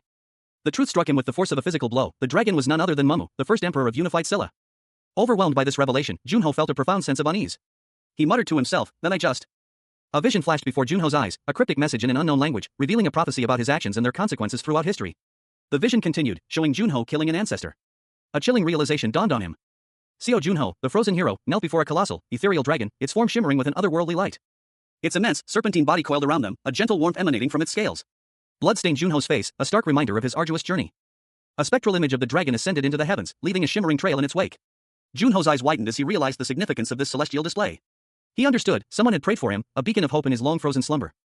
Overwhelmed with emotion, a simple yet profound gratitude welled up within him. He whispered a heartfelt thank you. A message then appeared, confirming the completion of the Forgotten Dragon's Island mission. Junho, the frozen player, stood before a digital interface. A message appeared, he had cleared the hidden quest of the Forgotten Dragon's Island. He looked at the reward, a flute, with a mixture of surprise and curiosity. Not only had he leveled up, but he also received a unique item, the Flute of Tidal Breath. The game's description detailed the flute's abilities, playing it would grant one of 3 powerful effects, King's Army, King's Expanse, King's Purity. It would break after 3 uses. Junho was awestruck. He never thought he'd find something so good. Silhouetted against a vibrant sunset over the ocean, Junho stood pensively, hand to his head, contemplating his unexpected discovery. His gaze fixed on the horizon, lost in thought. A bright green energy swirled, forming a glowing orb. The East Sea Gate had been cleared. Junho, along with his shadow brothers, had achieved victory, their names displayed on a large screen before a cheering crowd. A press conference was underway. The assembled journalists buzzed with anticipation, their faces partially obscured, their expressions unreadable. The news was grave. Junho, the legendary hero, had emerged from his 25-year cryogenic slumber alone. Amongst the reporters, a woman voiced her disbelief, her tone sharp and skeptical. She questioned whether the absence of Junho's companions, the Shadow Brothers, meant their deaths. Suddenly, a hush fell over the room as a large screen lit up, announcing the momentous news: the East Sea Gate, the 10th floor of the tower, had been cleared. The crowd erupted in excited murmurs. The anticipation built as the camera focused on Junho, who stood alone on stage, bathed in the bright lights. A voice called for him to speak. Junho, his face etched with weariness, began his address, his voice barely a whisper. He revealed a devastating truth: he had emerged alone. The reporters reacted with a mixture of shock and concern, their faces reflecting their disbelief and worry. The weight of his words hung heavy in the air. Tears streamed down Junho's face as the full weight of his failure crashed down upon him. His shoulders slumped, his body racked with grief and self-reproach. He confessed that the separation was his fault, a consequence of their getting lost in a maze within the gate. His voice was thick with remorse. A maze that was far from the entrance, compounding their predicament. The revelation sent a ripple of shock through the audience. Junho continued, his voice strained, recounting his arduous journey out of the maze, the ordeal leaving him emotionally and physically exhausted. Reporters swarmed the scene, cameras flashing. The nameless dragon had already claimed the lives of the Shadow Brothers in battle. One man, amidst the chaos, muttered to himself, wishing he could have arrived sooner. Against a backdrop of a star-filled night sky, a solemn vow echoed in the silence, I won't forget them. A digital image of one of the Shadow Brothers appeared, a stark reminder of the fallen heroes. A man with vibrant red hair, a cruel smirk playing on his lips, examined the same image. He sneered, this lucky bastard. In a dark cavern, two figures conversed. One, cloaked in shadow, asked, Synonym, what should we do about the Las Vegas auction? The red-haired man, Siner, sat before a glowing screen, a spectral figure hovering nearby. He confessed, I was the one that made the choice to send the Shadow Brothers. He resolved, I have to prepare to make the first move, no matter what it takes. Three shadowy figures, watchdogs, were questioned about their deployment. One responded, yes, the superior said it would be a waste if they stayed on the first floor. A question arose, pardon? The spectral figure agreed, yeah, I'll probably get beaten up or something, but it's better than failing and having my head cut off. Send the watchdogs to the Las Vegas auction. A resolute declaration echoed in the silence, no matter what it takes. A voice trailed off, mentioning Secretary Cha. Seo Junho, a young man with short, dark hair, stared intently ahead, his expression unreadable. Secretary Cha, a woman with shoulder-length brown hair, addressed Junho with a concerned tone. She questioned his failure to organize the personal commission requests this time. Junho simply replied that he had, in fact, completed the task. Secretary Cha, however, seemed unconvinced. She pointed to the massive stack of papers and asked if they were all personal commission requests. Junho confirmed that they were, explaining that it was the result of clearing the Eastern Sea Gate. Secretary Cha countered that for players, luck is also a skill. Junho's expression turned thoughtful. Secretary Cha, noticing his pensive mood, suggested he get a haircut. Seo Junho, his face etched with a mixture of confusion and weariness, stared blankly ahead. A single question mark loomed large in his mind, was all of this truly necessary? He questioned the need for his presence, wondering if it was truly essential or merely a matter of circumstance. His manager's voice cut through his thoughts, pointing out the unflattering state of his hair in recent press photos. Junho glanced at his watch, a subtle gesture indicating his impatience and desire to move on. The manager, a woman with short, neatly styled hair, gestured towards a screen displaying profiles of the current star players. These were the faces of the new generation of heroes, a stark contrast to Junho's own long absence. Junho, observing the screen, reflected on their careers. While not as illustrious as his own, they at least maintained a polished public image, a stark contrast to his current disheveled appearance. The manager confirmed that his appearance was indeed a problem, prompting Junho to seek a solution. She handed him a business card, suggesting a visit to a stylist. Junho, however, expressed a longing for the anonymity afforded by a mask, a stark reminder of his past life as a hero. The manager, understanding his need for a quick resolution, granted him permission to leave early. Junho, surprised by her leniency, acknowledged her understanding of his hard work organizing the documents. The manager smiled warmly, her expression radiating kindness and understanding. Seo Junho, a man with dark hair and a serious expression, stood amidst stacks of papers. A woman with brown hair, bowing deeply, thanked him and wished him a great day as she hurried out of the office. Junho watched her go, a slight smile playing on his lips as he muttered to himself about her hair needing attention. He then paused, touching his own hair thoughtfully. A question crossed his mind, was his hair really that long? He decided he should at least get a trim. The city lights twinkled below as Junho walked through the bustling streets. He mused that going to an expensive salon wasn't a bad idea. But things were much more comfortable before, when he could simply remove his mask at the salon. Now, however, things were different. A large billboard displayed Junho's image, commemorating his past victory at the Eastern Sea Gate. He walked past, his face partially obscured by the shadows of his hood. He decided he should take a refresher every now and then, passing by a manhwa gallery. Seo Junho, his body still bearing the faint chill of his 25-year slumber, pushed open a door, the small bell above it announcing his arrival. He found himself in a quiet library, the usual bustling atmosphere absent. The space was eerily empty. Junho adjusted his mask, his expression unreadable behind the fabric. He was still adapting to this new reality. He decided to head to his usual spot, a quiet corner where he could relax and reflect, if the library's unusual emptiness didn't prove too unsettling. And order some ramen. The familiar comfort of the noodles was a welcome thought. He walked towards the cafe, his back to the viewer, a sense of quiet determination in his posture. Observing a young woman, engrossed in her work at a nearby table. The air hummed with a low, almost imperceptible tension. The woman, oblivious to his presence, continued to eat her ramen. She picked up a novel, her eyes scanning the cover. A look of disbelief washed over her face as she read the synopsis. Seo Junho, his face partially obscured, sat in a small ramen shop, quietly enjoying a bowl of noodles. His secretary, a young woman with shoulder-length brown hair, sat across from him, a small book resting on the table beside her. Suddenly, a blur of motion erupted as someone rushed past Junho, knocking his bowl to the floor. Junho's eyes widened in surprise, his expression shifting from calm contentment to startled alarm. The commotion caused the secretary to look up, her eyes widening in recognition as she spotted Junho. Seo Junho-nim, she stammered, a mix of shock and disbelief coloring her voice. The clock showed 2:55 p.m. A quiet afternoon. In a library, Seo Junho sat alone, reviewing a worn book. A furrow in his brow hinting at his troubled thoughts. He seemed lost in contemplation. A young woman, seated nearby, glanced at him with a mixture of curiosity and concern. He remained steadfast, muttering to himself, I'm not gonna leave even if you look at me like that. The woman, intrigued, peered at the book's cover. A slight frown etching itself onto her face. She seemed puzzled by its content. She declared, I'm an adult. I don't think there's anything wrong with reading whatever books I want. Junho responded calmly, our ancestors would say that the universe is hidden in the books. You're not wrong. I just hesitated, then added, don't think that the universe is hidden in the book that you're reading. The book Junho was reading was titled The Munchkin Who Trained for 990 Million Years. A young woman, her face flushed with irritation, leaned over the table, her eyes narrowed at the young man across from her. What about Junho-nim? What are you reading for you to say that? He looked down at the book in his hands, a slight smile playing on his lips. Of course. He sighed, a look of mild displeasure crossing his features. It's not much better. The young woman slammed her hand on the table, her eyes blazing. Can't we just call it a draw? Show me the title. He hesitantly showed her the cover of the book, a picture of a motorcycle prominently displayed. His expression was one of mild embarrassment. The woman peered at the cover, her eyes widening slightly. It's not even that different from mine. An awkward silence fell between them as they both looked at their books. He cleared his throat, the sound echoing in the quiet cafe. A clock on the wall showed the time, 2:55 p.m. Seo Junho, a young man with dark hair, reached for a stack of manhwa volumes on a wooden table. He seemed relaxed, almost languid in his movements. A sigh of contentment escaping his lips as he finished the last volume. Phew, that was good, he murmured to himself, stretching his arms out.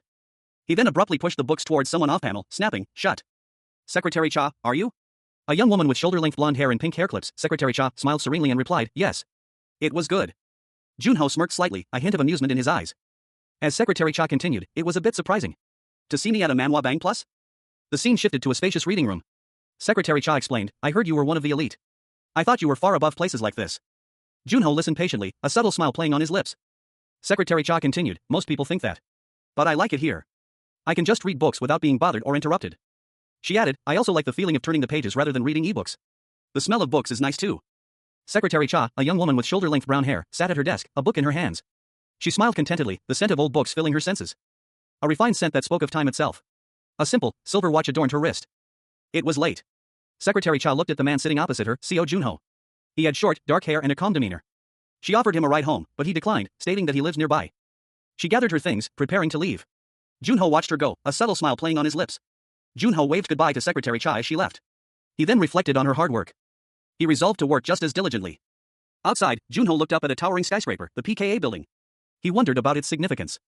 A man approached Junho, his expression serious. He questioned Junho's intentions, suspecting he was going to the Shadow Brothers' funeral. Junho denied any such plans. The man pressed him further, curious about his reasons for being there. Junho revealed that he had learned about a fiend's meeting place through the Shadow Brothers, surprising the man. Seo Junho, his expression inscrutable, sat across from a concerned man. A question hung in the air, unspoken but palpable, is it? He remained silent, his thoughts a whirlwind of uncertainty. Junho's silence only amplified the other man's worry. A cold sweat beaded on his brow as he wrung his hands, his anxiety evident in his posture. I'm worried, about me, Junho finally asked, his tone flat but his eyes sharp. The man shook his head, his worry deepening. No, the fiends. I'm worried that you'll kill them all before getting any information, he confessed, his voice strained with apprehension. Junho simply replied, I'll be careful, so don't worry about it. The panel shifted to show a muscular, bearded man, his face obscured by shadows. He seemed like a small fry, but he should know something good. The man across from Junho sighed, a weight lifting from his shoulders. Then, I'll put my trust in you. Still, let me know if you need any help, he offered, a glimmer of hope in his eyes. Junho nodded, his gaze falling upon a holographic interface displaying a grid of items. His expression was one of quiet determination. He addressed the man, I always need your help, Diaku. Take these, offering him several items from the interface. A surge of energy erupted from the interface, forming ethereal, glowing tendrils that shot towards Diaku. His reaction was one of startled surprise. Diaku stared at the glowing tendrils, his mouth agape. Bones, he questioned, his voice barely a whisper.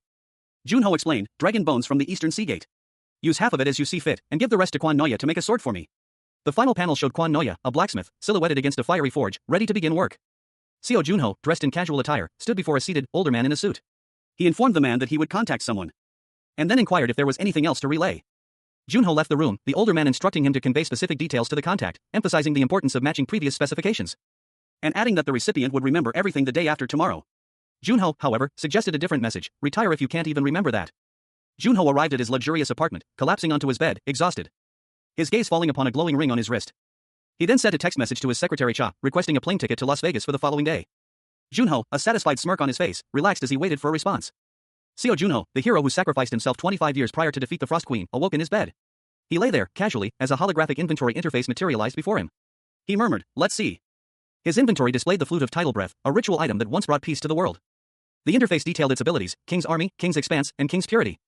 Junho noted that the item would break after 3 uses. He sighed, it's too bad that it breaks after 3 uses. But he also acknowledged, but that's just how powerful it is. Junho picked up the flute. His stats were displayed, level 20, with strength, stamina, speed, and magic significantly high. He held the title Helper of Ascension, which raised his stats. He mused, it's not as good as the one who opened spring, but I'm satisfied with this. This is the highest my magic stat has ever been. Junho smiled, thinking, at this rate. It won't be long until he could use Sword Aura, a powerful technique requiring high magic stats. A visual representation of Sword Aura, a purple, fiery blade, appeared. The text explained that a high magic stat was a must to use it. Junho confidently thought, I might be able to learn it faster than last time. Seo Junho, the frozen hero, lay in a cryogenic sleep, his mind still sharp despite his physical state. He reviewed his plan. I don't think I'll have trouble hunting on the second floor. Once I learn sword aura and go to the third floor. A chilling premonition washed over him. His eyes, though closed, reflected a vision of shadowy figures, their eyes glowing ominously in the dark. The vision intensified, revealing a group of powerful figures silhouetted against a blood-red sky. Junho's inner voice echoed with doubt. Will I be on equal footing with the nine heavens? He awoke with a start, his feet dangling off the edge of the bed. A wave of uncertainty washed over him as he pondered the strength of his former rivals. I wonder how strong the top players are now, 25 years later. A plane soared across the night sky, a lone vessel against the backdrop of a full moon. A symbol of the world that had changed drastically in his absence. Junho's expression hardened as he acknowledged the challenge ahead, how troublesome the fiends are. He sat by the window, the moonlit cityscape stretching out before him. Despite the daunting task, a thrill coursed through him. The scene opens on a sunny Las Vegas vista, palm trees swaying gently in the warm breeze. The city's skyline shimmers in the distance. A vibrant welcome to downtown Las Vegas, Nevada sign stands proudly, a testament to the city's reputation. The narration box explains that gambling and pleasure are readily available 24/7, earning it the moniker, the City of Sin. Seo Junho, a young man with dark hair and a casual attire, emerges into the bustling city streets. He remarks on the length of his journey and the aches in his body from prolonged immobility.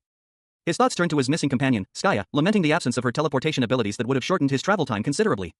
He expresses a deep longing for her. Junho navigates the crowded sidewalks, his eyes scanning the surroundings. He seems slightly overwhelmed by the sheer number of people. He adjusts his cap, his expression hardening slightly as he focuses on his objective. Junho observes a large crowd gathering near the MGM Grand Hotel, realizing that the sheer number of people is due to the artifact auction. He contemplates the event, a subtle smirk playing on his lips. Junho glances at his wristwatch, a device with a blank face, and declares that the auction is not his current priority. Seo Junho, his body recently thawed after 25 years frozen, used a digital map application to locate Jim's cleaners. He walked towards the establishment, his mind set on quickly finishing his errand and resting. He muttered to himself about wrapping things up quickly and resting. Junho arrived at Jim's cleaners. The remote control malfunctioned, causing him to curse in frustration. Suddenly, a man appeared, his face contorted in anger. He shouted in frustration. Complaining that nothing was going as planned, the Shadow Brothers had failed, and now the air conditioner was broken. He then expressed his disbelief at seeing the watchdog bastards again, a cold sweat beading on his brow. A man with sweat beading on his brow, his blonde hair disheveled, leaned back against a wall. He looked exhausted, his expression a mixture of fear and uncertainty. Bastards? Have you met them before? He continued, his voice strained. They said it had been too long since they'd smelled blood. And killed my boss. Another man, his face etched with worry and despair, clutched his head in his hands. A cold sweat slicked his skin as he visibly trembled. Suddenly, the door burst open. Two figures, a woman with long brown hair and a man with gray hair and a bandana, stood silhouetted in the doorway. The woman, chewing gum, exclaimed, "Why you're here?" "The watchdogs." The woman's eyes narrowed, her gaze sharp and intense. She addressed the two men, her voice laced with a dangerous edge. "Why is it so hot? Wanna die?" One of the men, the blonde one, looked terrified. The other man, with shorter brown hair, looked equally apprehensive. The woman swiftly snatched something from the blonde man's hands. Her expression shifted, a look of surprise and slight disgust crossing her features as she examined the object. A woman with shoulder-length brown hair and a man with vibrant green hair and a red scarf examined a document together.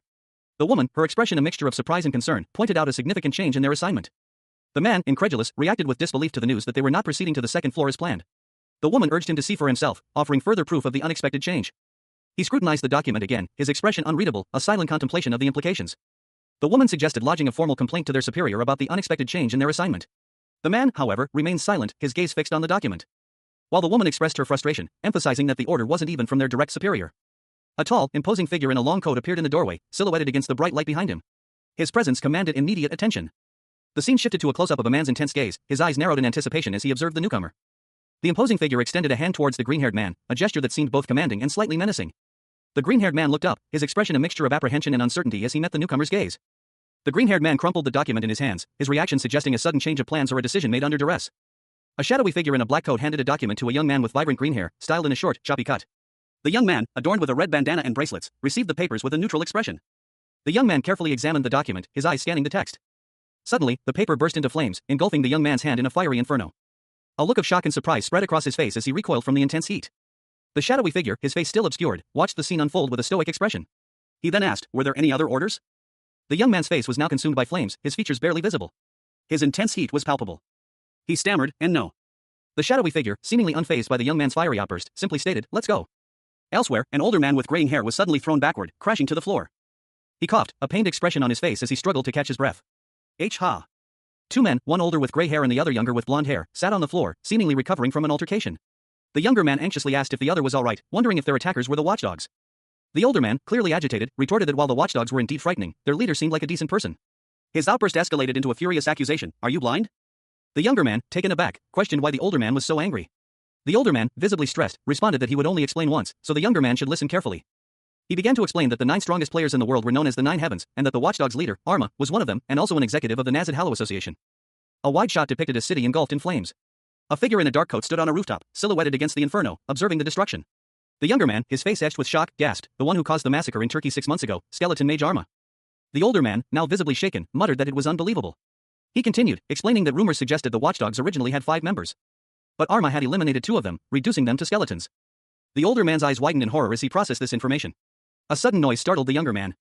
A man in a cap appeared in the doorway, startling the younger man, who exclaimed, "You scared me." Seo Junho, his features obscured, stood in a dimly lit hallway. He was asked if he was there to fix the air conditioning. A man in a baseball cap, clearly irritated by the heat, complained about the delay. Junho's hand glowed with a faint, icy light, a snowflake forming above his palm. Junho offered to help with the air conditioning issue. But the sudden cold caused the 2 men to shiver and complain, urging Junho to stop. Junho, however, remained unfazed, stating he wasn't playing around. He removed his cap, a smirk playing on his lips. The 2 men, their eyes glowing menacingly, prepared for a confrontation. A blizzard erupted around them. The scene opens with a dramatic close-up of a figure collapsing, their dark cloak pooling around them as a purplish-black energy dissipates into the air. Crimson stains the ground beneath them. Seo Junho, the protagonist, stands in a laundromat, observing 2 lifeless bodies on the floor. His expression is grim, his gaze assessing the scene. He observes, they were really just small fries. All they did was deliver orders. He glances at his wristwatch, a thoughtful frown creasing his brow. He mutters to himself, but the watchdogs are a different story. Another dark, shadowy figure emerges from the shadows, its hand dripping with blood. Junho reacts, calling out, "Diaku? Hey, you crazy bastard." The scene shifts to a ceiling view, a narration box appearing. "It's 2:30 in the morning here." Junho approaches Diaku, who appears disoriented but unharmed. He apologizes for the late hour, explaining, "Sorry to wake you. I just had a favor to ask." Diaku, looking surprised, asks, "Are you in danger?" Junho smiles and replies, "Nope. I wanted to participate in the Las Vegas auction." Junho displays a holographic image of a man on a device. He states, "I'm the president of the Korean Player Association." "Of course I can, you rascal." The scene shifts to an alleyway. Junho makes a request, "Just give me the name and room number of the hotel you're staying at." An announcement echoes through the opulent hotel. An auction will be held there the following day.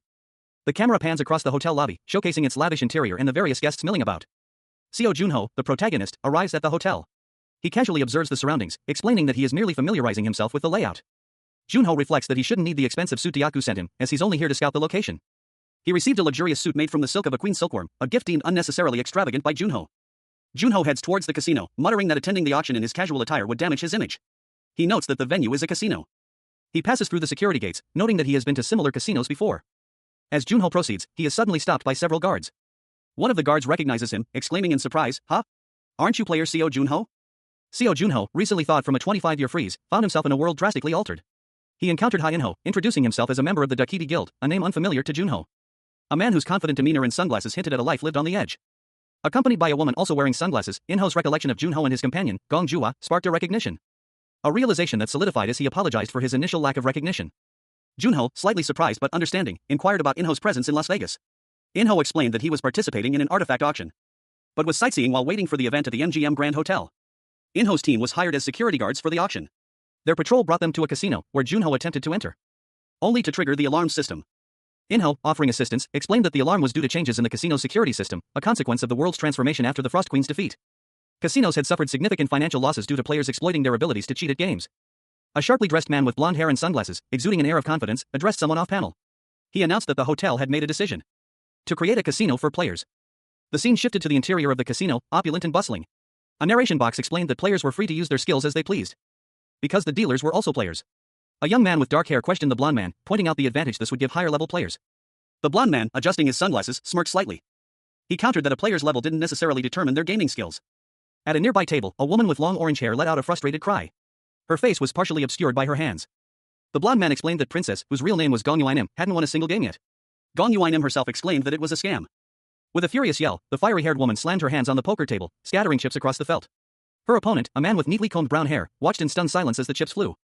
She collapsed onto the table, her vibrant hair cascading around her as she let out a frustrated groan. The man, seemingly taken aback by her outburst, simply stared, muttering to himself, "I can't believe it. A scam?" The thought crossed the man's mind as he observed the scene. A narration box explained, "Well, she's not the type to calculate probabilities or fight mental battles. This game is more advantageous for players who have good visual skills." The man watched the woman, a question forming in his mind, "Is this fun?" "Fun?" He repeated the word to himself, his expression a mixture of confusion and concern as he watched her dejected posture. Meanwhile, she muttered, "I've lost so much." The woman's face contorted into a fiery expression, her eyes blazing. "I thought it would be, huh? Mr. Snakehead." She exclaimed, "Oh, did you come find me because you wanted to become my underling?" her tone laced with playful sarcasm. The man responded with a surprised, "Wow, who knew we'd meet at a place like this?" The woman chuckled, "I'm just joking." "So, why are you here?"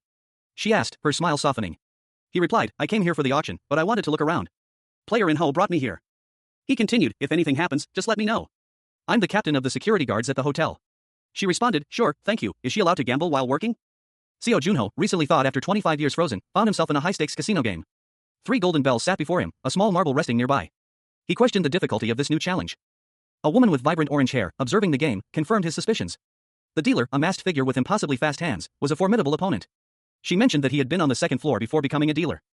Junho's companion, also masked, wondered aloud if he knew who these masked individuals were. Junho responded that all the dealers wore masks, likely to conceal their abilities. The orange-haired woman watched, surprised, as Junho went all in from the very start of the game. Junho's companion warned him that the speed of the game would be difficult, given his unfamiliarity. Despite the warnings, Junho confidently asked if he could begin. His companion agreed, and the game commenced. With a swift motion. And then, with incredible speed, manipulated the other 2 bells. The speed of the dealer's actions was a blur, leaving Junho and his companion stunned. A masked dealer swiftly shuffles chips across a green felt table, the motion a blur of green and gold. His movements are precise, almost hypnotic. Meanwhile, Seo Junho, his dark hair falling over his forehead, sits across the table, his expression unreadable. He observes the game with a detached air, his gaze fixed on the dealer's hands. 3 golden bells sit before him, each gleaming under the casino's soft lights. A simple instruction appears above them, please choose. A woman with vibrant orange hair, her expression bright and cheerful, exclaims, ah, I got it. She points confidently towards one of the bells. It's the left. I think I got it for real this time. Junho hesitates, a thoughtful expression crossing his face. He murmurs, ha, should I start betting again? The woman shakes her head, a playful smile on her lips. I think team leader Gon should stop betting from now on. Junho looks at her, a hint of amusement in his eyes. He says, that's because. He confidently chooses the middle bell. You have no talent for this. The middle. But she quickly adds, but I heard that beginner's luck only happens the first time, so you should stop. Seo Junho, the defrosted hero, sat across a poker table from a fiery-haired woman. He explained that he hadn't had a moment to stop since his revival, while she scoffed at his sob story. Junho suggested another round, addressing his opponent as Bones. A woman with long brown hair and a man with platinum blonde hair appeared, challenging Junho to a game. The blonde man, however, objected to being called by that nickname. Junho internally noted that he had unexpectedly encountered them here. Junho's expression turned serious. He lacked proof of their villainous nature and couldn't cause a public scene. He doubted they would reveal themselves either, prompting a decision. He would create his own battlefield. Junho smirked at the redhead, commenting that this was more fun than he anticipated. He decided to play a few more rounds. He announced his strategy for the next round, given that there were 3 opponents. The scene concluded with a close-up of several golden bells on the table, ready to be rung. A man with striking light green hair and a woman with shoulder-length brown hair sat at a table in a lavishly decorated room. The woman looked pensive, her gaze cast downward, while the man beside her maintained a stoic expression, his features sharp and angular. On the table before them sat 5 golden bells, arranged in a row. A voice, disembodied and calm, instructed them to choose one. The woman, without hesitation, selected the bell in the middle of the row. A subtle smirk played on her lips. Elsewhere, a different scene unfolded. 2 men, one with dark hair and the other with blonde hair, watched intently. The dark-haired man seemed concerned, while the blonde-haired man appeared more confident. The blonde-haired man declared his choice, the rightmost bell. His tone was decisive. The rightmost bell was selected. The woman with the red hair laughed, commenting on the element of skill involved in luck. The dark-haired man, however, seemed less amused. He observed the green-haired man with a critical eye. The green-haired man was warned against taking pictures, and the woman cautioned him against violence. The green-haired man, however, believed the dark-haired man would be a more difficult opponent than the woman. The scene opens on a casino table, stacks of poker chips gleaming under the warm light. A tense atmosphere hangs in the air. As Seo Junho, a young man with dark hair, skillfully manipulates the chips. A woman with fiery orange hair watches him, impressed. Mr. Snakehead, she exclaims, you have a talent for this. How are you so good? Junho smiles faintly, a glint in his eyes. I learned from a friend, he replies simply. The scene shifts. A different voice cuts through the air, looking through a bluff? That's easy. A man in a cowboy hat, his face partially obscured by shadow, speaks to a figure shrouded in a dark coat and a mask. Don't look at the shell, look at the substance, he advises. The masked figure responds, it doesn't matter if you're stronger or weaker than the opponent. The cowboy continues, you have to understand the essence of their technique. Back at the casino table, Junho declares, then, I shall start. Suddenly, the scene becomes a blur of motion as Junho makes his move, leaving the orange-haired woman and the others stunned. Seo Junho, his gaze sharp and intense, sat at the table, his mind already racing ahead of the game. He wasn't focused on the cups before him, his attention was elsewhere. The dealer, a mysterious figure in a white mask, exuded an aura of power.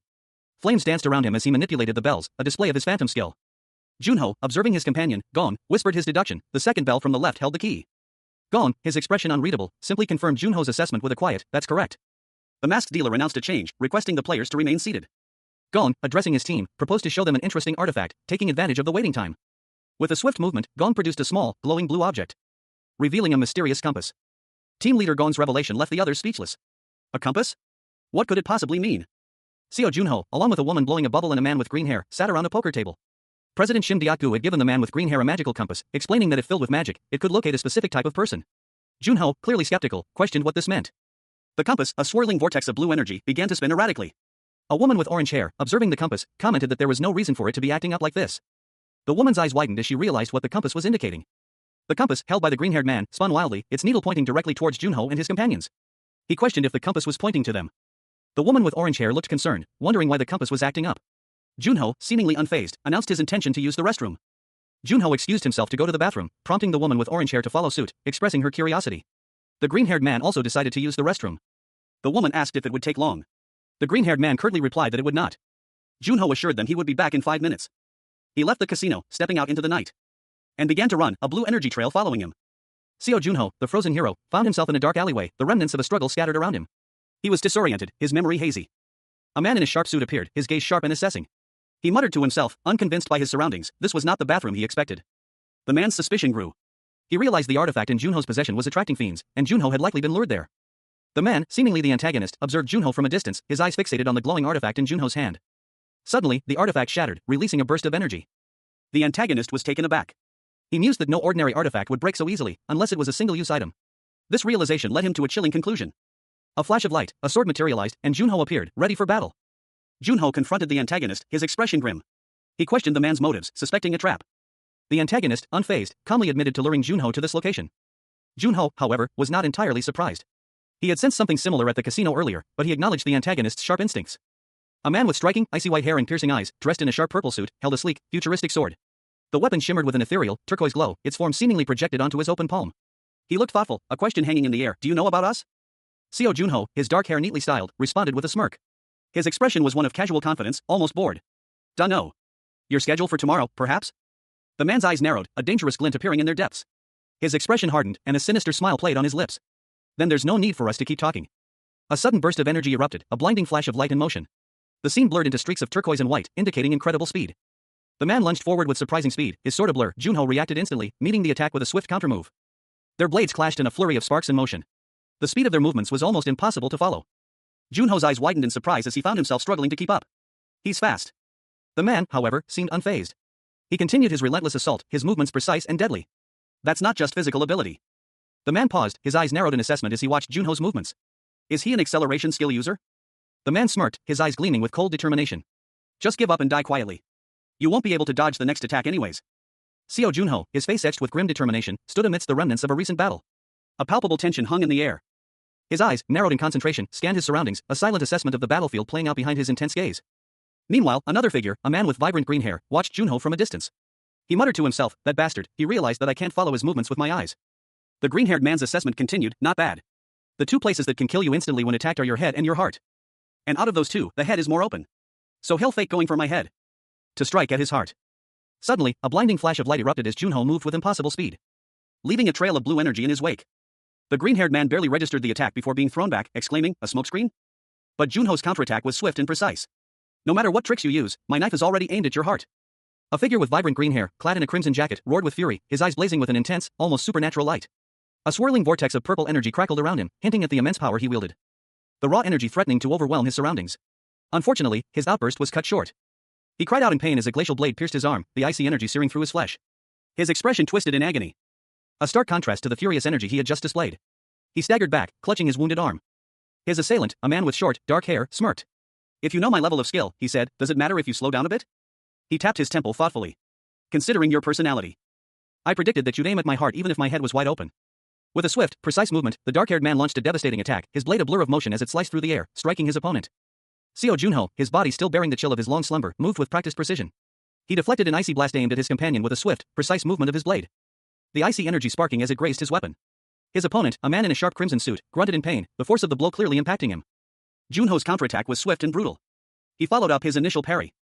A blur of motion as his blade arced through the air, leaving a trail of shimmering ice in its wake. The man in the suit barely had time to react before the blow landed. The impact sent the man sprawling, a spray of crimson staining the snow-covered ground. Junho stood over him, his expression grim but resolute. Well, he stated, his voice devoid of emotion. A thought crossed his mind, being too careful could also be dangerous. A woman with shoulder-length auburn hair, dressed in a black top, stood before a large window overlooking a glittering cityscape at night. Her expression was one of intense contemplation, a slight frown furrowing her brow. Her gaze drifted downward, focusing on her high-heeled shoes. She muttered to herself, reluctant to admit the truth of the situation. She continued her internal monologue, observing a man sitting on a plush sofa in a luxurious room. The implication was clear, the absence of her companion was a serious problem. Her frustration boiled over into a sharp, angry outburst. She felt betrayed and let down by his absence. The man, a dark-skinned individual in a smart casual outfit, provided a description of the missing person. He was described as an Asian male associated with Gong Yua from the Dakidi Guild. This information led to the conclusion that the missing person was likely a member of the same guild. The woman examined a digital list of players currently in Las Vegas. The man urged her to find him. A sudden realization caused her eyes to widen in surprise. She spotted a familiar face among the many profiles, Seo Junho. Her certainty was absolute. A dark-skinned man with a serious expression studied a holographic image of a young man with dark hair. His arms were crossed, a thoughtful frown etched onto his face. He swiped a finger across the glowing blue interface, a murmur escaping his lips. He found something unexpected. How strange. He's a rookie that debuted only 2 months ago. There's no way my subordinate would fall to him. A newspaper clipping showed the same young man, this time in action. The caption revealed a shocking truth. This guy. He was involved with the Shadow Brothers. A woman gasped, her eyes wide with disbelief. The man's expression hardened. F for real? He was the guy that went into the Eastern Sea Gate with the Shadow Brothers. It's possible that he approached us on purpose. That would mean that the Shadow Brothers didn't die because they were unlucky, but rather. The woman's surprise was palpable. The man's gaze sharpened. This man. Find him right away and dispose of him. The sun dipped below the horizon, casting a warm orange glow on a towering, opulent building. Palm trees framed the scene, hinting at a luxurious, perhaps even exclusive, location. Seo Junho, a man sharply dressed in a dark suit, approached a sleek, black limousine. His movements precise and confident as he opened the car door. A chauffeur, older and wearing a cap, waited patiently. Inside the building, Junho was stopped by a security guard. The guard politely requested to see his invitation. Junho calmly produced a dark, almost black, invitation. The guard's eyes widened in surprise as he examined the invitation's unique seal. The guard, clearly impressed, welcomed Junho, stating that he could enter immediately. Junho was taken aback. He questioned why he didn't need to go through regular security. The guard explained that this was the VIP entrance. Junho pondered, realizing that Gong Yuha must have arranged this special access for him. A young woman with vibrant orange hair, carrying a large, insulated box, entered a luxurious establishment. She complained of the heat, muttering about how hot it was. As she approached the counter, she placed the box down and, after a brief exchange with the attendant, confirmed that she had 20 servings. Her eyes narrowed, a glint of determination flashing within them. A man in a suit approached, surprised to see her. He questioned her presence, reminding her of a previous incident where she had abruptly left to use the restroom. She reacted with irritation to his comment, snapping at him to finish what he was saying if he was going to say something at all. Later, alone in her room, she reflected on her inability to sleep due to her curiosity about the ice compass artifact. The next day, the man from earlier apologized and offered to treat her to a meal. She countered his offer, requesting something expensive instead. He then asked about the box she was carrying. She explained it was an icebox to keep drinks in ice cold. The man, addressing her as Mr. Snakehead, warned her to prepare herself, as a heated battle would soon begin once the auction started. Seo Junho, a man whose features remain obscured, stood before a grand, imposing doorway, the air thick with residual heat. Beside him, a woman with fiery orange hair, her face partially visible, expressed her discomfort. She complained about the heat, a stark contrast to her apparent status as a flame user. A bead of sweat trickled down her temple as she fanned herself. Junho and the woman, whose name is revealed to be Anya, stood in a luxurious cafe. Anya, seemingly unbothered by the heat, casually dismissed Junho's concerns, stating she needed to wait for her iced teas. Junho, after a brief exchange, departed, leaving Anya to her iced teas. A musical note floated above Anya's head as she watched him go. As Junho walked away, Anya silently wished him peace. Junho arrived at a large hall, his expression one of awe. He was visibly impressed by the sheer scale of the venue. He noted the immense size of the hall, his thoughts filled with wonder. Junho reflected on his seating arrangement, realizing he was in the front row for security reasons. He observed the prominent figures around him. The Queen of England and the President of the French Player Association were among the attendees. Anya walked past, carrying a cooler. A young woman with vibrant orange hair, dressed in sharp business attire, sat pensively in the theater. A thought bubble above her head revealed her internal question, A14. Is it over there? Her expression shifted to one of cheerful anticipation as she held a light blue gift box. She greeted someone unseen, saying, "Hello there." A man with short, dark hair and a serious demeanor appeared beside her. She looked at him, questioning, "Huh? Mr. Snakehead?" The woman explained, the seats are all pre-designated, so you can't just sit wherever you want. The man responded calmly, showing his invitation. That's what my invitation said. Seat A15. The woman's eyes widened in surprise as she opened the gift box, revealing a VIP ticket inside. An exclamation point floated above her head. The man looked at his own invitation, a slightly less ornate version of the woman's VIP ticket. He muttered to himself, even I only managed to get a ticket that was one tier lower. He observed the man's expensive-looking attire, commenting internally, now that I look at it, it seems that he got styled. He only debuted 2 months ago, but if he's receiving these kinds of privileges. The woman's eyes blazed with suspicion. She accused him, "You didn't spend all the money you got at the casino yesterday, did you?" He responded with a surprised, "Huh?" She continued, "Your outfit looks really expensive. But even if you spent all the money, how did you get the VIP ticket?" "Oh, this?" A woman with vibrant orange hair exclaimed, revealing a surprising piece of information. Seo Junho, the man sitting opposite her, had been appointed as the president's heir. Junho, however, seemed taken aback by this news. He questioned the accuracy of her statement, clearly bewildered by the unexpected revelation. The woman continued, explaining that only the most powerful individuals in the country could receive the VIP invitation they both held. She then deduced that Junho was there as the president's proxy. Junho admitted to feeling nervous, attributing his presence to a certain bastard who had sent him there in these formal clothes. He planned to interrogate the man upon his return to Korea. The woman, meanwhile, was getting carried away with her own assumptions. The woman, addressing Junho as Mr. Snakehead, inquired about his intentions for being there. He responded that he had no specific target in mind, but he did mention team leader Gong. She declared her own seriousness, emphasizing that she wasn't there to play games and that she would prioritize her job first. The woman sarcastically commented on Junho's statement, pointing out his own past gambling habits. Despite this, she expressed relief at team leader Gong's presence. Junho revealed his initial plan to take on the watchdogs alone, but after reviewing a certain individual's memories the previous day, he changed his mind. He explained that his current strength was insufficient to defeat Arma alone, implying a significant challenge ahead. The panel shows a shadowy figure of Arma, surrounded by menacing figures, highlighting the formidable threat he poses. Seo Junho, his face etched with determination, sat in the audience of a lavish auction. He knew that, whether he liked it or not, the upcoming battle would require the assistance of the Dakibi Guild. A crucial detail caught his eye, a listing for an artifact known as Heaven's Breath. Beside him sat a woman with vibrant orange hair, casually sipping a drink. This was Gon, his companion from the past, now a key player in this new conflict. Gon's thoughts raced. Securing Heaven's Breath was paramount, not only for its power but also for the protection it would afford everyone present at the auction. A subtle shift in the atmosphere alerted her to the auction's imminent commencement. A spotlight illuminated the stage as the auctioneer, a man in a crisp suit, addressed the crowd. "Ladies and gentlemen, thank you for your patience," he announced, signaling the start of the event. Junho's gaze hardened. The Las Vegas exclusive artifact auction had begun. The auctioneer announced that bidder A14 had won the Ice Crown. Seo Junho, a man with dark hair and a serious expression, sat among the audience, his attention caught by the next item up for bid. A woman with vibrant red hair, seated beside him, commented on the excitement of the auction. She wondered aloud if there was anything colder than the items already sold, noting that she had been collecting cold attribute items. Junho, seemingly unimpressed, simply responded with a curt freeze. The red-haired woman playfully remarked on his ability to multitask, while Junho remained stoic. The auctioneer asked Junho if he was planning to buy anything else, suggesting he seemed rather uninterested. Junho admitted that he was indeed hungry for more deer, revealing a red gem necklace. He stated that all he had acquired so far was this necklace. A sharply dressed man and a fiery-haired woman sat across from each other. The woman, her expression intense, questioned him about a necklace he had purchased. He explained that it simply increased stamina recovery rate, leaving the purpose of the purchase ambiguous.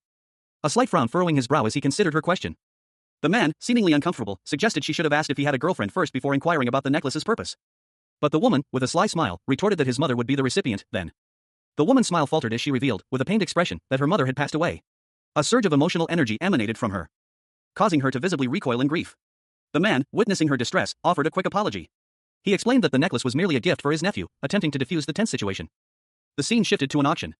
An auctioneer announced an item that had not been seen in a long time, mentioning that those present since the auction's founding would recognize it. Item number 84 rested inside a glass cube, its reddish surface hinting at a hidden power. Seo Junho, a man in a sharp suit, observed the item, his expression unreadable. It was known only as the unknown ball. Junho's keen intuition, a rare ability, activated unexpectedly. He wondered why it reacted specifically to this ball. In the auction hall, Junho sat amongst other bidders. He overheard a conversation about the ball's origins and the numerous failed attempts to understand its purpose over the past 2 decades. Junho pondered the futility of the situation, questioning who would even buy such a seemingly useless item. Despite the mystery, Junho chose to trust his intuition once more, a familiar feeling of certainty washing over him. A woman with vibrant orange hair addressed Junho as Mr. Snakehead, directly asking if he wanted the ball.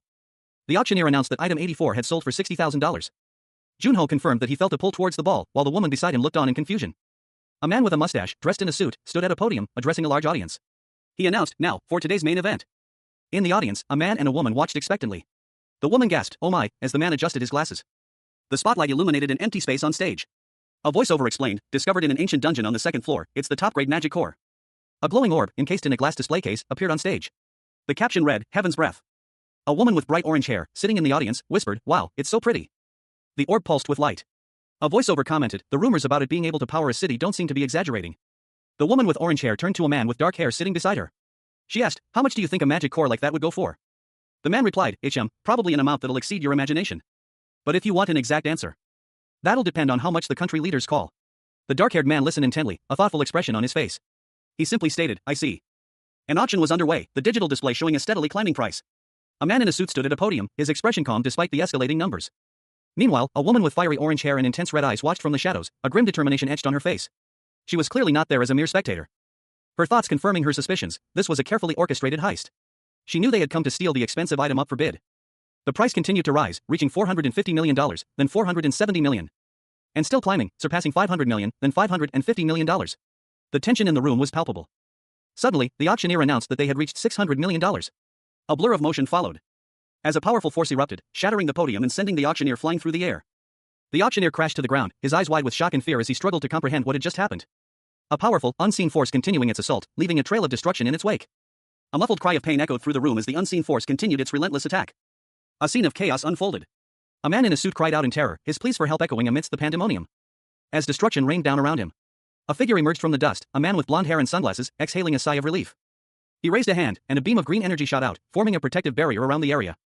instantly shielding the terrified man from further harm. The blond man, seemingly unfazed, surveyed the scene, his voice calm as he asked if everyone was all right. Two more figures appeared, a man with dark hair and a woman with vibrant orange hair, approaching cautiously. Their expressions a mixture of concern and assessment. The dark-haired man, Inho, spoke, his gaze fixed on the blond man. A testament to his reputation as guardian knight. The barrier pulsed with energy, containing a swarm of skeletal warriors within its confines, who were quickly dispatched by the blond man's power. The orange-haired woman observed, noting that only fiends would summon such a large force of undead. Her words trailed off, leaving a question hanging in the air: who could have summoned such a massive army of skeletons? The scene opens amidst the fiery chaos of a burning city. A man with dark hair, his expression grim, observes the devastation. He muses aloud, questioning if the destruction could be the work of the skeleton mage responsible for the Turkish massacre. The sheer scale of the destruction underscores the mage's uncommon power. He continues his internal monologue, deciding to provide information to those leaving the auction hall, given the unfolding crisis. Meanwhile, a woman with vibrant orange hair, sharply dressed in business attire, addresses a man in a suit. She barks orders, prioritizing the evacuation of the audience and the protection of the auction items if resources allow. The man in the suit, his face partially obscured by sunglasses, acknowledges her instructions with a curt "Roger that." She then adds a request for his assistance, hinting at a need for his unique skills. Suddenly, a figure vanishes from a seat in the audience, leaving only a glowing afterimage. The woman with orange hair reacts with alarm, questioning his sudden disappearance. Her companion comments on his unpredictable nature. She calls out, "Wait." Despite the chaos, she urges everyone to remain calm and proceed with the evacuation plan.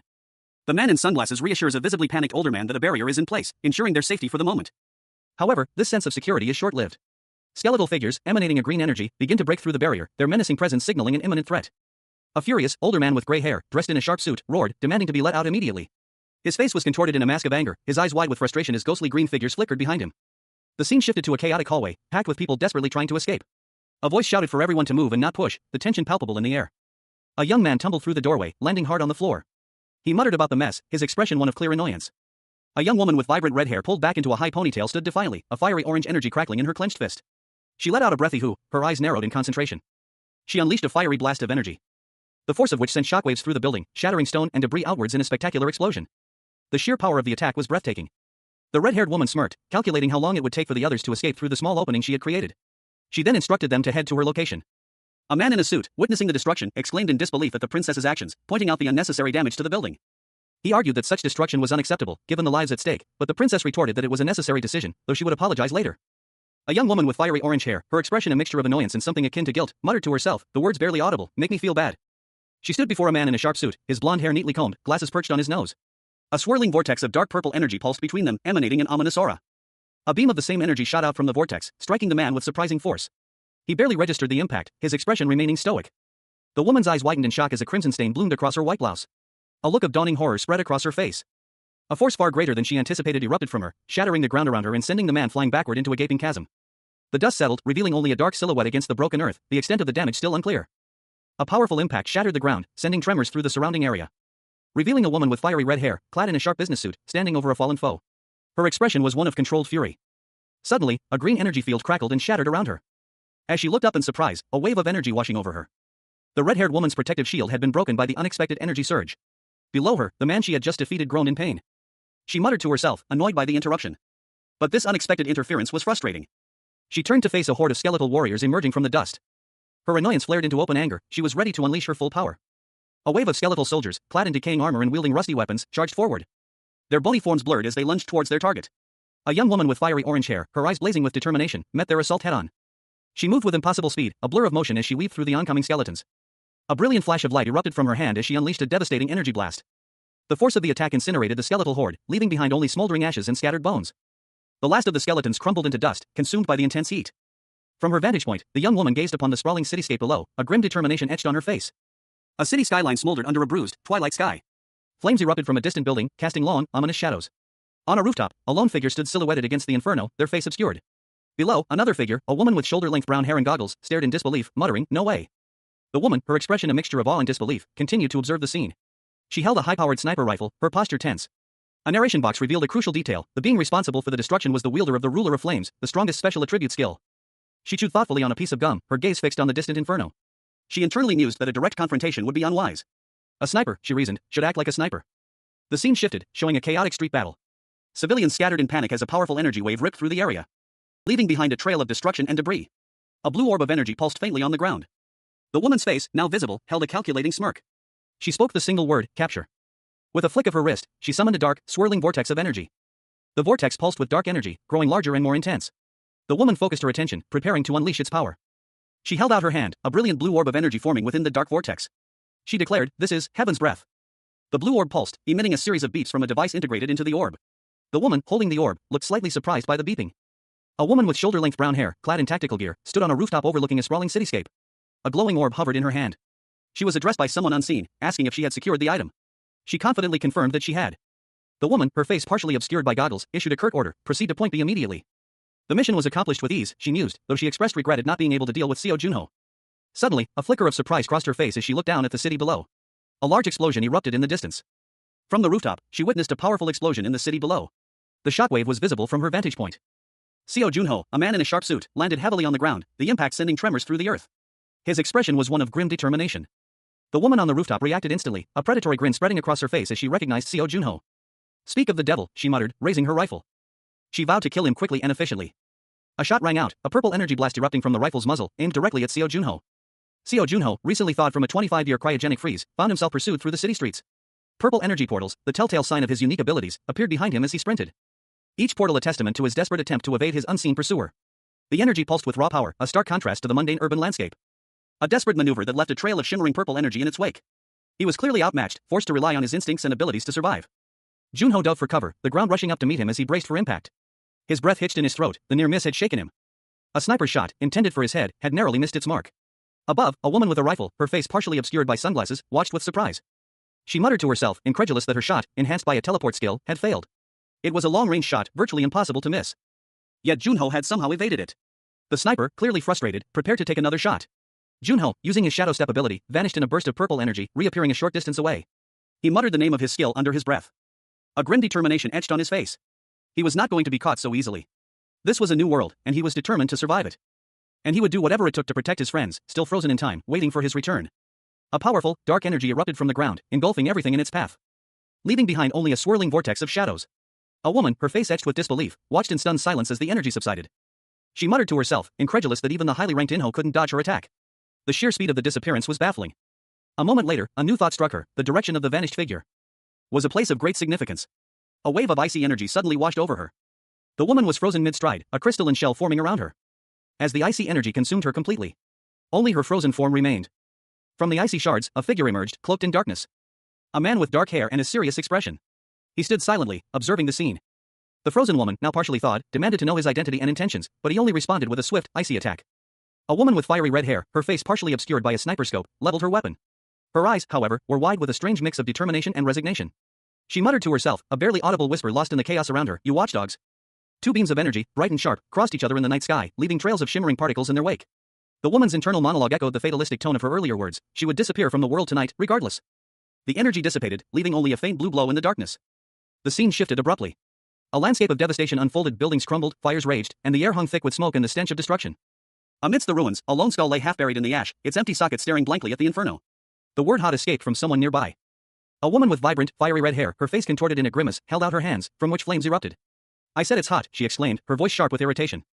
She stood amidst the fiery chaos, her expression a mix of exhaustion and grim determination. As the flames danced around her, she made a declaration. "All right, once we're done with this, I'll go on a vacation to Antarctica."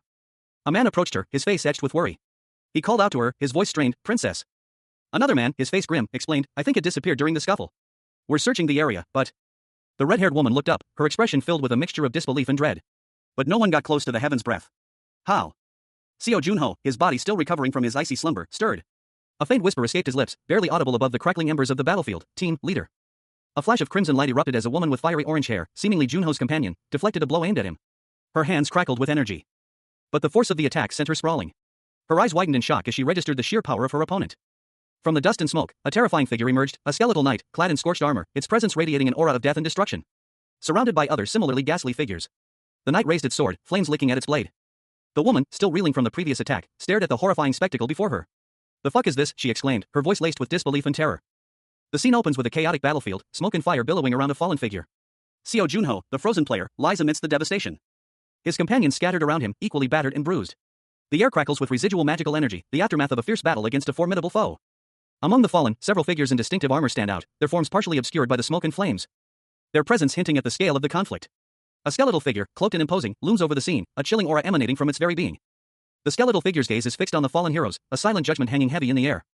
Elsewhere on the battlefield, a young woman with fiery orange hair, Gong Junim, observes the scene with growing concern. She mutters to herself, noting the unusual ease with which her hand-picked team fell.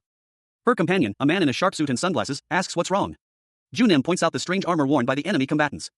The armor looks familiar to Junim, triggering a chilling realization. A flashback reveals a missing person poster from 3 years prior, confirming her suspicions. A series of missing person posters adorned a weathered wall. Each poster featured a different individual, a man in a suit, a young woman with pigtails, and a hooded figure with auburn hair. All were marked missing. A voice, calm yet probing, recalled a past event, the disappearance of players from the second floor, an incident that had thrown the entire operation into chaos. A young woman with fiery orange hair, her face etched with worry and exhaustion, responded with a curt, "What about it?" The speaker, a man in a suit and sunglasses, continued, his tone grim. He spoke of the missing players' equipment, fighting styles, everything. It was all eerily similar to the skeletons now plaguing the facility. A split image showed the hooded figure from the missing person poster, his face now replaced by a skull. The orange-haired woman stared, speechless, at a horrifying vision, a vast army of skeletal figures, their movements directed by cloaked figures wielding strange, glowing orbs. Then, a single word escaped her lips, then. The implication hung heavy in the air, these skeletons were the missing players. 2 figures plotted their next move. One, a dark-skinned man with a stern expression, declared his intention to attack the auction hall and distract Gong Yuha. His accomplice would then steal the heaven's breath during the ensuing chaos, using the Cheryl Hotel as a rendezvous point. A man in a sharp suit, his face partially obscured by shadow, stood resolute. He confirmed their plan to meet at the hotel once their individual tasks were complete. He then looked down at a woman lying unconscious on the ground. A warning crossed his mind, avoid contact with dangerous players. As he pondered the lack of information about the Fiends Association, questioning the Watchdog's leader's communication practices, his gaze fell upon a group of individuals, identifying one as the skeleton mage Arma. He resolved to delve into Arma's memories to uncover the truth. According to the Watchdog's intel, the skeletons attacking the auction hall were players sacrificed by Nazid Hallow. And Arma, his student, was controlling them. Arma himself was hiding far from the auction site, protected by numerous magic traps. A reckless approach would be suicidal. The man in the suit pondered this new information, a thoughtful expression on his face. The image shows a close-up of a hand, adorned with a dark glove and a glowing red bracelet, lying on the ground. Blood stains the earth around it. Seo Junho, his eyes narrowed in concentration, lets out a soft, almost inaudible, ah. A bright, otherworldly light erupts from a glowing circular symbol on the floor, illuminating the room. More glowing symbols appear, emanating a powerful energy as they spread across the room. A man sits calmly in a chair, seemingly unaffected by the magical display. A man checks his watch, a faint blue glow emanating from it. He receives a message, mission complete. But some weird guy is tailing me. It's not Seo Junho. Doesn't seem like a member of the Dakibi Guild either. He sits on a plush chair in a luxurious room, illuminated by glowing symbols on the walls. A question mark floats above his head as he reads the message. The man types a reply, whoever's chasing me is persistent, so I'll hide it in an alley near the hotel. I'll leave our mark. He sends the message. The scene shifts to another location. A man, seemingly the recipient of the previous message, sits in a room with glowing symbols. He muses, it's not Seo Junho or the Dakibi Guild? Is there a third party that we didn't expect? The symbol expands, revealing a complex magical array. He stands, ready for action. A shadowy, ominous presence cloaked the alleyway, its tendrils sneaking through the urban landscape. A chilling aura emanating from its depths. 2 figures, huddled together, seem to be the source of this unsettling energy. A large figure descended into the alley, its foot landing heavily on the ground. Meanwhile, a man with a shaved head and a calm demeanor observed the scene from a distance. He sensed a powerful magical presence nearby. His keen senses led him to a discarded trash can, conveniently placed near a fence, where he found what he was looking for. He reached into the can and retrieved a mysterious object. It was a glowing orb, pulsing with an ethereal light. He recognized it immediately. This is the highest-grade magic core. Heaven's breath, he exclaimed, his eyes wide with wonder. He examined the core closely, questioning whether magic cores were always this cold. To his surprise, the core began to crack and shatter, releasing a surge of energy that overwhelmed him. A dark-skinned man in a light coat stood amidst a swirling vortex of icy blue energy, his hand outstretched as if manipulating the very air around him. The ethereal glow intensified, causing him to grimace in pain as a guttural cry escaped his lips. He stumbled, his eyes wide with shock as he slammed his fist into a manhole cover, triggering a magical booby trap. A surge of condensed magical energy erupted from beneath the ground, catching him completely off guard. He gritted his teeth, his mind racing as he tried to understand how his enemies had discovered his location and set this trap. He muttered to himself, needing to prioritize self-preservation. With a surge of determination, he unleashed a powerful counterattack, the ground around him cracking and shattering. A force of raw energy ripped through the earth, creating a fiery crater, revealing a glowing skull at its center, surrounded by shadowy figures. He admitted to himself that he hadn't wanted to expend his full strength, but he would take them down nonetheless. The man stood defiantly amidst a horde of skeletal warriors, his gaze unwavering. Seo Junho, the frozen hero, stood poised, his magical incantation underway. His opponent, a shadowy figure, observed with a critical eye, commenting that Junho's spellcasting left him vulnerable. With a blur of motion, the figure teleported behind him. Junho's eyes widened in surprise as he felt a sharp pain. The shadowy figure's attack striking him with brutal force. Blood welled up as Junho's attacker recoiled, his mind reeling from the unexpected counterattack. He wondered when the attack had happened, realizing, with dawning horror, that he had been completely outmaneuvered from the start. Junho's opponent had been waiting for him to begin his spell, exploiting the vulnerability inherent in his casting. The shadowy figure delivered a final, fatal blow, leaving Junho's opponent defeated on the cold, hard ground. As Junho's opponent lay dying, he managed a final, desperate question, your name? Junho, his face grim, remained silent, the weight of his victory heavy on his shoulders. A man lay bleeding on the ground, his life ebbing away. Above him, a chilling question hung in the air, answer the questions of all the people you killed? Seo Junho, the recently thawed hero, stood over the dying man, his sword resting on the ground. He remained silent, his expression unreadable. He raised his sword, the blade glowing with an ethereal light, preparing to deliver the final blow. The dying man's questions were irrelevant. Elsewhere, a skeletal figure crumbled to dust, its form dissolving into nothingness, leaving behind only a faint whisper of its former existence. A woman with fiery orange hair, wielding flames, watched the skeletons disintegrate. Beside her stood a man in a suit, his face partially obscured by sunglasses. The man observed, their scattering into dust. The woman pondered, did the mage call them back? Or... Seo Junho, his dark suit immaculate despite the grim setting, stood over a fallen foe. The man lay sprawled on the rain-slicked pavement, a long, clean cut severing his neck, his lifeless eyes staring blankly at the bruised sky. Junho's sword, still dripping with blood, lay discarded beside the corpse. Seo Junho, his dark hair neatly combed, stared intently at a holographic display. His expression was one of quiet contemplation, a slight furrow in his brow hinting at his internal calculations. He had gained 2 levels, more than he anticipated. His thoughts turned to Arma, whose superior level and skill ranks likely contributed to this unexpected gain. He reflected on the near-fatal trap, realizing that if Arma hadn't fallen victim, he would have been the one to perish. A faint, ethereal glow emanated from a partially visible figure, a hand reaching out as if to offer comfort or guidance. The glow intensified, revealing the figure to be a powerful being, their presence radiating an aura of immense power. A hopeful message was conveyed, I hope you know something good. Junho's newfound ability, that of a summoner, was discussed by a group of individuals. They recognized its unusual nature and believed that the higher-ups would be pleased with this development. The conversation shifted to the rarity of finding a first-grade item. A young person, seemingly a child, was approached by an older individual. The older person spoke, emphasizing the honor bestowed upon the child. Nazid Halonim expressed interest in the child's abilities, intending to appoint them as the leader of the watchdogs. The ultimate goal, as revealed, was to dominate. A sinister smile played on the lips of the individual making the announcement, their eyes gleaming with ambition and a thirst for power. Seo Junho, his face etched with the faint marks of a recent struggle, stared blankly ahead. He had been frozen for 25 years, and now, he was thawing out to a world drastically changed. The information he needed was locked away, but a cryptic message hinted at its location, you'll know the details once you get to the second floor. Junho's skill, designed for his safety, had automatically deactivated, causing him to experience the same frustrating memory loss again. Ugh, it's doing this again, he groaned, a hand instinctively going to his temple. As expected, his important memories remained locked. He was standing outside a building, a shadowy figure beside him. The narration box confirmed his suspicions, as expected, the important memories are locked. The locked memories are fragmented. Despite the fragmented nature of his memories, Junho had still managed to glean some crucial information. A grim determination settled on his features as he muttered, but I still found out a lot. Those scum. The fragments revealed a horrifying truth, they used orphans to train them into fiends. Before they become fiends, they're seen as items, not people. A dark silhouette of an orphanage loomed in the background, a chilling testament to the cruelty he had uncovered. A flashback showed a group of young orphans, their faces obscured, standing before a stern-looking man.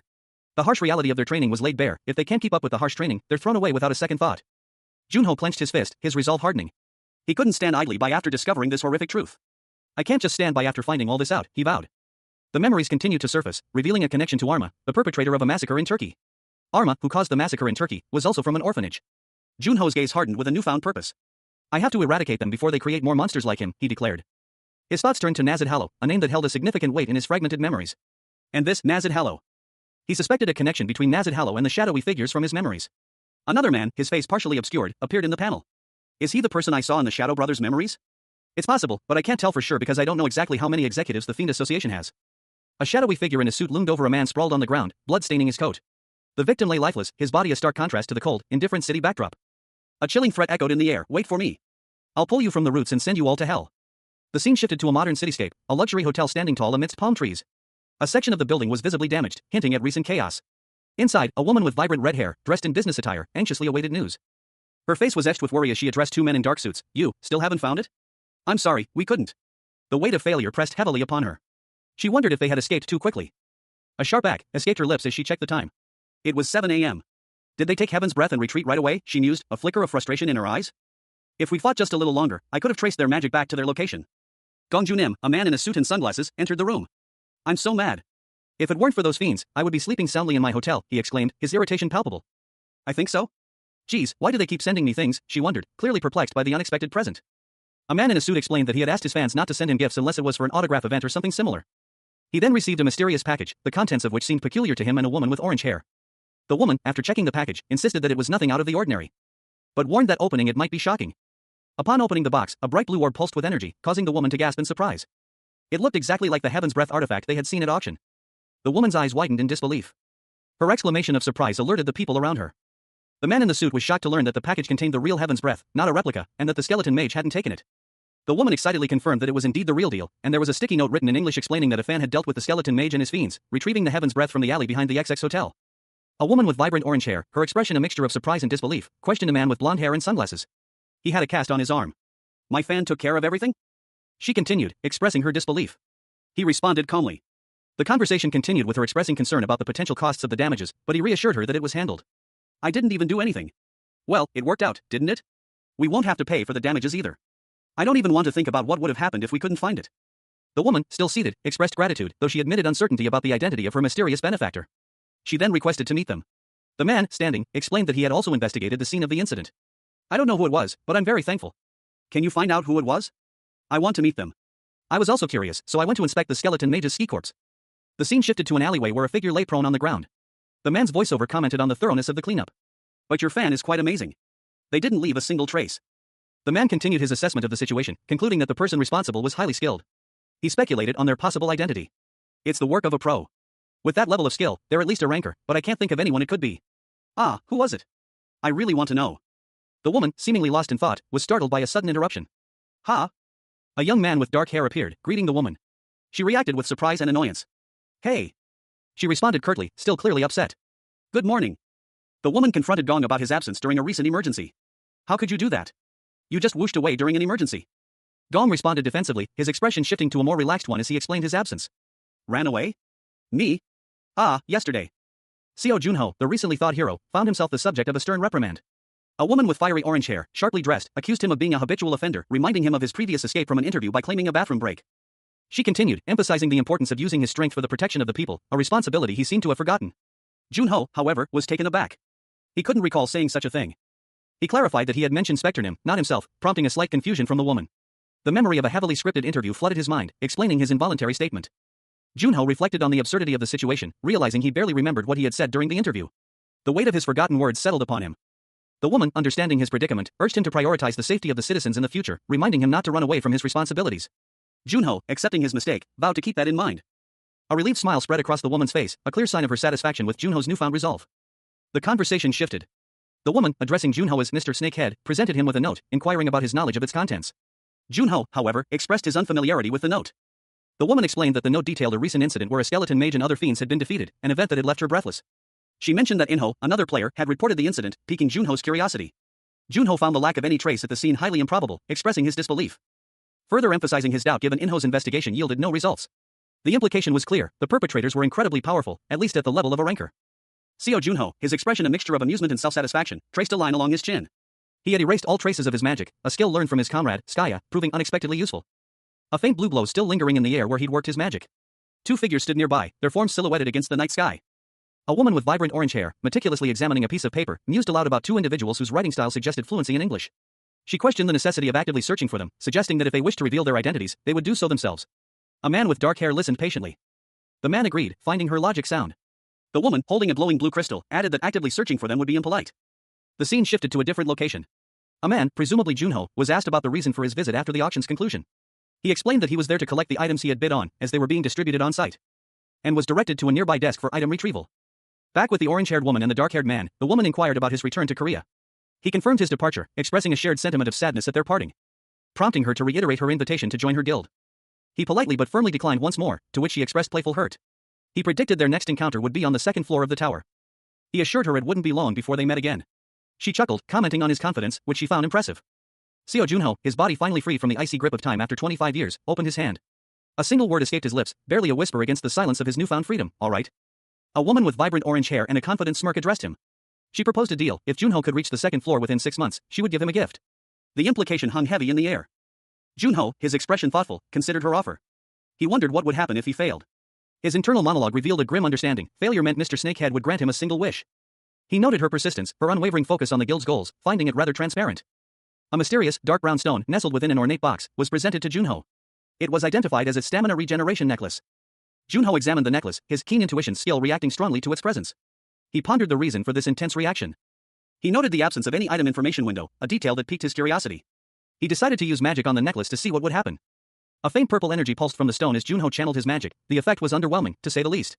He deemed it boring, but decided to keep it in his inventory for later use. Seo Junho, the frozen hero, stood amidst a swirling, ethereal blue energy, a palpable sense of anticipation hanging in the air. He held the energy gently in his hands, a knowing glint in his eyes. He mused that whether it was good or bad, something was about to happen. Junho's gaze shifted to a small, ornate wooden box resting on a nearby surface. A sense of curiosity mixed with apprehension flickered across his features as he approached it cautiously. The box lay abandoned in a dimly lit alleyway, its rich mahogany gleaming faintly under the muted light.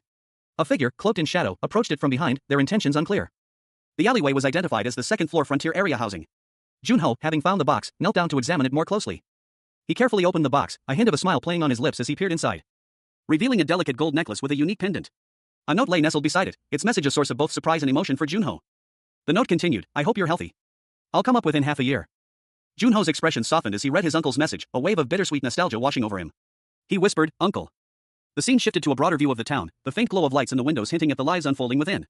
A voiceover stated that someone was starting to move. The camera focuses on the bustling exterior of Korea International Airport, a bright sunny day. A sleek black car pulls up to the curb, its passenger, Seo Junho, stepping out with a suitcase. Junho sits in the backseat of the car, a subtle sheen of perspiration on his forehead. He appears pensive, lost in thought. His secretary, a young woman with shoulder-length brown hair, sits beside him, her expression calm and attentive. She politely inquires if there is a problem. Junho shakes his head, a small smile playing on his lips. He comments on her dedication to meeting him at the airport. She explains that escorting him home is part of her job as his secretary. She suggests heading straight to the association if there are no other stops. Junho asks for a moment, and discreetly hands her a small, gift-wrapped book. He explains that he didn't know what to get her, so he chose a book, unsure if she'll like it. The book's title is revealed, The Youngest Son of the Gates. The secretary's eyes widen in surprise. Seo Junho, his face etched with a hint of confusion, sat in the back of a car. He held a book, his gaze fixed on its cover. "The English edition," he murmured, a question hanging in the air. His companion, a woman with warm brown hair, beamed at him. "Yes. Of course I do," she exclaimed, her eyes sparkling with excitement. Junho's expression shifted to one of mild surprise as the woman continued, explaining her efforts to obtain the book. She had searched everywhere, but it was sold out everywhere she looked. She added, her voice softening, that she had been worried he wouldn't like it, offering to let him read it immediately if he wished. Junho politely declined, his focus elsewhere. The woman, sensing his preoccupation, asked if there was anything specific he needed to do. He simply replied that he was not used to the time difference and needed some shut-eye. He requested to be awakened upon arrival at the association. As the car continued its journey, a quiet understanding passed between them. He mumbled a good night, his eyes already drifting closed. The scene shifted to an expansive view of a city skyline, dominated by a tall tower bearing the initials PKA. A well-dressed man offered a gift to Seo Junho, who questioned if it was expensive, mentioning his recent sobriety. Junho then informed the man that he had contacted Arthur and would be arriving soon. The man reacted positively to this news, commenting on Junho's growth since the incident 25 years prior. He expressed regret at not having seen Junho since he ascended to the second floor, prompting Junho to inquire about the passage of time. Junho's pensive expression hinted at his reluctance to return to the Earth area due to its association with his father. He revealed that he had learned from Gong Yua that the invitation he received was not ordinary. The man chuckled, admitting that Junho had figured out the unusual nature of the invitation, and expressed his desire to protect Junho from further disturbances. He then requested a favor from Junho. Junho asked for help in locating a specific orphanage, a request that surprised the man. Junho explained that he had discovered new information about the fiends. Seo Junho, his face etched with wariness, sat at his desk, reviewing documents. A younger man, his features sharp and alert, stood before him, patiently waiting. The younger man, Junho's associate, questioned the veracity of Junho's recent report. He expressed concern about the orphanage, revealing that the children were being raised as weapons. Junho slammed his fist on the desk, his anger flaring. He condemned the actions of those responsible for the orphanage's sinister practices. His associate pointed out Junho's hypocrisy, reminding him of his recent pledge to quit drinking. Junho, ignoring the comment, poured himself a drink. He justified his actions, stating that he deserved a drink. However, his associate interrupted him, urging him to wait. A strange blue energy emanated from the drink as Junho's associate informed him that Kwon Noya wished to speak with him. Junho's associate explained that the sword Junho had previously requested would be ready the following day and that Noya would deliver it personally. This was deemed a safer option to avoid suspicion. Junho revealed that he had been scouted by the Dakibi Guild, highlighting his growing notoriety. Junho's associate advised him to arrive early the next morning for the meeting. Junho's associate chuckled, teasing him about his eagerness to meet Noya again. Then, Seo Junho, the legendary hero frozen in time, found himself thawing out after 25 years. A pensive expression settled on his face as he contemplated the passage of time. He resolved to take action. "I should start doing what I can too," he silently vowed, a steely determination hardening his gaze. Emerging into the sunlight, Junho surveyed his surroundings. The world had changed, yet he remained unchanged, a testament to the icy prison that had held him captive. It was exactly the same as it was 25 years ago. A familiar sense of déjà vu washed over him as he recognized the landscape. He approached a familiar building, the workshop of his old mentor, Noya. The sounds of hammering drifted on the breeze. Peering inside, Junho saw a figure working diligently at the forge. The scene was eerily similar to memories long past. He mused, "Now that I think about it, I heard that Noya's grandson took over the workshop." The rhythmic clang of the hammer resonated with a comforting familiarity. Hearing the hammers, it seems that the old man taught him well, Junho observed. A sudden burst of intense energy erupted from the workshop, causing Junho to flinch back in surprise. A blinding flash of light erupted from a glowing, golden energy beam, its intense heat causing sparks to fly in the air to crackle with energy. The source of the beam was obscured, but its power was undeniable. A muscular figure, sweat glistening on his skin, stood amidst the spectacle. A voice, filled with suspicion, cut through the air. "Who are you?" Seo Junho, the frozen hero, found himself in a strange, dimly lit room. He reacted instinctively, drawing a sword from its sheath. His eyes widened in shock as he processed his surroundings. He recognized the man before him, and a wave of disbelief washed over him. This guy is Kwon Noya's grandson? What the hell happened in 25 years? A flashback showed a younger Kwan Noya, his face etched with worry, as a young boy cried, "Hero Hyung, Grandpa keeps bothering me." The older Kwan Noya, now a powerfully built man, responded calmly, "The association contacted me ahead of time. Could you come this way?" Junho followed Kwan Noya into a spacious, well-furnished home. A sword, glowing faintly, lay on a table. As he looked around, a question formed in his mind, is Noya upstairs? Junho's feet, clad in simple slippers, padded softly across the polished floor. As he approached an older man, his face partially obscured, who spoke with a hint of sadness, "It's so hard to see your face." Seo Junho, a young man with dark hair and a smirk, stood in a warmly lit room. He mused, "It's been a while." An elderly man with long, light brown hair, his face etched with wrinkles, responded curtly, "Noya." The old man addressed Junho and a powerfully built man, "Pomo, isn't this the first time you two are meeting? Don't worry about it." The old man instructed Pomo, "Pomo, fetch a glass of agate tea for our guest." Pomo, confused, questioned, "Huh? That tea?" The old man, annoyed, snapped, "Don't make me say it twice." Pomo quickly responded, "Yes." Junho listened intently, a subtle smile playing on his lips. The narration box added, "Listens well to his grandfather." The old man sighed, then continued, "But he learned well hammering on the way in. His skill is amazing. And his muscles are no joke. Still, he has a mountain of things to learn. He's still awkward about being praised, too." Junho questioned his grandfather, "But why aren't you welcoming me back? Aren't you glad that I lived and came back?" The old man's eyes narrowed, his expression unreadable. An elderly man, his face etched with the wisdom of years, gently placed a hand on Seo Junho's shoulder. He spoke, his voice raspy but kind, "You've gone through a lot." Junho offered a small, tired smile. "Thank you. I'm glad that you're still the same." The old man sighed, a mixture of relief and concern in his eyes. He muttered to himself, "What am I supposed to say when you ask me like that?" He continued, his voice regaining some of its strength, "I heard the summary from Dyaku, but he didn't tell me why you came back as a player." Junho reached into his pocket, his fingers brushing against something cold and familiar. He pulled out a small, shard of ice, its edges shimmering with an unnatural light. The ice pulsed with energy as he held it out to the old man. A wave of icy energy washed over the room, leaving the old man speechless. His eyes widened in shock and recognition. A single, chilling thought formed in his mind, is this, the Frost Queen's skill? The shard of ice glowed intensely, radiating a powerful, glacial aura. The image of the Frost Queen's power filled the panel. Seo Junho, his dark hair neatly trimmed, sat opposite an elderly man with long, graying hair. The older man's face was etched with the lines of age and experience, his expression unreadable. Junho's posture was relaxed, yet a hint of tension lingered in his eyes. "So?" The older man began, his voice raspy but firm, "You received a skill from defeating the Frost Queen, and you can save your teammates with it?" Junho offered a small, almost imperceptible smile. "Yeah. So let's work." He continued, a hint of amusement in his tone, "We made a contract to work together a long time ago, didn't we?" The older man's gaze remained fixed on Junho, his expression unreadable. A sudden surge of energy crackled around Junho's hands, a faint blue glow illuminating his features. "Seo Junho." The older man said, a chuckle escaping his lips. "I'm joking." Junho's expression shifted, a hint of annoyance flickering across his face. "I wanted to see that stupid face of yours since it's been a while." The older man shook his head, a wry smile playing on his lips. "Oh, the one I made from the nameless dragon's bones? Of course I'm finished," he said, his voice filled with a hint of pride. "Wow, that fast? It hasn't even been that long since I commissioned you." An aged hand, weathered by time, reached out to grasp a long, dark weapon. The hand's owner, unseen, declared, "I wield the hammer for you." The old man, his face etched with the passage of years, presented the weapon to another figure. He asked, "Is that not the promise we made?"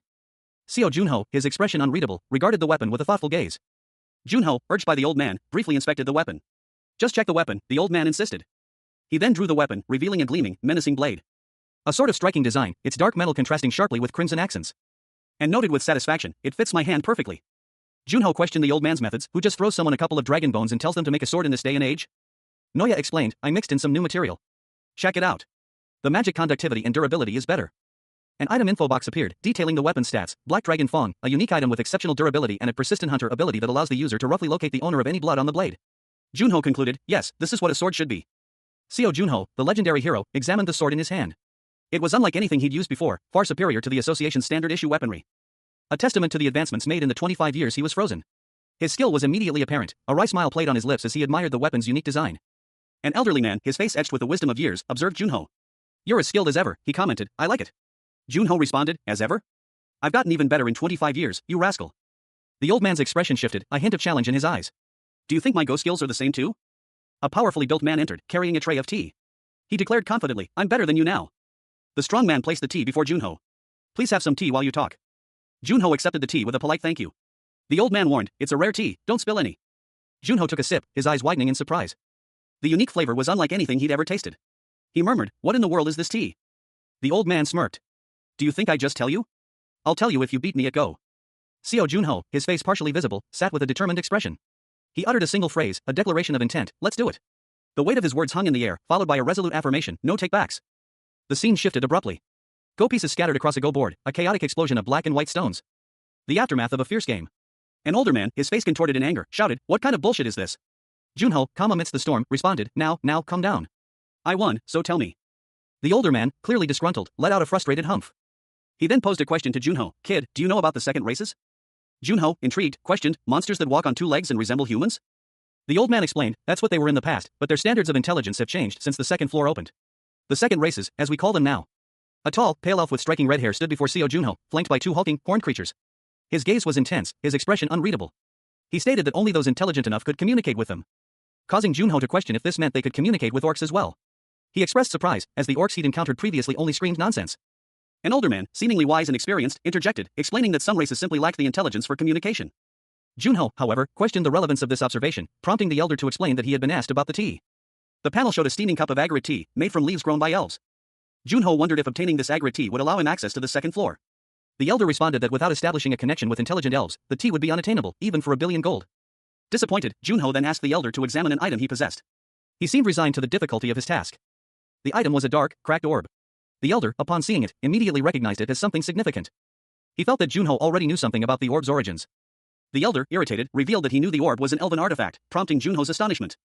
An elderly man with weathered features and long, graying hair sat in a dimly lit room, a thoughtful expression etched onto his face. He spoke, his voice raspy with age. Well, to put it simply, I've met an elder of the elf tribe before. Seo Junho, a young man with short, dark hair, listened intently, his gaze fixed on the speaker. A hint of skepticism played on his lips.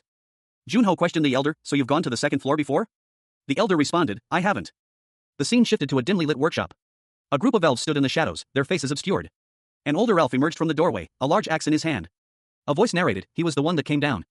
Junho, his expression thoughtful, muttered to himself, creatures from the second floor can come down? Don't yap about it. Back in the dimly lit room, Junho pressed the elder for more information. He said, it's top secret information. The elder replied, I get it, so keep talking. The elder continued, describing the elf he encountered. The elf was mysterious and radiated a strange energy. He elaborated, even though I knew I was talking with an intelligent being, water, dirt, or a tree, it was like I was face to face with a part of Mother Nature. A close-up showed a strange, dark brown orb resting on a go board. Junho's internal monologue revealed, it's the same feeling I get from this ball. Junho concluded, I see, so this belonged to the elves? Seo Junho, the defrosted hero, examined the strange, rock-like sphere in his hands. He was told to go somewhere he could meet those who could explain its nature. An elderly man, his face etched with the wisdom of ages, explained that elven artifacts radiating energy from the world tree were operable. He hinted that Junho might be able to figure something out with this artifact. Junho, deciding to take action, resolved to ask his secretary if she knew of any way to meet elves. As Junho prepared to leave, an older man, presumably his grandfather, cautioned him not to go far. Junho's grandfather, despite his gruff exterior, showed concern for his grandson. A large, muscular man, likely a bodyguard or close associate, observed the scene. The muscular man explained that the grandfather's gruffness was simply a poor way of expressing his feelings. The grandfather, seemingly softening, presented Junho with a small wooden box containing agate tea leaves. He seemed to understand Junho's mission. The muscular man noted that the grandfather had never shown such care for an outsider before, implying a deep respect for Junho. Junho accepted the gift, promising to thank his grandfather later. The muscular man brushed off the significance of the gift, though a question mark floated above his head, suggesting he was still curious about the situation. He assured Junho that he would soon understand. Seo Junho, his mind still grappling with his recent revival after 25 years frozen, found himself staring out of a car window at the city traffic. A question formed in his mind. Dark elves? His companion, a woman with short brown hair, answered, explaining that these were corrupt elves who had betrayed the world tree. They moved in groups, making the gates they appeared difficult to predict. She continued, mentioning that if lucky, one could obtain a legendary elixir from their village. The woman then revealed that there was a gate in England where these dark elves appeared, known as the Wild Forest. She asked Junho if he was interested. Junho simply replied, yes, for now. His companion seemed pleased with his response. He then learned that the Chonghae Guild was also participating in the Wild Forest Gate conquest, a fact that sparked a memory. The guild he'd encountered while fighting Cinder Fox. His companion added that players from all over the world were gathering for this event. Junho, surprised, asked what they knew about the gate. Additionally, there was mention of something called a party cap. Seo Junho, his face etched with a mixture of shock and dawning comprehension, sat in the back of a car. His eyes, wide and unfocused, reflected the blurry city lights outside. A barely audible whisper escaped his lips, is 200 people. Oh my god. The chapter begins with a blurry image of a dark, misty forest, rain falling heavily. The scene is set in a remote, desolate area, the atmosphere thick with foreboding. A dilapidated wooden shack stands alone amidst the downpour. Suddenly, the shack is violently destroyed by an unseen force. Inside a dimly lit room, a man with vibrant red hair and tattoos sits at a table, his expression thoughtful. He questions the report that the watchdogs were annihilated. He is told that communication with the skeleton mage and the others has ceased. They were caught in a trap while trying to protect Seo Junho. The red-haired man slumps in despair, muttering that he is in trouble. Nazad Hallow treasures his disciples. Seo Junho, the legendary player, awoke in a dimly lit room, the chilling words echoing in his mind. The Sword Saint relentlessly pursued him. A spectral figure appeared before him, its ethereal form shimmering in the gloom. Junho wondered how the association reacted to his reappearance. The spectral figure explained that the association deemed it impossible for the watchdogs to have been defeated by a player who had only debuted 2 months prior, referring to Junho as an unwelcome guest. Junho's eyes widened in alarm as a sudden, powerful energy surge emanated from the spectral figure. A blinding flash of light filled the room as a powerful energy wave crashed through the building. The door burst open, revealing Cal Signer, a powerful figure whose presence commanded attention. Junho, weakened and surprised, could only stare in disbelief as Cal Signer's imposing figure filled the doorway. Cal Signer, revealing his true identity as Nazid Hallow, unleashed a wave of dark energy. Nazid Hallow, his face grim, confirmed that he had read Junho's report, questioning the accuracy of the information regarding Seo Junho's identity. A man with vibrant red hair, clad in a leather jacket, sat pensively. His expression was one of contemplation, a slight frown furrowing his brow. He was clearly troubled by something. The words of another echoed in his mind, a man called Seo Junho killed my disciple? Suddenly, a blinding flash of crimson energy erupted from the man's chest, sending him sprawling to the ground. The force of the blast leaving a trail of destruction in its wake. A shadowy figure, cloaked and indistinct, watched from the periphery, its eyes gleaming with an unsettling light. An imposing figure, a tall, elderly man with long, flowing pink hair and a regal, dark robe, appeared before him. His expression was one of stern disapproval. You're not sure? Do you think I came all this way to hear you say that? The red-haired man, his face contorted in pain and desperation, shook his head. I really don't know. He pleaded, his voice barely a whisper, but, if you give me a chance. The elderly man, holding a glowing orb, interrupted him. I'll catch him and bring him to you. His eyes narrowed, a glint of determination in their depths. He seemed confident in his ability to capture the elusive Seo Junho. The red-haired man's body began to be consumed by darkness, his life force seemingly draining away. Seo Junho, the legendary hero, lay defeated on the ground, his body battered and bruised. A dark, ominous energy swirled around him, the remnants of a fierce battle. Meanwhile, a powerful, cloaked figure, his face obscured by a wide-brimmed hat, addressed a kneeling man with fiery red hair. He offered a deal, half a year to bring Seo Junho to him. The red-haired man, however, voiced his concerns. To bring Junho to the second floor, he needed to reach level 30, a feat seemingly impossible for a newbie in such a short time. The cloaked figure, unmoved, countered that the red-haired man had 6 months to complete the task, emphasizing the life-or-death stakes involved. The red-haired man, now desperate, muttered to himself, his resolve hardening. He knew he needed to find a pathfinder, a key to navigating the treacherous dimensional elevator. A ghostly figure appeared before him, confirming its identity as a pathfinder, the very thing that would allow him to descend the floors while evading the player association. The red-haired man, whose name is revealed to be Kim Woojung, agreed to the terms. Woojung made a difficult decision. He would leave his companion behind, choosing to descend to the first floor alone. He would face the challenges head-on, determined to personally reach the first floor and find a way to save his friend. The scene shifts to Grantham, England, where a lone airplane is visible in the sky above a grand church. A duffel bag rests on a hotel bed. Someone asks, did you arrive at the hotel safely? Seo Junho, the protagonist, replies, yes, thanks to your help. He is shown unpacking his bag, revealing a glowing blue object inside. Junho explains his sudden arrival. There are a few small gates in the area, so I want to clear them as a warm-up. His companion, a woman, reacts with surprise, 200 people? Junho confirms, yes, is there a problem? The woman remains silent, her expression unreadable. A hooded figure, seemingly overseeing the system, comments, it's very fair, so the gate difficulty is never skewed in favor of either the players nor the monsters.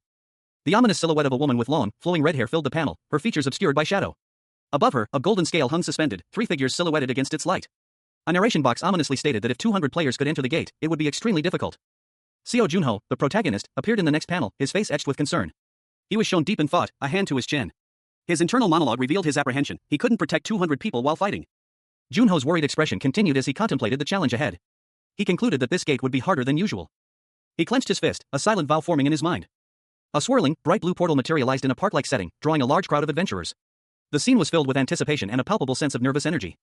Various adventurers, clad in diverse armors and robes, stood behind barriers, waiting for the gate to open. The scene depicted a wide range of classes and backgrounds, highlighting the international scope of the event. A woman with short, reddish-brown hair and a beret, brimming with excitement, observed the crowd. She commented on the high energy levels of the assembled players. A grizzled, older man with a scarred face beside her agreed, noting the presence of strong players from all over the world and the impressive gear they carried. The beret-wearing woman excitedly pointed out team leader Cha Minwoo to her companion. Cha Minwoo, the team leader, was shown in a close-up, his expression serious and composed. He was easily identifiable by his distinctive green jacket. A young woman with brown hair, dressed in a military-style uniform, approached a man with dark hair and a stern expression. She asked him, "You're looking for Seo Junho, aren't you?" The woman, her face softened with a gentle smile, expressed concern, saying, "Oh my, your neck must hurt." The man, however, seemed more excited than anything, replying, "What can I say, I'm excited." A flashback sequence began, showing a fierce battle against a massive, shadowy creature referred to as the Cinder Fox. The scene depicted a chaotic struggle, with figures fighting desperately against the Cinder Fox's overwhelming power. The man from the initial scene reflected on the past battle, a thoughtful expression settling on his face. He thought to himself, "My eyes." He continued his internal monologue, admitting, "I felt embarrassed for always choosing the easy way out." He then declared his resolve, "Anyways, I'm gonna show him how I've changed this time." Elsewhere, 2 men were seen working on a crate labeled Player Seo Junho's over there. One of them pointed to a glowing, ethereal symbol on a small, rectangular object. One of the men called out, "Junho Nim," and found himself face to face with the man from the earlier scene and the woman who had initially approached him.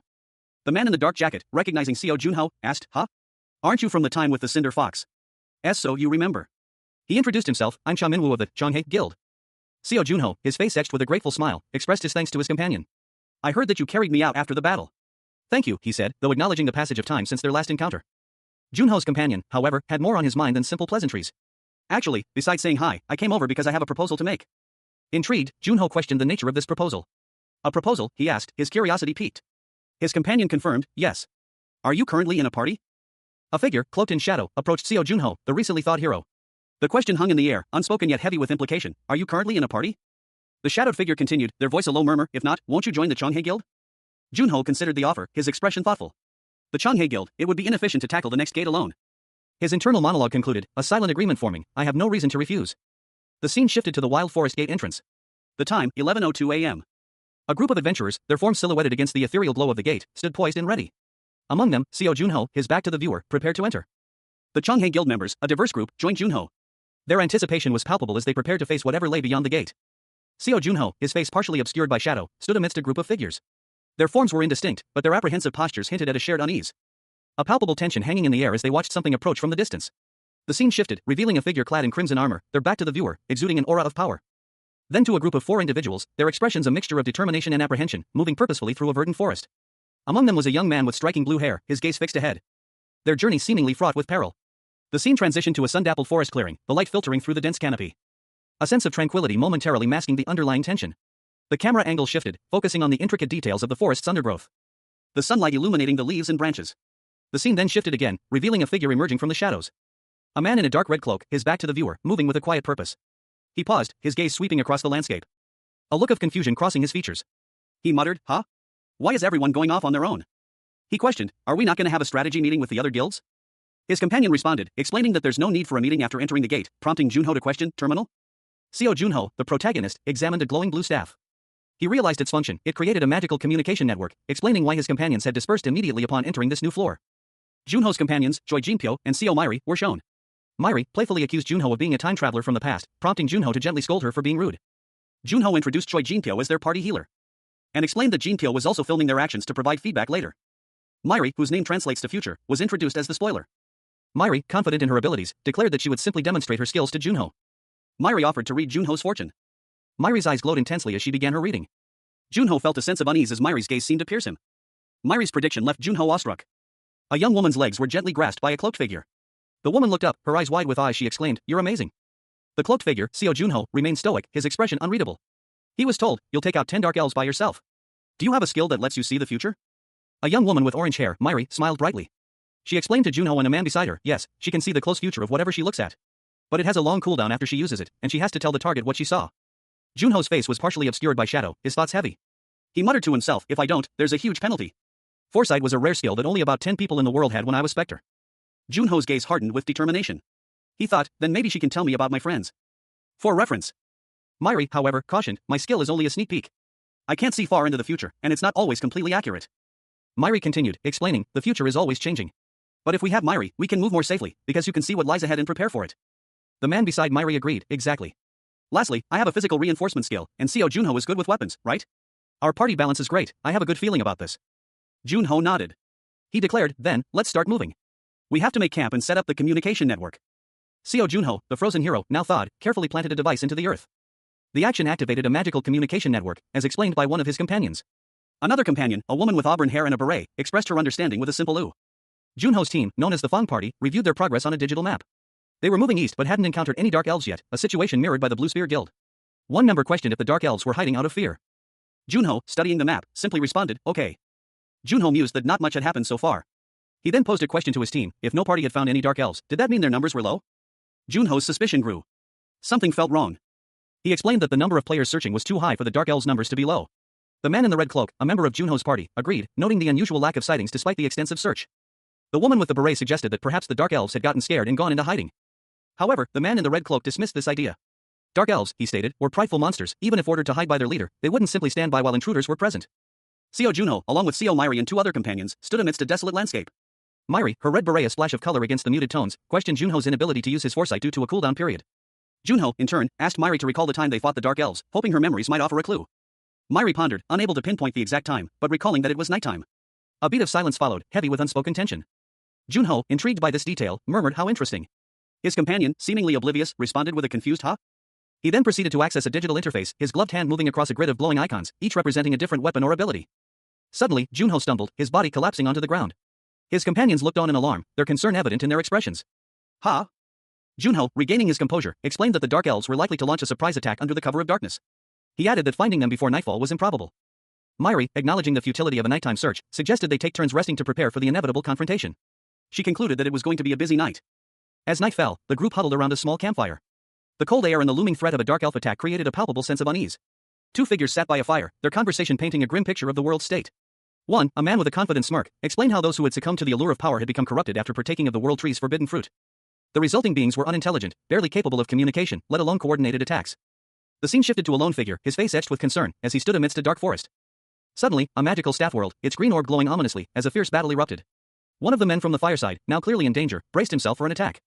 His companion, watching helplessly, could only utter a desperate plea. Emerging from the shadows, a large, menacing wolf with glowing eyes stalked its prey. The man from before, now seemingly relaxed, identified the creature as a wolfdog. He reassured his companion, explaining that these creatures were weak and easily frightened by fire, although he admitted to being slightly nervous due to their sheer number. A man, his face etched with worry, hesitated, muttering but. Another man questioned him, "Are you sure that they're scared of fire? They're not running away even though they're this close." The source of their apprehension became clear, a large wolf with glowing eyes emerged from the shadows. The first man, seemingly a mage, stood ready with his staff, while a younger warrior, armed with a spear, looked on nervously. The mage's face tightened, his eyes narrowed in concentration. He then called out, "Sunbei?"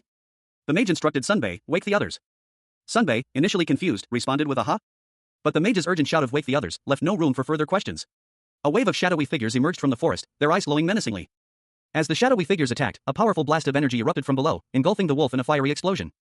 Seo Junho's eyes snapped open, his gaze sharp and alert despite the disorientation of his sudden awakening. A cold sweat beaded on his brow as he struggled to recall the events that led to this moment.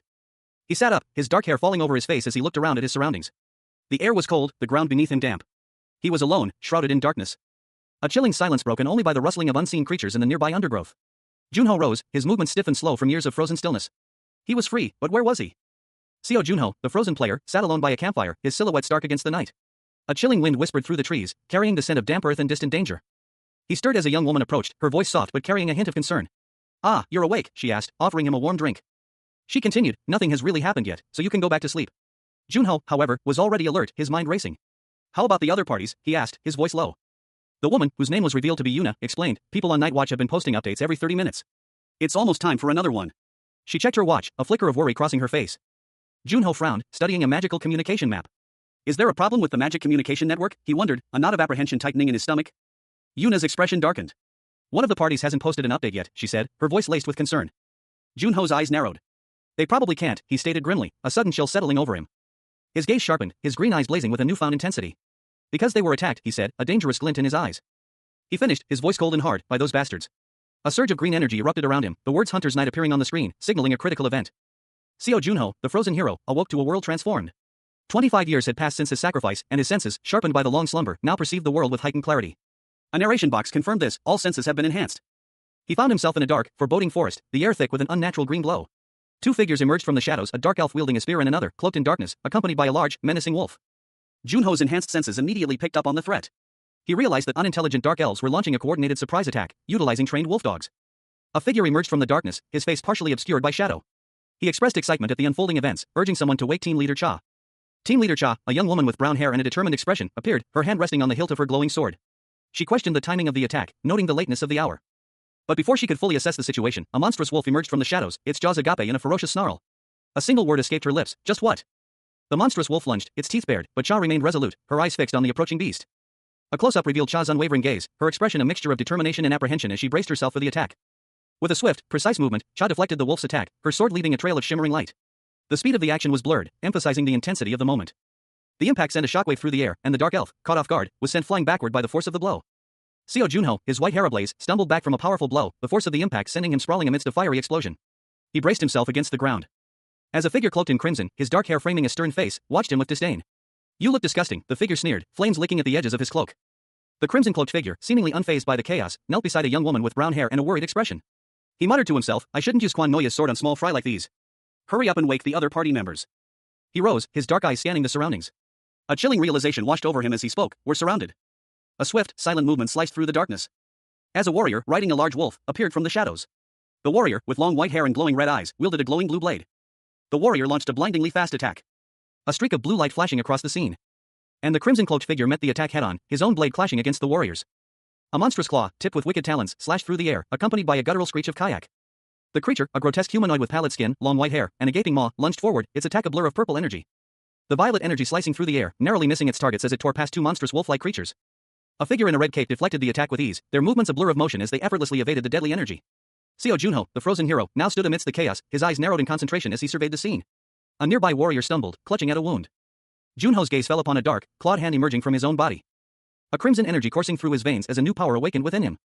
A surge of power manifested as a dark, armored gauntlet, solidifying around his arm. Suddenly, an elderly warrior with gray hair and a dagger lunged at Junho's back, aiming for a fatal blow. Junho, however, remained unfazed. As I thought, he mused, the Kwans never disappoint. A detailed description of his new black armor appeared, highlighting its lightweight nature and unique disruption skills. Seo Junho, clad in newly crafted black armor, stood defiantly. Quan Pommel, an elderly elf, watched him with a critical eye, a faint purple energy crackling around his hand. Pommel commented on the armor's impressive performance, revealing it was a commission from Shim Diaku, the association president. Junho examined a note, his expression thoughtful.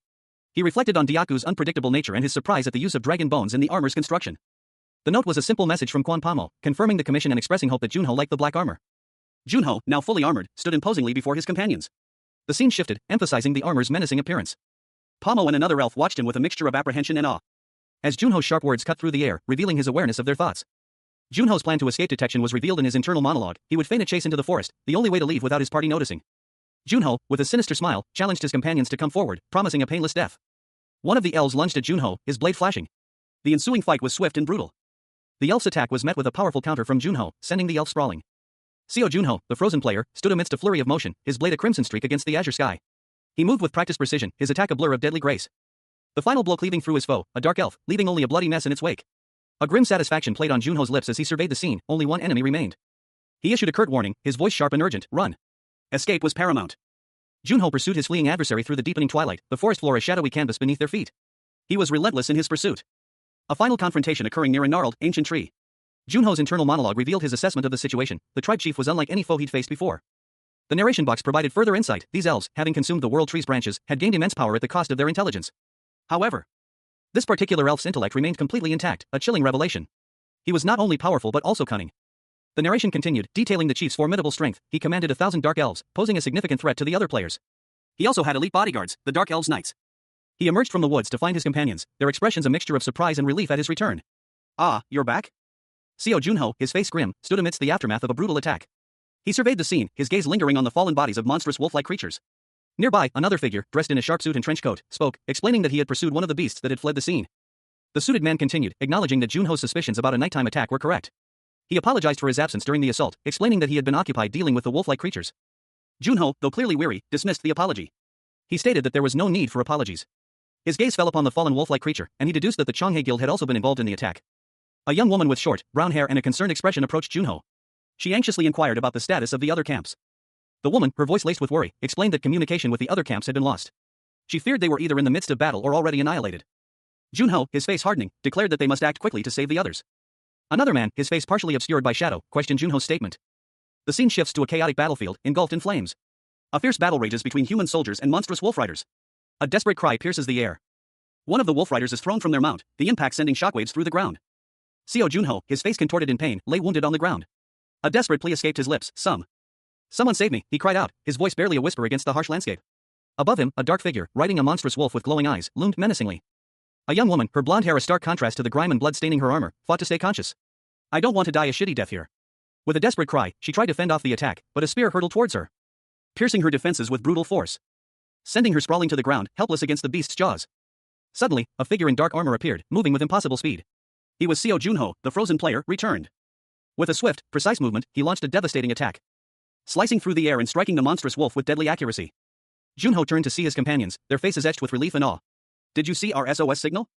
A battered soldier, his armor stained with blood, clutched the hand of a fellow comrade. Party leader. Are you okay? One of them asked anxiously. Junho, the party leader, managed a weak smile. Why you guys, you're alright, he replied, relief washing over him. Junho's relief was palpable. Another soldier approached, his expression solemn. Really, thank you so much. You're the savior of the Blue Whale Party. Junho, still weak but resolute, brushed off the praise. Don't worry about it. What are your casualties? The soldier's face fell. We lost 5 comrades. A wave of guilt washed over Junho. It's all my fault, he murmured, his voice thick with despair. They died in vain. I don't know how I'll be able to appease their grudge. Suddenly, 3 figures emerged from the shadows, their faces etched with worry. They had arrived too late to aid in the battle, but they rushed to the scene as quickly as possible. With the arrival of reinforcements, a plan was devised. The main party would head east, while Junho's Blue Whale Party would head north to consolidate their forces and minimize further casualties. Junho questioned the strategy, but the reasoning was sound. Most parties were still locked in battle, and heading north would allow them to regroup and minimize casualties. There were approximately 500 dark elves remaining. If they could survive the night, they might stand a chance. The enemy had likely sent half their forces for this attack, giving them a fighting chance if they could just survive the night. To do that, they needed to gather the scattered players together. Junho gave his final orders: head north, regroup, and then come east. A young woman with blonde hair, her face marred by cuts and bruises, stared off into the distance. A single word escaped her lips, barely a whisper, but we. It is understandable that fighting continues to be difficult after the loss of comrades. A man with dark hair, clad in dark armor, spoke to her, his voice a low rumble. He acknowledged the difficulty of the situation, but insisted that they must persevere. If they allowed the dark elves to divide and conquer, the raid would end disastrously.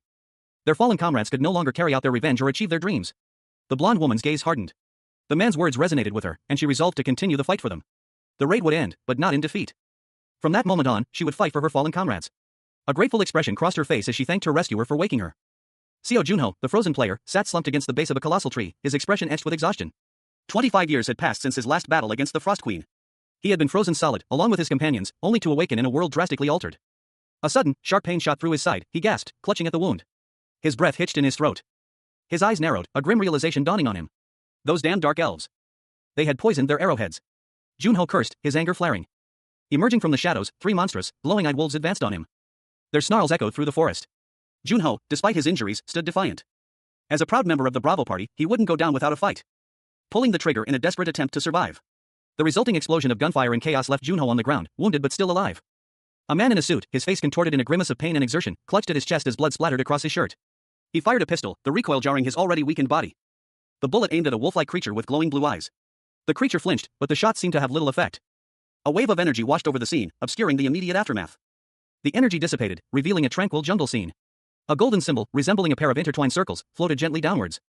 Landing near a wounded man, who lay slumped against a tree trunk, his pistol discarded nearby. He groaned in pain. His thoughts were bleak. Damn it. I can't even lift my gun anymore. So this is how I die? He looked up, his eyes widening in fear as he saw 3 more wolf-like creatures approaching through the trees. The creatures advanced, their eyes glowing with an unnatural light. His fate seemed sealed. They closed in, their movements swift and deadly. But just as they were about to strike, 2 beams of purple energy erupted from the man's hands, slicing through the creatures with surprising force. A monstrous, wolf-like creature lunged, its eyes glowing with an unnatural light. 2 beams of violet energy sliced through the air, narrowly missing their target. But Seo Junho, battered and bleeding, stood defiant amidst the chaos. His face was streaked with blood, but his eyes burned with determination. Suddenly, a figure clad in dark armor appeared, moving with impossible speed.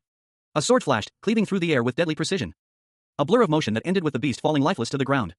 A voice, filled with surprise and relief, echoed through the clearing, "You rascal! So you were here." The armored figure rushed to Junho's side, his relief evident. Sunbi. You're alive. I thought you were dead. Idiot, don't move. The armored man, Sunbei, knelt beside him, his concern palpable. I only survived thanks to player Seo Junho. He also helped me look for you.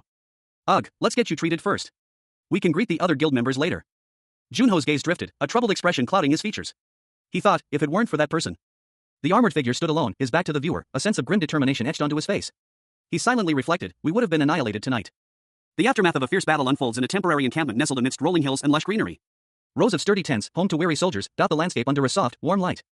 Inside one tent, Seo Junho, a man with dark hair and a serious expression, sits amidst his companions. They share a simple meal, the quiet atmosphere hinting at the weight of recent events. A woman with reddish-brown hair and a young man with dark hair sit beside him, also eating. Junho reflects on their victory, acknowledging the heavy cost. He muses that while they overcame a crucial moment, they suffered casualties from the previous night's attack, but 150 people survived. However, he notes a significant advantage: the Dark Elves, their enemy, have lost roughly half their forces. This shifts the balance of power.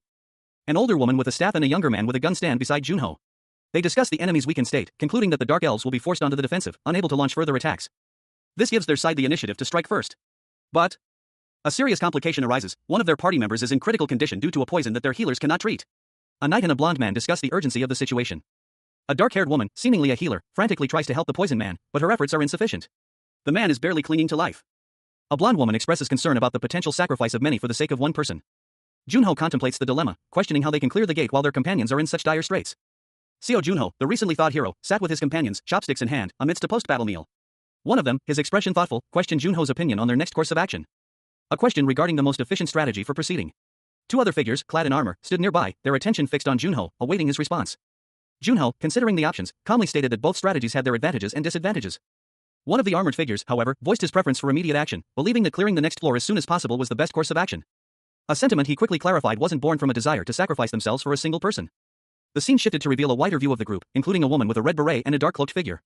Junho explained that the urgency stemmed from the increasing disadvantage they faced the longer the situation dragged on. Another companion, a blonde-haired man, questioned Junho's reasoning.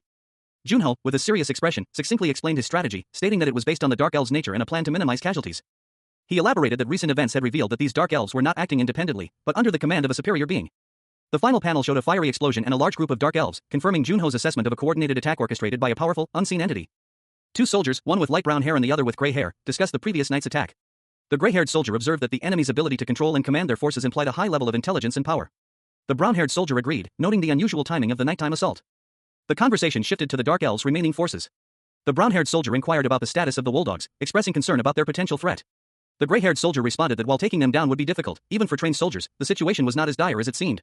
A third soldier, with short, dark hair, interjected, stating that there were no adult Wooldogs left, eliminating the need for concern. The dark-haired soldier's statement prompted a surprised reaction from the others.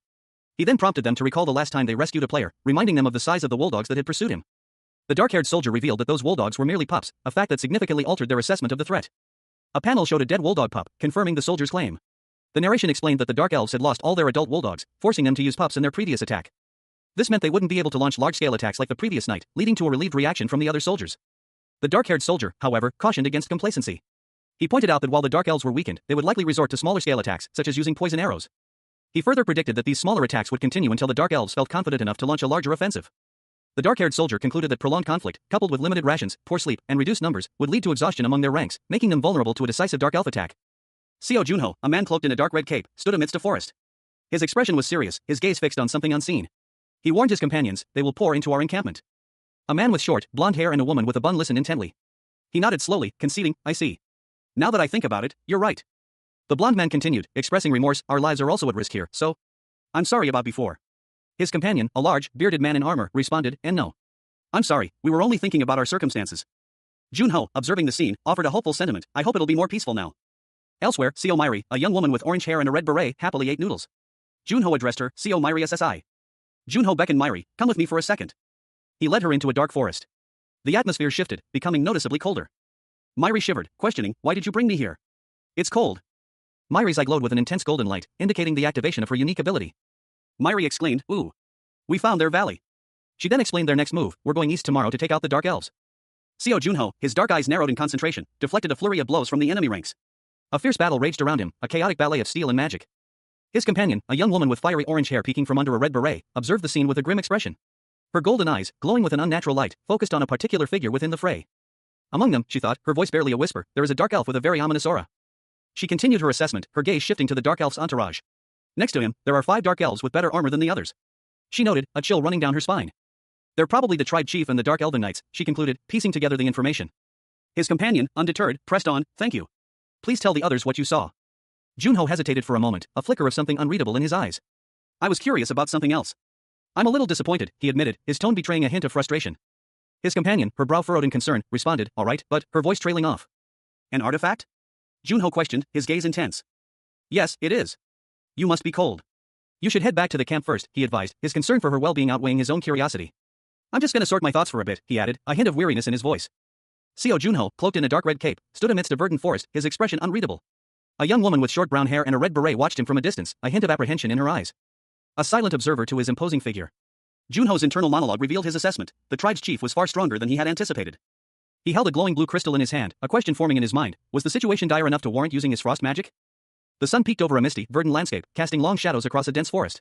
This was the world after the Frost Queen's defeat, a world changed by the sacrifice of Seo Junho and his companions. 25 years later, a world where the guild's reconnaissance team had uncovered a disturbing discovery, the lair of a formidable enemy.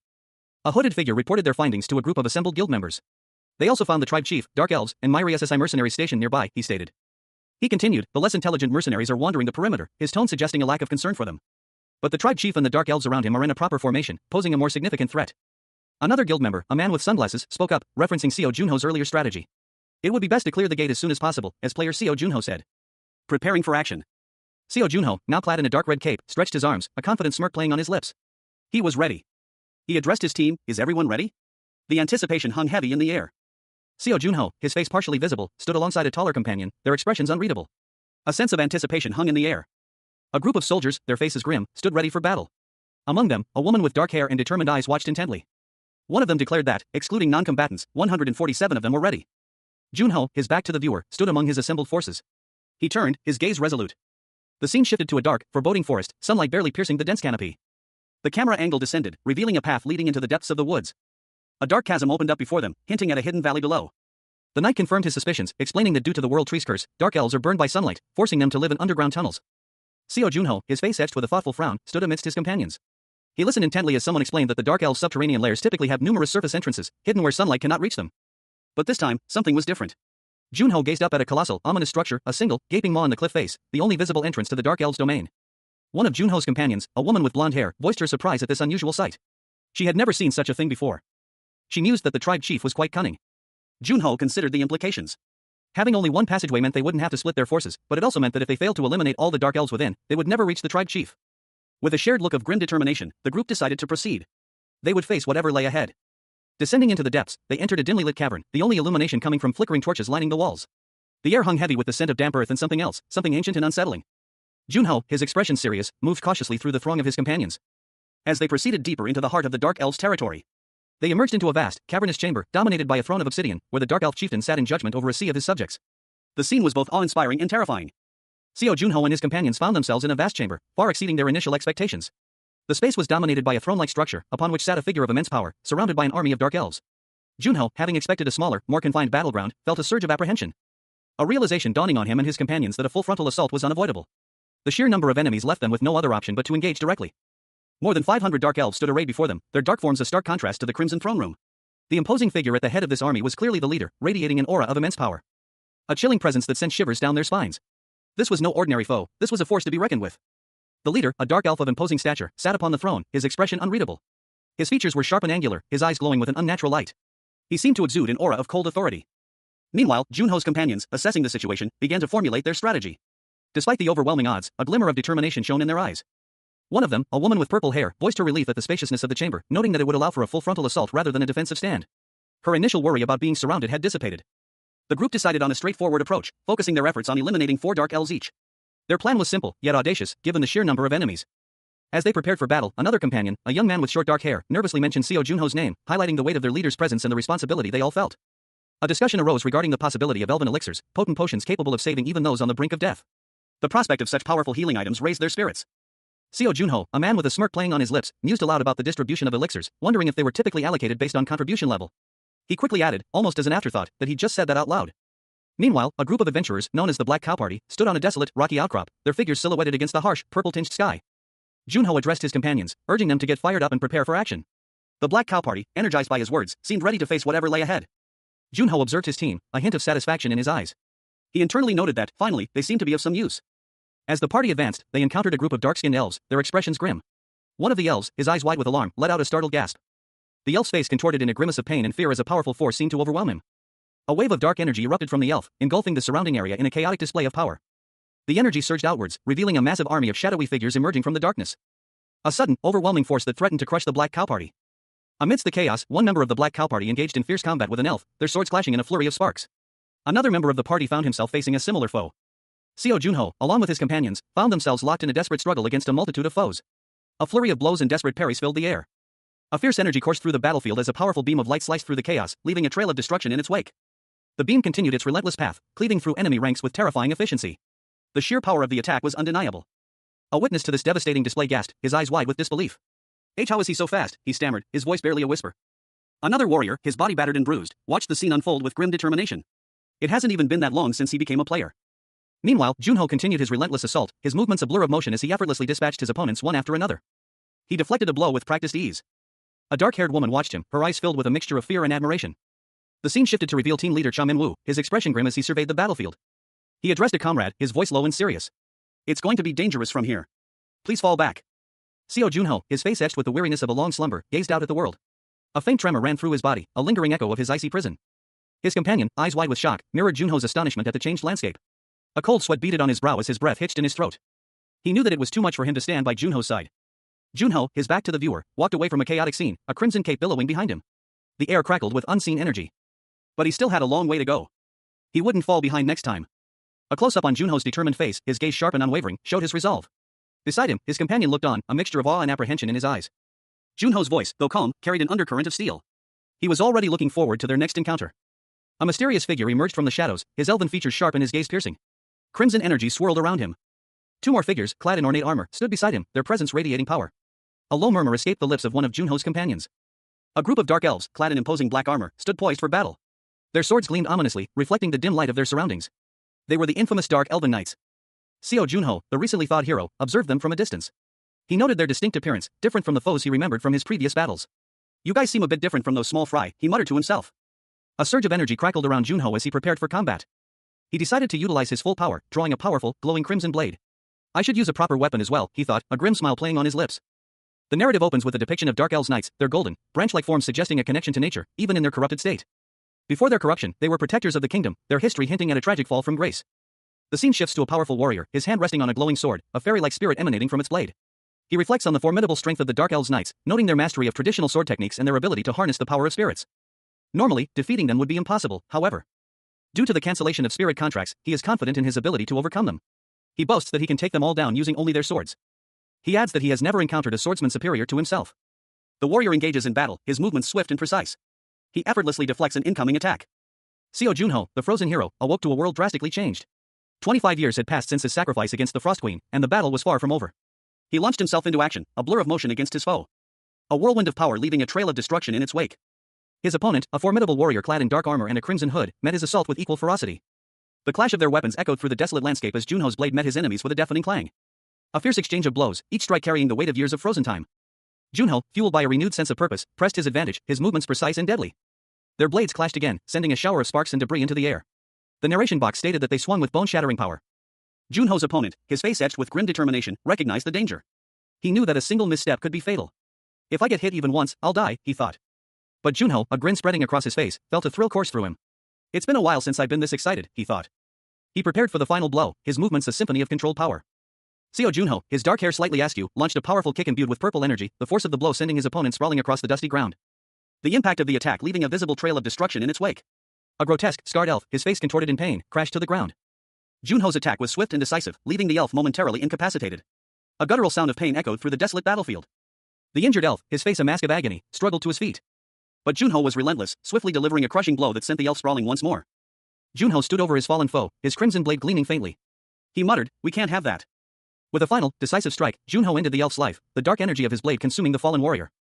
Suddenly, more elves emerged from the shadows, their armor gleaming menacingly under the dim light. Their leader observing Junho with a sneer, commenting, "It couldn't even dodge that. If this is all you guys have, that's disappointing." Junho, his face grim, responded defiantly, "I'm telling you to try harder." Seo Junho, his eyes narrowed in concentration, awoke with a gasp. A sharp pain shot through his head, a lingering echo of the battle against the Frost Queen. He found himself amidst a chaotic scene.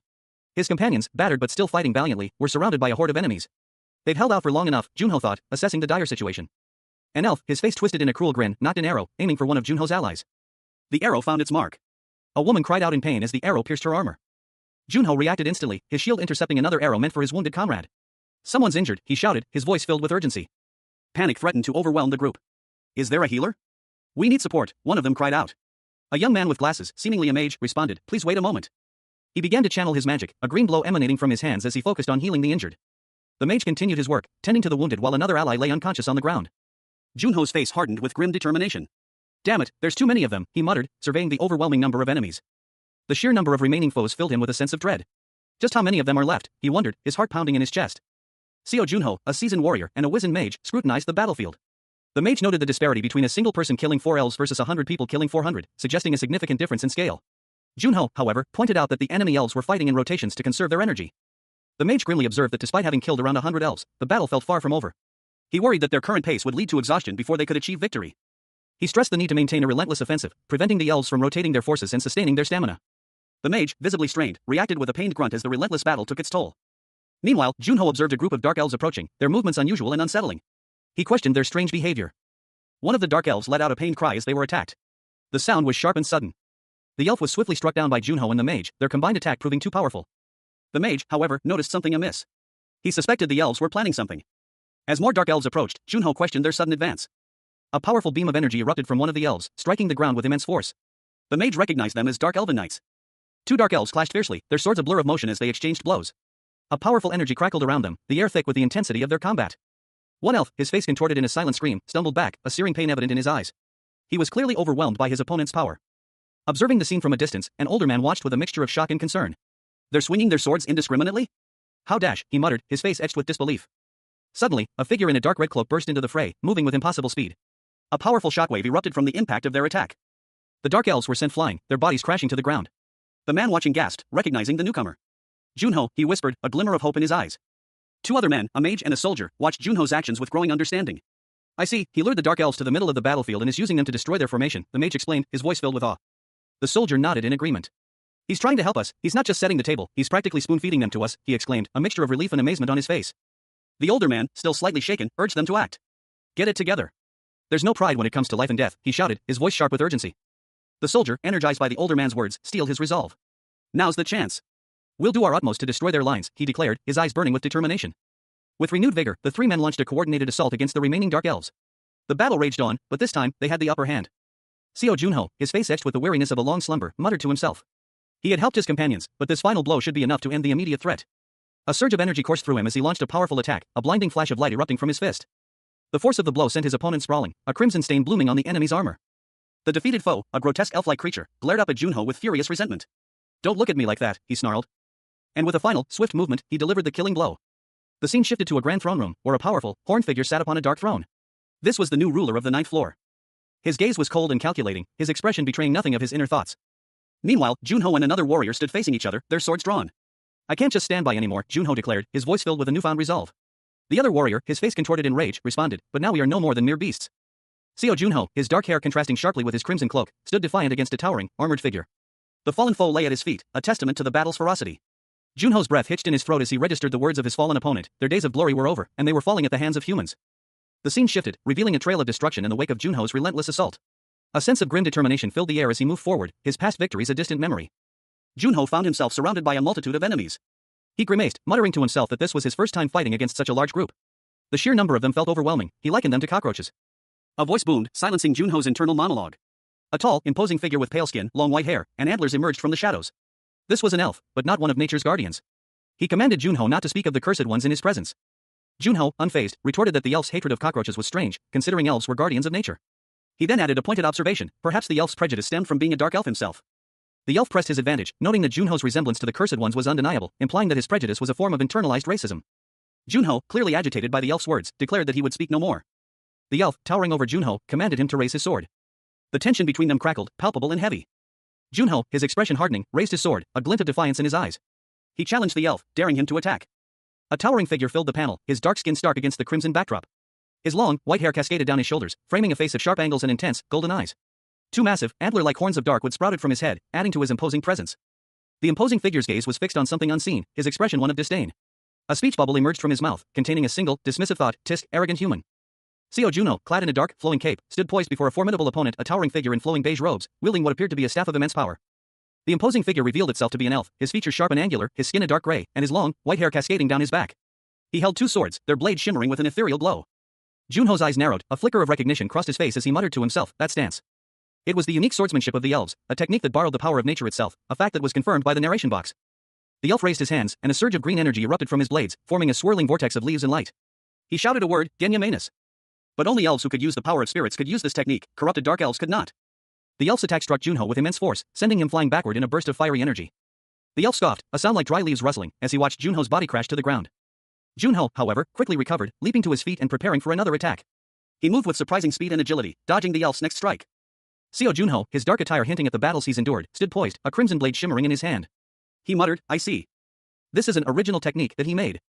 Across from him loomed a towering figure, a dark elf, its skeletal features and tattered robes speaking of ancient power. It stated, it's compatible with the dark elves' bodies. Junho smirked, a glint in his eyes. He observed, seems like you know how to read breaths as well. How fun. The dark elf roared, speak with your sword and not your mouth, human. Junho responded with a flurry of attacks, his blade a blur of motion, leaving trails of fiery energy in its wake. The clash of steel echoing through the desolate landscape. The force of the impact sending shockwaves through the ground. The dark elf's attack was deflected, the resulting energy tearing through the surrounding environment. Seo Junho, his dark hair slightly askew, unleashed a crimson energy blast from his hand. The force of the attack was palpable, the air itself seeming to crackle with power. The energy colliding with a dark elf warrior wielding a glowing purple blade. The clash sent shockwaves rippling outwards, the sheer force of the impact shaking the very ground beneath their feet. The dark elf staggered back, a pained gasp escaping his lips as he clutched at his side. Blood welled from a fresh wound, staining his dark tunic a deeper shade of crimson. Junho watched his opponent, his expression thoughtful. He noted the elf's speed and strength, but sensed the lack of the overwhelming power he remembered from the dark elves in his past. Junho pressed his advantage, moving with a speed that belied his age. He lunged forward, his blade flashing as he swiftly dispatched the weakened elf. A guttural sound escaped the dying warrior's lips as he collapsed to the ground. Another dark elf, his body marred by wounds, fell to his knees, his eyes wide with despair. Uttering a mournful lament for his fallen comrades. "My tribesmen," he whispered, his voice barely audible. The dying elf's words were a prelude to a flashback, revealing the dark elves' leader and his council, seated on ornate thrones in a grand hall. The leader spoke of fixing his mistakes and returning to the glorious days of the past. But as the flashback ended, a voice boomed, "Foolish mortal." A cloaked figure, shrouded in shadow, issued a chilling decree against a backdrop of fiery, crimson skies. Their voice, though unseen, echoed with an ominous power. To achieve their desires, one must defeat 1,000 enemies. The words hung heavy in the air. A monstrous figure, its features partially obscured, loomed into view, its presence radiating menace. Its face contorted in a silent scream, a testament to the immense pressure it was under. A guttural vow escaped its lips. Failure would not be tolerated. Meanwhile, a surge of vibrant green energy erupted from a hidden source. Illuminating a determined figure, their resolve hardening. For them, there was only one option: to win. Seo Junho, the frozen hero, stood ready. A bystander observed, noting a palpable shift in his energy. He braced himself, a formidable foe materialized before him, its shadowy form hinting at immense power. Junho's eyes widened in anticipation as he prepared for battle. With a fierce cry, he unleashed a blinding flash of energy from his sword. A devastating blow that shattered the earth and sent shockwaves through the air. The battle had begun. Seo Junho, the frozen hero, awoke to a world drastically changed. 25 years had passed since his sacrifice against the Frost Queen, a sacrifice that had seemingly restored peace to Earth, but the peace was an illusion. He found himself battered and weak, the remnants of a brutal attack evident on his face. A pained groan escaped his lips as he struggled to regain his bearings. Coughing up blood, Junho braced himself against the rubble, his vision swimming. The attack had left him severely wounded, but his will remained unbroken. A shadowy figure loomed over him, its presence radiating an aura of immense power. The battle was far from over. Junho, despite his injuries, mustered his remaining strength, his eyes hardening with grim determination. He knew this was it, the final confrontation. He recalled the memories of his fallen comrades, their strength and sacrifice fueling his resolve. The power he witnessed in their final moments surged within him. The shadowy figure revealed itself to be a monstrous entity, its presence exuding an aura of malevolence. A chilling battle was about to begin. Junho drew a futuristic weapon, its sleek design a stark contrast to the ancient sword he usually wielded. He was ready to fight. With a burst of speed, Junho launched a swift attack, his movements precise and deadly. The monster retaliated with a furious counterattack. Junho, despite his injuries, stood his ground, his eyes burning with defiance. He would not yield. A blinding flash of light and energy erupted from the center of the battlefield, revealing Seo Junho, locked in a desperate struggle against a towering, armored foe.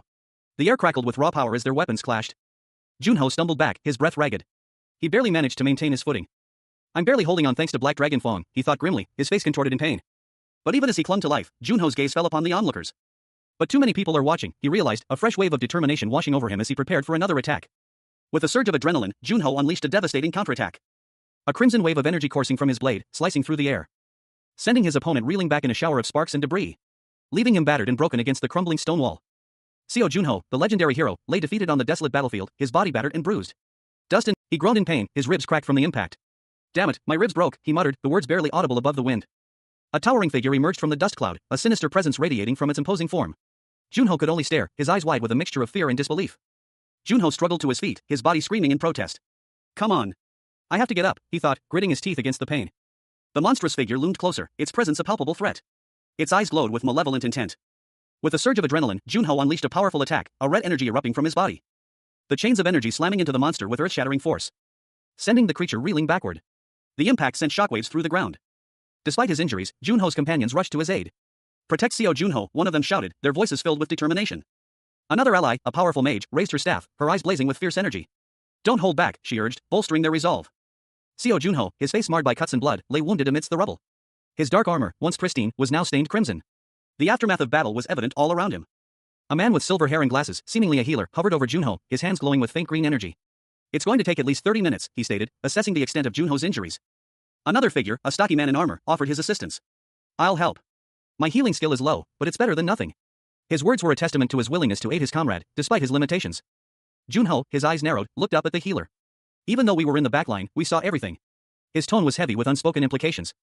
The healer nodded, a hint of admiration in his gaze. "You took out those monstrous Dark Elves Knights and pushed back the tribe chief all alone. It was inspiring to watch." Two other companions, a woman with orange hair and a rounder man, began to channel healing energy towards Junho. "It's only been a few months since you debuted, but you were fighting so hard. We were scared, but we had to save face." The woman continued, "There are barely 100 enemies left. That's why we're able to help you right now." A flashback showed Junho battling a powerful foe, wielding a dark, imposing weapon. "It'll all be over once I kill the tribe chief, then." He pleaded, "Please, just buy us 10 minutes. Junho, despite his injuries, gripped his sword tightly, a determined glint in his eyes. The purple energy emanating from him hinted at his immense power, even in his weakened state. A plea echoed through the battlefield, a request for a mere 10 minutes of respite. The scene shifted to a chaotic clash, a whirlwind of red energy and clashing steel. Multiple figures, locked in fierce combat, were ensnared by glowing red chains. The desperate plea was punctuated by the grim reality of the situation. Only 10 minutes remained. A desperate struggle against a relentless foe. One warrior, his face contorted in exertion, questioned their ability to endure. The panel shifted to reveal a monstrous figure, its features obscured by shadow, yet its eyes burned with malevolent intensity. He was described as a being without rhyme or reason. Even a united front offered no guarantee of victory against this unpredictable adversary. Hope flickered. A suggestion was made: Seo Junho, who had fought alongside the tribe chief, might be their only chance. The scene shifted to show a tense moment between an older man and a younger one, the latter looking distressed. A warning cry pierced the air as a sudden attack threatened. Seo Junho, clad in his distinctive green and gray attire, found himself in the thick of a chaotic battle. He moved with practiced grace, dodging a flurry of attacks as his companions fought valiantly against a formidable foe. The air crackled with energy, the ground trembling beneath their feet. Their opponent, a towering figure with imposing horns and a stern expression, loomed over them, radiating an aura of immense power. This was no ordinary enemy. This was a being of immense strength and dark magic.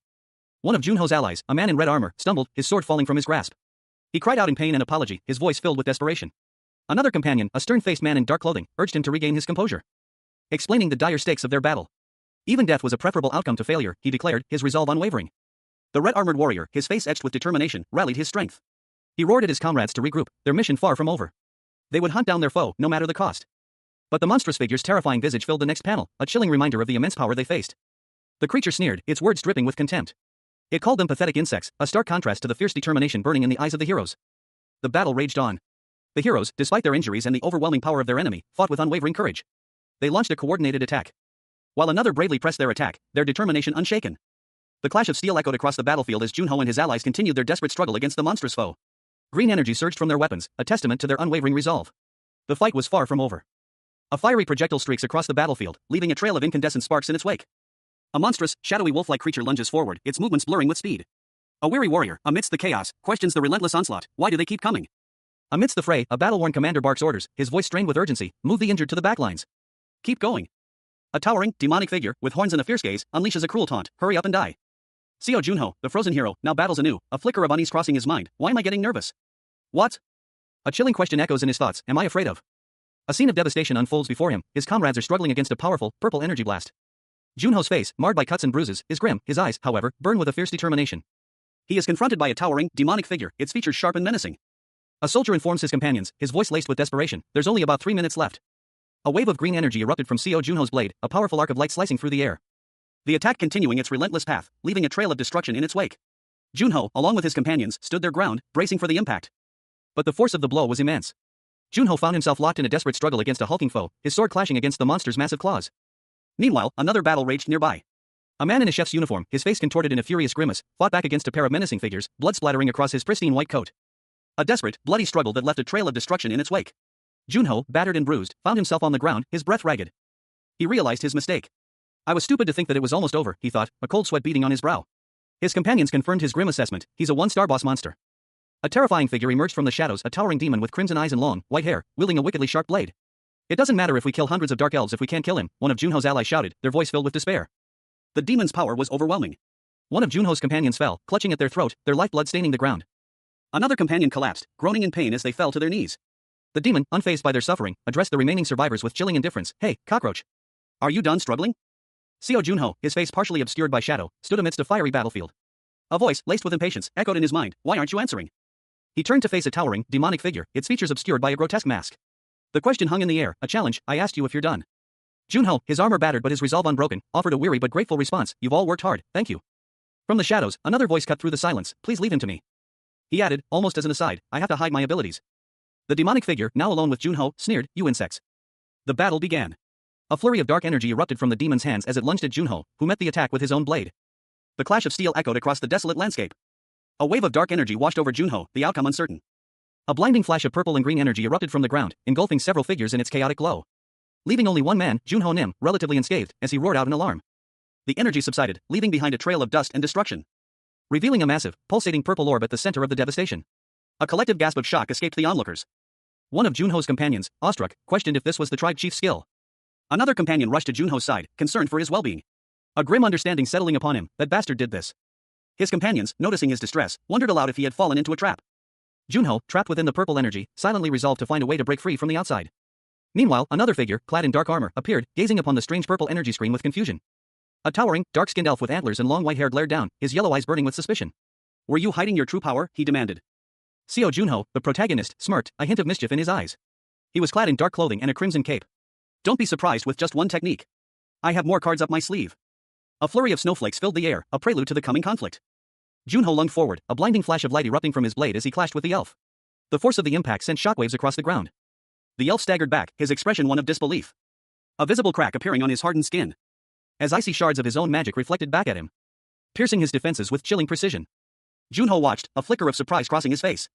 I thought I almost defeated him, but he's using a new skill after he recovered. He grinned, a glint of determination in his eyes. Is this how boss monsters feel? A chilling question echoed in the vast, icy expanse, when they looked down on humans. The question was directed at Seo Junho, the frozen hero, now thawing after 25 years. Before him loomed a colossal figure, a being of immense power, its gaze piercing and cold. You. The scene opens in a long, opulent hallway. Someone calls out urgently, Junho. Junho, a young man with short dark hair, stands looking concerned. A man in a suit beside him expresses doubt, questioning if Junho is truly ready to resume training so soon after his release from a long period of frozen stasis. Junho insists that he needs to test his frost abilities as soon as possible. He approaches a sleek, futuristic control panel. The man in the suit watches, skeptical, commenting on Junho's already perfected fighting style. Junho's internal monologue reveals a critical self-assessment. He realizes he was mistaken in his previous assumptions. A ghostly image of a powerful, ice-like figure appears behind Junho, a stark reminder of the challenges ahead. He acknowledges to himself that he still has a long way to go. The man in the suit observes Junho's contemplation. Clearing his throat, he asks Junho how he plans to utilize his frost abilities. Junho, with a confident smirk, reveals his plan. He's categorized his frost abilities into 3 distinct types. A surge of purple energy crackled, the raw power emanating from the scene hinting at a battle of immense scale. The words, the first is utility, hung in the air, a cryptic statement that promised further explanation. A figure, cloaked in mysterious, stood amidst the fading energy, their back to the viewer. The scene shifted, the focus moving to a new character. A towering, horned figure, radiating power, declared, I give myself a field advantage. It wears down my opponent's stamina, so they can't fight at their peak condition. Seo Junho, his face grim, countered, the second is more intuitive. I cover my armor in ice to compensate for holes in my defense. Of course, I only use it when it decreases mobility. Junho's words were accompanied by a display of sharp, icy shards, a visual representation of his defensive strategy. The narration continued. He explained, I use the frost skill to supplement attacks. With a burst of icy energy, Junho launched a powerful attack. The force of the blow shattering the ground beneath his opponent. The impact was significant. He continued, Watchguard of Darkness isn't mana efficient, so if I cover it in ice, I save a lot of mana. His opponent, impressed, remarked, so you are no different from a magic swordsman. Why did you hide such power? Seo Junho, clad in dark attire, stood defiantly before a towering figure with long, flowing white hair. The air crackled with barely contained power. It was something I couldn't avoid, Junho stated, his voice firm despite the obvious tension. The other figure responded, besides, didn't you hide your true strength too? The towering figure, its face partially obscured by shadow, explained its power. My ability allows me to burn my soul to borrow the power of a corrupt spirit for a short while. It is not something I can use for long. Observing the exchange, a third party commented, his powers are still shrouded in mystery. He's dangerous. However, the towering figure declared, nothing will change. A surge of green energy erupted from the towering figure, engulfing Junho in a blinding flash. The intense energy coursing through the air as it tore through the landscape, leaving Junho visibly strained but resolute. The towering figure, now visibly weakened, spoke again, 10 minutes, no, will 5 minutes do? Junho responded, yeah, I think so. 5 minutes will be enough. The towering figure questioned, what are you saying? A look of grim determination settled on Junho's face. He muttered, dash. And then, with chilling calm, he stated, that's the time I'll need to kill you. Seo Junho, his face partially obscured, stood before a towering, demonic figure. The creature, with long, flowing white hair and antlers that resembled twisted branches, let out a booming laugh. Its dark eyes gleamed with malevolence. The demon's laughter subsided, replaced by a chillingly calm expression. I see, it mused, its voice laced with dark amusement. So you continue to underestimate my power. Junho, however, remained unfazed. A surge of dark energy erupted around him, and he spoke, his voice calm despite the power he wielded. Don't feel so bad, he said, it's a compliment. A purple aura enveloped Junho as he continued, even though I'm not as strong as I used to be. I will use my full power to take you down in 5 minutes. The demon's eyes widened in surprise. Is that? A crimson blade materialized in Junho's hand, radiating a fierce purple energy. The demon observed, sword aura? No, a true sword aura burns far more fiercely. All he's done is concentrate his magic force into the sword. A sword aura is impossible with the current amount of magic he has. The demon tilted its head, intrigued. What is this strange technique? Seo Junho, his face partially obscured by shadow, let out a small, thoughtful chuckle. A faint smile played on his lips as he murmured, oh, this. His thoughts drifted back to a time long past. It was about 28 years ago. I defeated a monster called the Iron Shell Turtle. Its hide and shell were so thick that I couldn't even scratch it with my sword. He recalled the perilous moment, facing the colossal beast, its gaping maw threatening to swallow him whole. Is this how I'm gonna die? He had thought. But as death approached, Junho found that he didn't want to die. A newfound resolve hardened his gaze. He realized that simply drawing his sword aura wasn't enough.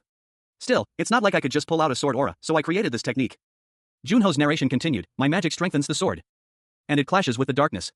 A surge of purple energy enveloped his blade, radiating intense power. The enhanced blade sliced through the air, leaving a trail of purple energy in its wake. Junho's face, though partially hidden, showed grim determination. The impact shattered the ground, sending cracked spiderwebbing across the surface. A muscular man with chains adorning his arms watched in awe. Koku, this is amazing. Out of all the techniques I've seen in my life.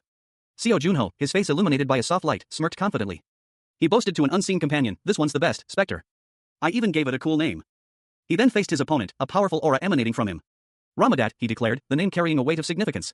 The words if you are prepared to die hung in the air, a challenge issued. A promise following close behind, you will find a way to live. Junho unleashed a blinding flash of light, the technique known as sword aura imitation erupting from him as he engaged in combat with his foe. The clash of their powers filled the scene with vibrant energy. The force of the impact sent shockwaves through the air. As the law of life technique manifested, a powerful counter to Junho's attack. A towering figure emerged from the swirling energy, his imposing presence filling the panel. His dark skin, striking yellow eyes, and long white hair were immediately noticeable. The scene shifted to a desolate, icy landscape, the remnants of a powerful magical confrontation. A cloaked figure, wielding a large, ornate sword, sat amidst the frozen waste. His face was obscured by the mask, but his posture radiated power and authority. The imposing figure spoke, his voice echoing with a chilling calm, 5 minutes. I see, you thought quite highly of me. Seo Junho, his dark cloak billowing slightly in the frigid wind, stood before the defeated Frost Queen. He was assessing the situation, his gaze sharp and questioning as he addressed her. He wondered if she had any last words before her demise. The Frost Queen, her body frail and her once powerful aura diminished, weakly uttered a final request. She seemed to be on the verge of death, her words barely audible. Junho, despite the gravity of the situation, agreed to her request. He was prepared to grant her one last wish, whatever it may be. With a subtle movement, Junho retrieved a mysterious, stone-like object, its surface cracked and glowing faintly with an ethereal light. It pulsed with a strange energy. He presented the object to the dying queen, prompting her to identify it. Her eyes widened in recognition. A spirit egg, she explained, held the potential to hatch a powerful spirit. Junho, intrigued, questioned the process further. The Frost Queen explained that spirits could be born wherever the power of the world tree resided, revealing a crucial piece of lore about the world's magical energy source. She then revealed a weak necklace, claiming it contained a fragment of the world tree's power, enough to hatch the egg. The necklace was presented as the key to fulfilling her final request. Junho, understanding the process, accepted the necklace. He was curious if there was anything else the queen needed to impart. The Frost Queen, in her final moments, reflected on her defeat at the hands of a human. She seemed both surprised and resigned to her fate. A colossal, ancient tree loomed over the scene, its branches reaching towards a bruised, purple sky.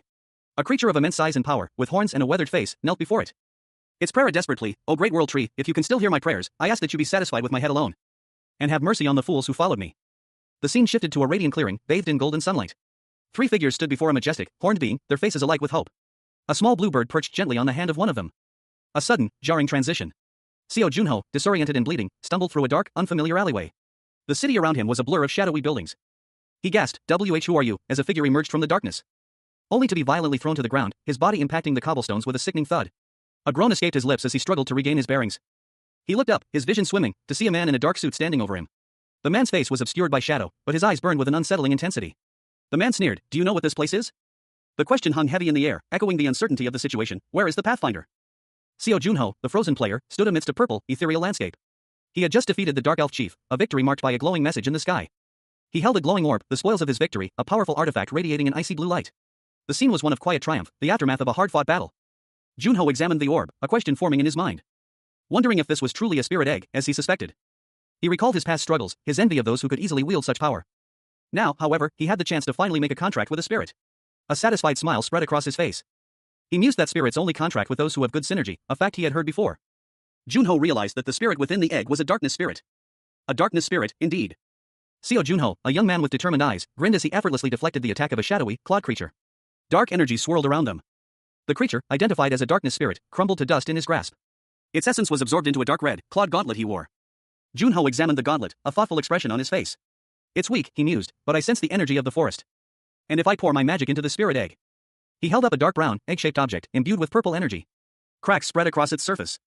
The egg shattered, releasing a surge of golden light that enveloped Junho. A blinding flash of light filled the panel. A large, ominous purple sphere loomed over a group of figures, including a man in a green jacket who appeared to be the focus of their attention. A bespectacled man with short, gray hair spoke, we've defeated the last of the Dark Elf forces, but player Seo Junho still hasn't come out. A deep purple orb pulsed with an ominous energy, its surface rippling with unseen forces. Seo Junho, unseen but present, felt a growing unease. A nervous tension spreading through the assembled crowd. A young man with short dark hair, dressed casually, stood beside a figure in a long coat and spectacles, both of them radiating a palpable anxiety. A young woman with short brown hair, her face etched with worry, watched the scene unfold. A blue notification box appeared before the young woman, announcing, you have cleared Wild Forest. The news sparked a wave of joyous relief among the onlookers. Junho really did it, someone shouted, their voice filled with awe and admiration. We can go home, another exclaimed, their voice brimming with excitement and hope. 2 individuals, a man and a woman, reflected on the recent battle. The woman recalled the intensity of their clash with the tribe chief, believing they were all doomed to die. However, Seo Junho's actions had saved them all. The boundary between the cleared area and the next floor vanished, revealing a vast, desolate landscape. A lone figure, cloaked in dark armor, stood silhouetted against the fading light. This was Seo Junho, the hero who had single-handedly cleared the wild forest. He was called to buy another, his name echoing across the desolate expanse. Seo Junho, cloaked in a crimson cape, stood amidst his companions. One, a man in a dark green jacket, and another, a fair-skinned man with short, gray hair and a halo-like marking above his head, expressed their concern. You've worked hard. Are you hurt anywhere? If you are, we should get you treated. Junho, his face partially obscured, reassured them. I'm all right. Junho, his back to the camera, acknowledged his companion's support. Thank you for your hard work. The man in the green jacket observed Junho, his expression thoughtful. He doesn't seem to be greatly injured on the outside. But a lingering concern remained. But is there some sort of problem? How difficult must the battle have been? For his face to look so grave? Later, on a plane, a news report played on a screen. Wild Forest Gate cleared with player Seo Junho as the MVP. The video showed a powerful, explosive battle. Junho, however, remained unimpressed. MVP or whatever, none of that matters. It's all useless. Seo Junho, a man with short, dark hair, sat pensively, a small, winged creature hovering before him. The creature, a frost spirit with icy blue wings and a delicate crown, seemed to be observing him with wide, curious eyes. Junho questioned whether it was too much to ask a darkness spirit for help, a hint of doubt clouding his expression. Meanwhile, a taller, more imposing figure, also seemingly a frost spirit, but with a more mature and regal appearance, gazed out a window, a gentle breeze ruffling her long, white hair. She seemed to be observing something outside, a thoughtful expression on her face. Back inside, Junho and the smaller frost spirit continued their conversation. The spirit expressed amazement at the humans' technology, specifically their ability to fly without magic. Junho, however, requested some time to collect his thoughts before engaging in further discussion. He explained that he had merely been speaking to himself, a statement that the spirit found rather strict. Junho's frustration was evident in his expression. The larger frost spirit then revealed her true identity. She was the very monster who had frozen Junho's friends and terrorized the world 25 years prior. Her icy gaze held a chilling intensity. Junho was stunned. He recalled that he was the one who had defeated her, yet here she was, now his spirit guide. The weight of this revelation was heavy on him. The larger frost spirit, seemingly sensing his confusion, pointed out the advancements in human technology, noting that they had progressed from wheeled vehicles to air travel in his absence. She believed she had given him ample time to process his thoughts. Junho, still grappling with the revelation, muttered to himself about speaking to himself again. He questioned why someone like her would appear before him. The frost spirit explained that she had been summoned because of his compatibility with her magic, a fact that left Junho even more perplexed. The spirit concluded that Junho's most compatible element was frost, a revelation that further complicated his already confusing situation. Seo Junho, his face partially obscured by bandages, argued with a small, winged creature. He scoffed, "Don't kid with me. I've used Watchguard of Darkness for over 5 years, while I've only used Frost for barely 3 months." The winged creature, its features reminiscent of ice and frost, retorted, "But in the end, I was the one that emerged from the spirit egg. So stop being so uselessly stubborn, and let us make a contract." Junho, his expression hardening, questioned, "Do you think I would? After all you've done to people?" The creature challenged him, "What have I done to make you speak like that?" Junho responded, his voice laced with anger, "Are you asking because you don't know?" The creature's face was partially obscured, but a hint of sadness was visible. She simply whispered, "You." Junho's eyes widened in shock as he realized the gravity of the situation. He exclaimed, "Wait, what did she do?" The creature revealed the truth, her voice trembling slightly, "Why you froze the South Pacific." A vast, frozen ocean was shown, with dead fish floating on the surface. The creature added, almost nonchalantly, "Well, I suppose I feel sorry for the fish." But he also knew there was more to it. He concluded, "But that stuff doesn't matter. She's committed another grave sin." Seo Junho, along with his 4 companions, stood frozen in time, their forms translucent and ethereal, encased within a monument of ice. A speech bubble emerged from the statue, Junho's voice echoing through the years, "You froze me and my friends." A mysterious, ethereal figure with an icy mask appeared before them, her voice dripping with suspicion. Are you acting ignorant on purpose?" The masked figure continued, her tone surprisingly calm, "I was not the one who froze you. And in the end, it was with my power that you were able to melt the ice." She elaborated, a hint of sorrow in her voice, "I will say this once more. I have not done anything worthy of condemnation. On the contrary, I feel most sorry for myself, whom you killed." Junho, now thawed, sat by a window, lost in thought. He murmured to himself, "Window." He checked his smartwatch, a message appearing on the screen. A message from Diaku, "Hey, Diaku." Junho replied, "What?" Diaku's message continued, "What do you think the Frost Queen did wrong? Why are you asking all of a sudden? I'm in a hurry, so quick. Geez. Obviously, she turned you and the 5 heroes into icicles. Besides that? Ick. Does there need to be anything else?" The ethereal figure reappeared, observing Junho's interaction with his smartwatch. She commented, "What a fine device. You can see the opinions of other humans so quickly." Junho, looking thoughtful, responded, "Yeah, whatever. Let's say you didn't do anything. But why would I want to make a contract with you?" The ethereal figure giggled, "I will become your teacher." Seo Junho, his expression unreadable, stared out the window of a modern train. The city lights blurred past, a stark contrast to the icy landscapes he remembered. A small, ethereal being with iridescent wings hovered before him, its form shimmering faintly. Junho listened as the creature spoke, its words laced with a hint of condescension. Acknowledging his past strength but highlighting his ultimate defeat. The creature, a being of ice and frost, was clearly powerful. Junho's eyes narrowed. He questioned the creature's claim of weakness, his voice sharp with suspicion. The creature's words, a pun on the word weakened, were clearly intended to be dismissive. The creature revealed its true identity, the Queen of the Ice Kingdom, Niflheim, a monarch who controlled the world's cold. The Queen swore on her existence that her previous defeat was due to a weakened state, a claim that seemed dubious to Junho. Her words hung in the air, a stark contrast to the vast, icy landscape behind her. The image of the Queen, powerful yet seemingly vulnerable, was striking. Junho, skeptical, questioned the nature of the Queen's weakening, reminding her of the sacred oath magicians take when swearing on their magic. The queen, with a sly smile, hinted at the extent of her weakening, suggesting it was perhaps only 1/100th of her full power. Junho, frustrated by her evasiveness, rejected her oath as mere bullshit, unwilling to accept her explanation at face value. Seo Junho, his face etched with weariness, ran a hand through his hair. He sighed, a hint of resignation in his voice as he agreed to a contract, but only under one condition. He listened impassively as the contract's terms were laid out. The moment he put those around him in danger, the contract would be forfeit. A small, ethereal spirit hovered nearby, seemingly unimpressed. Junho simply stated the obvious. The spirit, a being of immense power, explained the unbreakable bond between it and its contractor, a connection forged at the level of their souls. The spirit assured Junho that it had no intention of harming him. However, Junho's internal monologue revealed his own apprehension. He knew this was a risky choice, but he felt he had no other option. He acknowledged his current weakness, stating that he was far too weak to clear even a single floor of the tower on his own. But a flicker of determination ignited in his eyes. He believed that with the power he was about to access, he would be strong enough to succeed. He was ready to proceed. With a decisive movement, he touched the glowing symbol, initiating the process. Junho began to focus his energy. His plan was to first assess the Frost Queen's strength as a spirit. Seo Junho, the frozen player, stood alone in the Player Association's training room.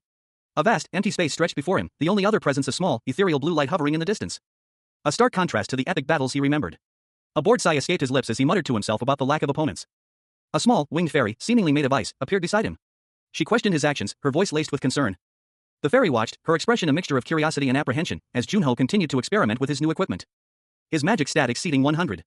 He realized that with these artifacts, he could clear a one-star gate by himself. The fairy commented on his improved state after equipping the artifacts. Junho, however, rebuffed her assessment, stating that he wanted to demonstrate his skills to her, despite her current form as a spirit. He unleashed a powerful burst of energy, a testament to his enhanced abilities. A vibrant display that filled the training room. The fairy acknowledged his power, but noted that his current state as a spirit made things different from before. A young woman with striking white hair and an ornate, icy mask tilted her head slightly, a subtle smile playing on her lips. She uttered a single, soft phrase, conveying understanding. Seo Junho, a man with short, dark hair, stood in a stark, metallic warehouse. A small, ethereal being hovered beside him. He addressed Junho, stating that he was his contractor, and that once Junho witnessed his power, he would be treated differently. The ethereal being extended a hand, and a swirling, luminous energy coalesced within its palm. The energy pulsed, then shot towards Junho, engulfing him in a wave of brilliant light. As the light subsided, Junho stood, seemingly unaffected, but a subtle shift in the air suggested a change within him. Eyes began to form on the ceiling above Junho, spreading rapidly across the warehouse. Junho's face was grim. He felt a familiar cold penetrate his heart, a sensation he recognized from his past encounter with the Frost Queen. He turned and walked towards a large, icy archway, his silhouette stark against the ethereal blue glow. He gripped his weapon, a long, dark blade, his resolve hardening. And a faint, icy energy emanated from his hand, mirroring the power he had just absorbed. Seo Junho, his back to the viewer, watched a small, ethereal being flitting about. A question hung in the air, unspoken but palpable: "What are you doing?" The small being, with a striking ice mask obscuring its face, responded with an air of disinterest. It declared, "I have lost interest." Junho's brow furrowed in confusion. He clearly didn't understand. Junho, agitated, exclaimed, "Are you kidding me?" His frustration stemmed from his inability to focus when his curiosity was piqued. He admitted to himself, "If I become curious about something, I cannot concentrate on anything else." He ran a hand through his hair, muttering in annoyance, "Ugh." Frustration giving way to resolve, he snapped, "Fine. What are you?" The small being, its icy mask partially visible, tilted its head and asked, "So curious about?" The being's face, still mostly hidden, offered a small, enigmatic smile. The being, now fully revealed, stated its intentions: "I wish to explore the human world." Seo Junho, his body finally free from the icy grip of time after 25 years, walked along a bustling city street. The sun shone brightly, a stark contrast to the frozen wasteland he had last known. He was still adjusting to the sights and sounds of the modern world, the changes subtle yet significant. The architecture, the vehicles, the fashion, everything felt both familiar and alien. Suddenly, a small, ethereal being materialized beside him, its voice filled with wonder. It pointed at a building, then at a car, its confusion evident. Junho, equally perplexed, could only offer simple explanations. Junho found the creature's constant questions and exclamations increasingly irritating. A wave of frustration washed over him. The creature, seemingly oblivious to Junho's annoyance, continued its observations, prompting him to ask if others could see it. The creature replied that it could reveal itself at will, but chose not to at that moment. Another ethereal being, this one taller and more imposing, suddenly appeared behind Junho, causing him to jump. He recognized her as a contractor. The small creature's question about the cat seemed to be a way to distract from the contractor's presence. The small creature, identifying itself as a contractor, excitedly pointed at a black cat resting on a nearby box. Seo Junho, a young man with a baseball cap and glasses, spots a black cat on a low wall. He approaches it, remarking that it's just a stray. The panel shifts to show the cat's eye, reflecting a small, winged creature with a crown and a surprised expression. Junho is seemingly unaware of this. The winged creature, a small, aquatic-looking being, suddenly appears before Junho, seemingly floating in midair. The cat lunges forward, its movements a blur, and attacks the small creature. The small creature is caught off guard and is frozen in a block of ice as the cat attacks. The small creature cries out in surprise and fear as the cat's attack intensifies. The cat continues its assault, its claws extended, leaving the small creature injured and struggling. Junho watches in shock, questioning why the cat is attacking the small creature. Junho was astonished by the cat's ferocity, wondering how such a fierce monster could be wandering the streets. He muses that it might not attack humans because they're bigger, but a look of dawning realization crosses his face. A small, winged creature, seemingly a fairy, hovered near a man wearing a baseball cap. The man, his face obscured, reacted with a confused expression, a single question mark escaping his lips. The man, now revealed to have glasses and a sly smile, held a small black kitten. He mused that cats only show their weak side to those who are strong. Suddenly, a powerful energy surge erupted from a monstrous, purple-skinned creature with sharp horns and a cracked, crystalline mask. The creature roared in rage. The creature's roar was deafening, a wave of raw power shaking the very air around it. The man in the cap, undeterred, challenged the creature, declaring his intention to demonstrate his power in the training room. The man and the fairy entered a large, brightly lit training facility. The fairy, seemingly the source of the earlier energy surge, prepared to unleash its power. Its power manifested as a brilliant blue energy, a stark contrast to the previous purple surge. A powerful blue energy erupted from the fairy, engulfing the training room in a dazzling display of power. Seo Junho, the frozen hero, awoke to a world drastically changed. 25 years had passed since his sacrifice against the Frost Queen, and the icy remnants of her power still lingered. A surge of glacial energy erupted from the ground, forming sharp, crystalline spikes that shot towards the sky. The icy projectiles arced through the air, their trajectory hinting at a powerful, unseen force at play. Then, coalescing into a towering, glacial monolith. Junho stood before it, a look of dawning comprehension on his face. From the heart of the ice structure, a magnificent weapon materialized, a frost-encrusted spear, radiating an aura of immense power. With this weapon, the Frost Queen could have waged a war all by herself. Its power was undeniable. Junho stood amidst the swirling glacial energy, the spear's power resonating within him. He felt a surge of his own dormant abilities awakening. A small, ethereal creature appeared beside him, its expression a mixture of awe and concern. "Well, it's not bad," it commented, much to Junho's surprise. Junho's expression hardened. "What? Did you just refer to this as simply not bad?" The creature scoffed, "Nonsense. Did you watch properly?" The panel focuses on a detailed close-up of an intricately crafted, ice blue sword. The narration boxes reveal an assessment of its quality. Each component is meticulously designed for maximum damage output, a testament to the master craftsman's skill. The current technology, it is stated, cannot even begin to compare to the level of craftsmanship displayed. Seo Junho, the protagonist, stands in a stark, minimalist room, a faint blue energy emanating from the floor. He declares that his answer remains the same. Given time, he will be able to replicate these artifacts. A small, ethereal being with a mask-like face speaks to Junho, stating that what she wants from him is something he cannot do. The being emphasizes her request, prompting Junho to question if she is referring to something specific. He then visualizes a glowing, ice blue entity, seemingly connected to the sword from the previous panel. Junho's expression shifts to one of dawning realization, as the ethereal being confirms that this is precisely what she desires. A sudden, powerful energy surge is depicted, emanating from Junho. Elsewhere, a woman with short blonde hair observes this event, a subtle smile playing on her lips. She comments on the intensity of the energy, noting the vibrations she can feel. The scene opens with Seo Junho, a young man with dark hair, a pensive expression clouding his features. He is being questioned. Across from him sits a middle-aged man in a suit, his face etched with lines of concern and curiosity. He leans forward, his gaze intense. The man in the suit speaks, his words carrying a weight of implication. He asks Junho if he knows what the Frost Queen looks like. Junho, seemingly unfazed, remains silent for a moment before responding. Junho replies that if it's about the Frost Queen, that won't be a problem. The man presses further, prompting Junho to clarify what he means by problem. He complies, and a small, ethereal being appears beside him, causing the man to react with surprise. The man's eyes widen in shock as he exclaims in disbelief. Junho calmly observes the man's reaction. The man questions if the ethereal being is truly Junho's friend, to which Junho grimly confirms. The ethereal being, seemingly offended, speaks, expressing their displeasure at being referred to as a ghost. The man, visibly shaken, is left speechless by the unexpected turn of events.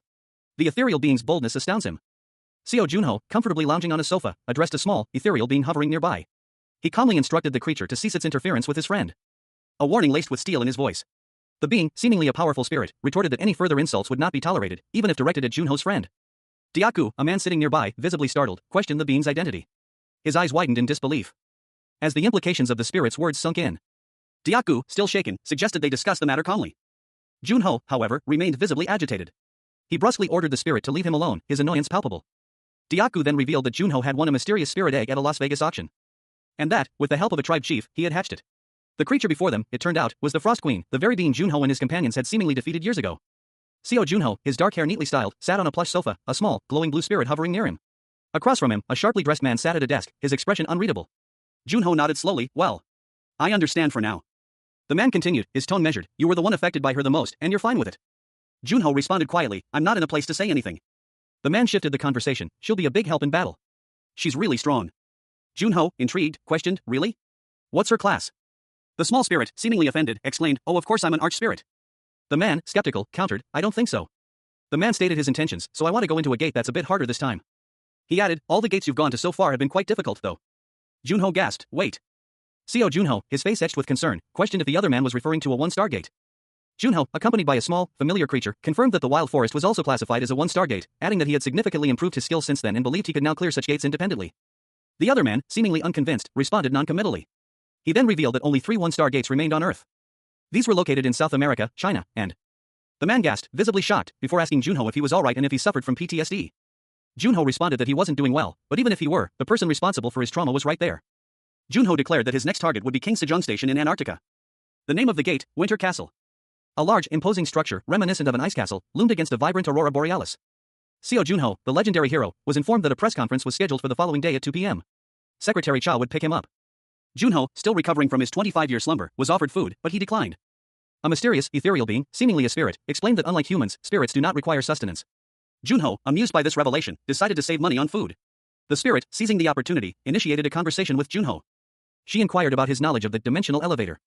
A towering structure, the dimensional elevator, was revealed. It was described as the mysterious source of this accursed world. Junho, contemplating the implications, realized that uncovering the elevator's origins could potentially end this perilous game. The spirit responded to Junho's hopeful thoughts. She revealed that she did not know the origins of the dimensional elevator. This surprised Junho, as he remembered her being a floor master, someone who should possess such knowledge. He questioned her lack of understanding. Seo Junho pressed the small, ethereal being for answers, his tone firm despite the unusual circumstances. The creature, with its striking ice-like features and flowing white hair, insisted it knew nothing, swearing on its very existence. However, the being's claim of ignorance was quickly contradicted. It admitted to possessing some knowledge of this world. Before revealing a crucial detail, its defeat at Junho's hands had costed its position as floor master, resulting in a complete memory loss. Junho, observing the exchange, noted the thoroughness of the system that had erased the being's memories. It was more extensive than he had anticipated.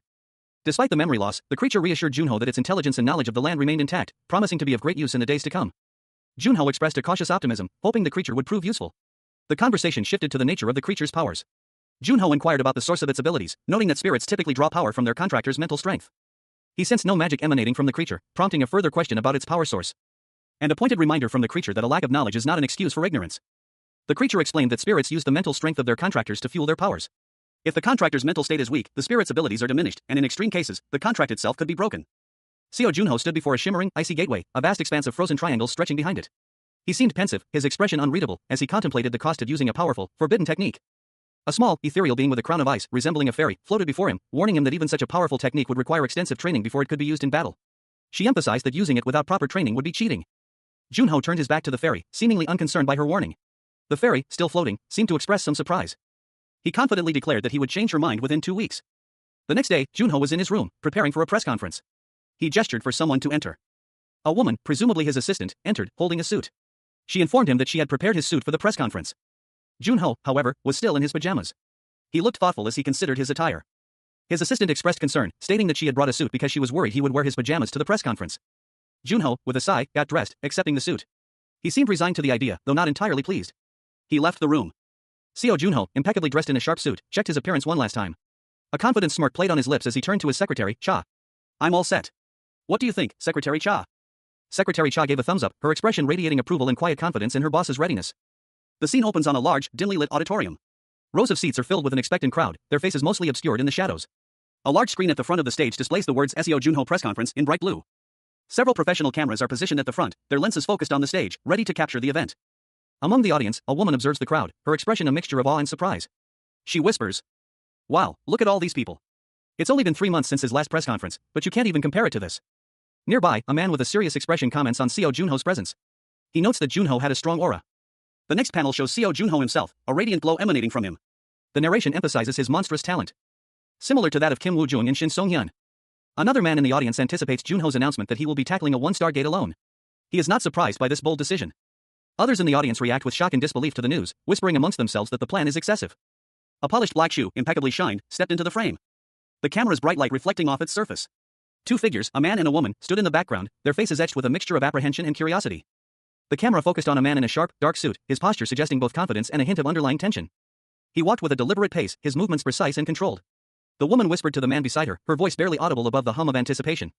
The scene shifted to a bank of cameras, their lights flashing in a rhythmic pulse, signaling the imminent start of a major event. An announcement blared across a large screen. The press conference will now begin.